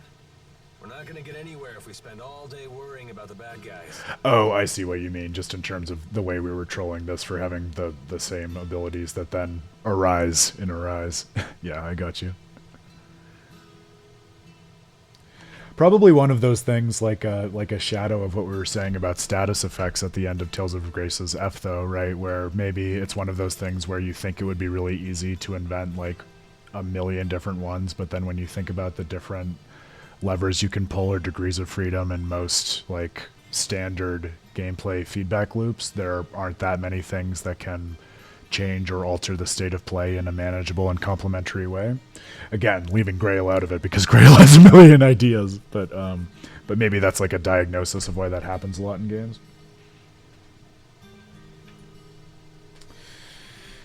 Maybe not a pillar, but I mean certainly an anchor of it in a similar way, right? I don't know. I feel like it could be an instance of the same principle, maybe coming out in a slightly different way. Come on, let's get moving.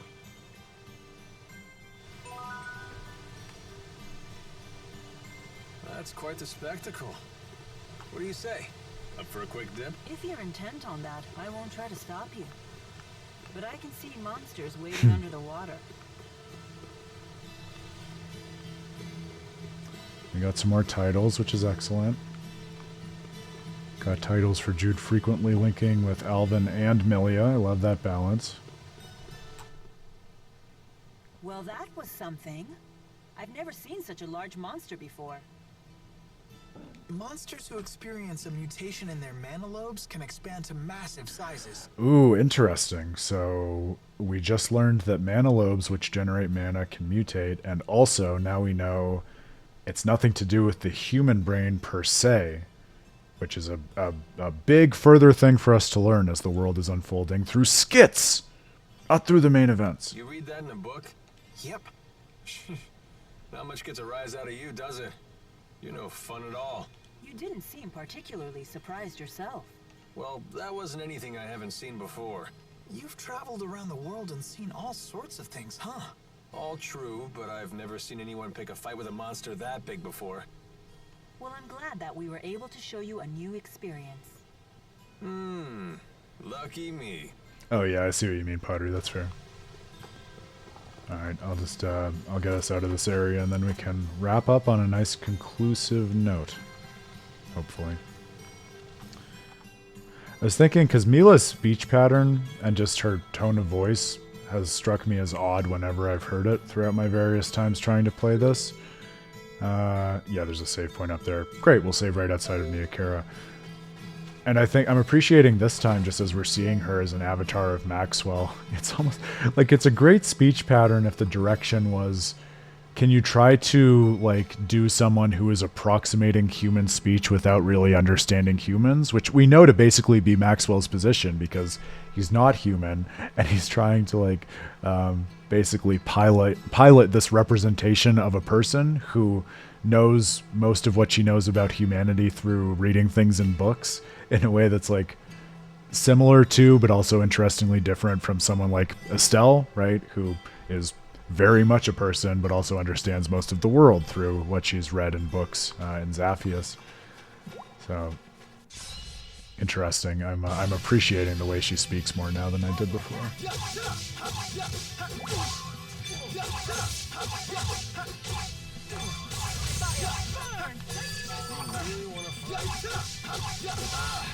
Yeah, and a lisp that only comes out in like every 30th word or something, Grail. Right? Because like I noticed that too, but it's so infrequent that I wasn't sure whether it was something I was really noticing or if it was just a trick of my mind. Interesting.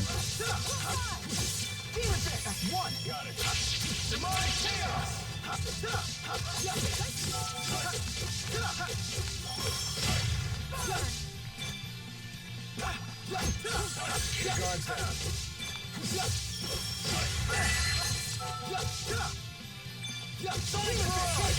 Ready? Got it. Demonic chaos. Man, are we good or what? Yeah. Ouch, the cold shoulder.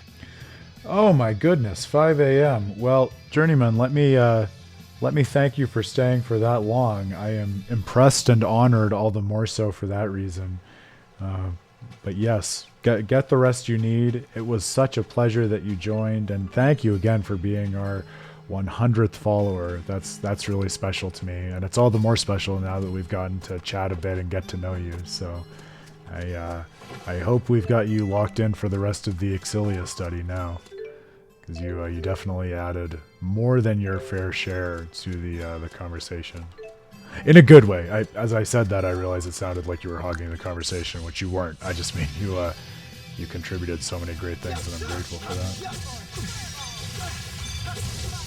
Oh, a recording issue. That would make sense, I guess, given how kind of seemingly inconsistent it is.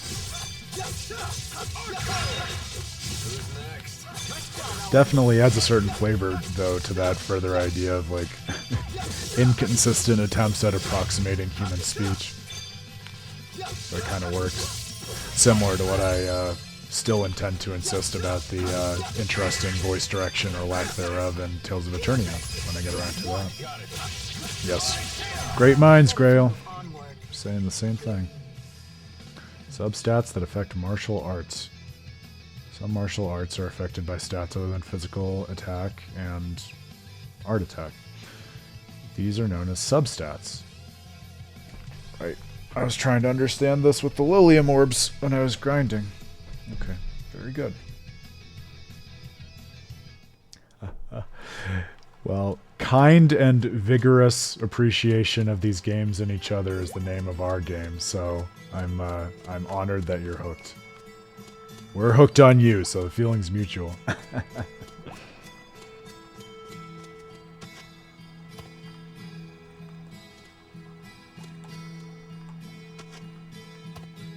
I don't think people hate lisps. I certainly don't.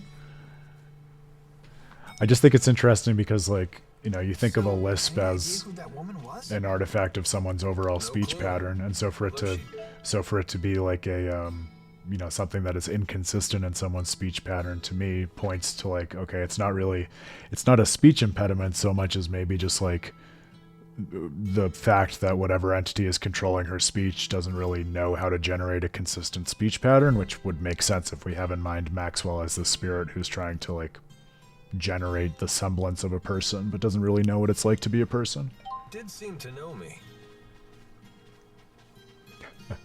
Oh no, we've been in the desolation all this time. I imagine you mercenaries make a lot of enemies in your line of work. Wake up. You're the shepherd. You're in a coma and we need you.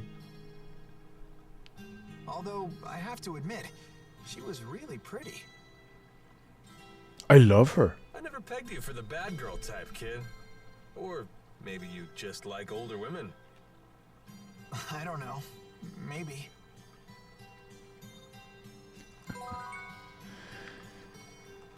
It is interesting that this early in the game, we've already met 2 antagonists. They're both seemingly like supporting antagonists. We've learned nothing about them. Both female, if I didn't already say that. And they're both kind of nuts, even by Tales standards. I don't know what to say about that, but it strikes me as a different kind of cadence to like an introduction to antagonistic forces than we get in a lot of these games. Down bad. The down bad goes all the way down, if you like. All right. We're a few minutes past the wrap-up time, and I think down that way is just a chest, so that'll be a good excuse for Aaron to boot it up and grind before Wednesday. We won't have to miss anything. So I'll save here before Nia Khera for the evening. Oh, my dear friends, this game, this experience, this study with you, a wealth of things for us to dig into. It's so fun because, as I was saying, we're getting now into all of that deep and rewarding intertext, throwing in things about every part of the series and everything that we're interested in to do with gaming. So I'll put that as a last call to everyone. I mean, I'm sure you're already doing this, but if there's some particular aspect of any of these titles that you're really interested in or trying to understand, or it's just on your mind and we haven't talked about in a while, I would challenge you, bring it up on Wednesday. Let's talk about it on the next stream, because I feel like given the energy and perspective that we're sharing now, by virtue of having done so much of Tales of Praxis together, we could probably find a way to bend that topic to Tales of Xillia and find something to, see what you're interested in thinking about in a new way, and also a way to see Tales of Xillia somewhat differently. It's a pleasure to see so many things unfolding so early on in this journey of ours. Bye, Pottery. It was so great having you for the adventure. See you again on Wednesday, hopefully. Already looking forward to it. Oh, that's nice, Grail. Nice way of doing some homework. And I will apologize again, as I feel has become my way. I was hoping to be able to get into your writing this weekend, but it was the wedding was a wedding, so it took up all my time and bandwidth. But it is on my short list more so than any game. So expect me to be reaching out to you about that too. And I really can't wait about that either. Good. Yes, there you go. And you'll do your homework for the stream. I will do that too. I'll do that. I'll step away from what I've been thinking about for this and Hearts and Berseria and Zestiria and just ask more broadly, like, what are things we haven't talked about in a while, and how can we bring that into Xillia? I think that'll be a really fun energy for Yeah, I was thinking that too about Catgirl. Like after I said nuts, I was like, is that the right energy for her? I think maybe I am just being led or misled by her character design. Let's put it this way. This is a little more neutral. They both seemed very loud as characters in terms of being colorful and in your space and sort of inexplicably outside of the aesthetic of the rest of the context in which they were embedded, if that makes sense. So I'm interested to see how things unfold in that sense. Every thread in the world to think about, from Milla as an avatar to Jude as someone who may or may not be a compelling protagonist with powers in between curiosity and attention to perspective and waywardness, to the nature of the world that is unfolding in skits, like we mentioned, like learning about monsters having mana lobes and spirits being collections of masses of mana, not in the main story, but in skits. And I think, I haven't looked this up again yet for my work on Zestiria, but my vivid memory of it is that when we first got a firm handle on what malevolence was, it was also something which Lila explained to Saray and Mikleo in a skit. So I feel like there's something in the water in terms of how Zestiria wanted us to actively interrogate and reinterpret its world during the story and what Xillia is presenting to us so far. So I'll have my mind on that too. We'll see how it goes. And Grail, yes, it's always a pleasure to have Devil's Advocate, as you know, and always a pleasure when that's you. So I'll be counting on you for that. Oh my goodness, another thing that is just so nice to be grateful for. So I'll end on this note: is it really does feel day by day on this Xillia adventure and study of ours that not only is our real life JRPG party growing, but also it's growing with the right kind of energy of people who don't just love this game, but are interested in analyzing and trying to understand it in exactly the way that we are so passionate about on With a Terrible Fate. So I can't tell you how personally rewarding and fulfilling that energy is, and it has me so grateful and also so excited about the prospects for the future of Tales of Praxis and for gaming more broadly. But I do really feel like we're at the tip of the iceberg in terms of what these games have to say. And to Pottery's earlier point, unified philosophical theory, I don't know, but I do think there is a wealth to uncover in all of these games. We're going to keep doing that. And I do think, I keep saying, these games rhyme with each other.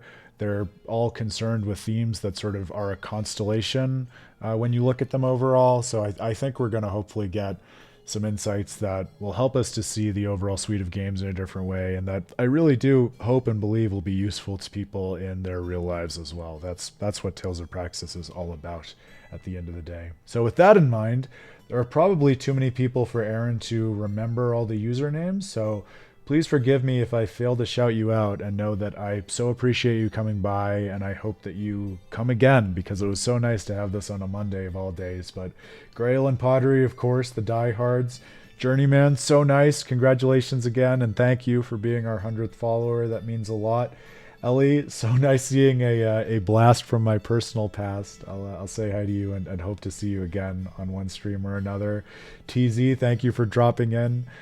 So nice having you. Pizzicato, always love having that energy of someone who doesn't just love reading games, but shouts out my old work on thinking about interpreting games from this object holist lens that I published on quite a while ago. So I was going to take 1 minute at the end just because I had hoped to share that citation with all of you, and I'll put it in the VOD too. But way back when, after I graduated, when we first started professionalizing With a Terrible Fate, I wrote this little study that was really useful to me personally in terms of articulating how it is that I think about what it is to interpret and analyze a game story and why that's valuable and how it can facilitate conversation. And other people have every now and then found it useful in their own journeys to interpret and think about games since. So if you're interested, it's a short article. It is very digestible in comparison with Aaron's actual philosophical analyses of games. This is more about just what is it to read a game? What are we up to? How can we do that a little bit better? How do we do it on With a Terrible Fate? So yeah, I encourage you to check that out as well. And if you find it useful, if you have thoughts, let me know. And I was trying to think if there were other usernames. I forgot. I don't think Random showed up today, but if you did, and I'm forgetting that, Random, forgive me. It was a pleasure to see you. And Pink Moon Neko, of course. It's always a pleasure having you around. Also a diehard as much as anyone else, but I always smile when I see you because I know sometimes you lurk, and it always warms my heart when you say hello. And if you are someone else in that boat of lurking, if you're enjoying these from the background, please feel free to do so, but also know, whether you're lurking on Twitch or on YouTube, the party really does, in all seriousness, endeavor to be optimistic, kind-hearted, and excited about unpacking and wrestling with the meaning of these games with other people who just love the storytelling of video games and want to figure out how to New Game Plus their favorite games and see them in new ways and get different things out of them. So if that's something that you're interested in, please don't hesitate to speak up, join the chat. Would love to hear from you and welcome you into the fold in that sense as well. Grail, you say that, but I know you have also visited my book on Xenoblade Chronicles 3 and the studies that I've been publishing for Tales of Graces. For Tales of Praxis, slip of the tongue, which you have been so generous to read in full and talk about with me right away. So compared with those, this is nothing, and you know that better than anyone. So, but short by Aaron's standards, which are, I guess, a different standard. As you can tell by my extended discourse on the front and back end of streams like this. But as I said at the beginning, that's as much a part of the journey as all the rest of it. And so I value that. I enjoy that. I hope you all do. At the end of the day, is an art about the conversations. And these conversations, like the conversations in JRPGs, are some of the most special and rewarding to me. So I thank you for that, my dear friends. Thank you for hanging all the way through, those who did. And I'm so excited to barrel through the rest of this first full week with our sustained focus on Xillia. Xillia isn't going to know what hit it. And once I'm done with that EX dungeon in Hearts, it'll really have my undivided gameplay attention in Tales. I'll probably still be writing and thinking about the other ones. But in terms of Tales games I am playing, it'll be this system, this world, these characters. So buckle up. We'll be here same time, Wednesday, 7 p.m. Eastern, for another 4-hour block. I can't wait to see you. I hope you get some good rest. I'm going to as well, so I can be cogent and string sentences together again by then. Still getting used to the longer stream time. But between now and then, please think well, game well, have a great evening and a great Tuesday and Wednesday. And I'll see you back here on Wednesday evening. Yes, cheers, Grail. You have a good night especially. Till next time, my friends, I'm Aaron Suduko. This has been Tales of Praxis, a part of With a Terrible Fate. You have a great one. Cheers.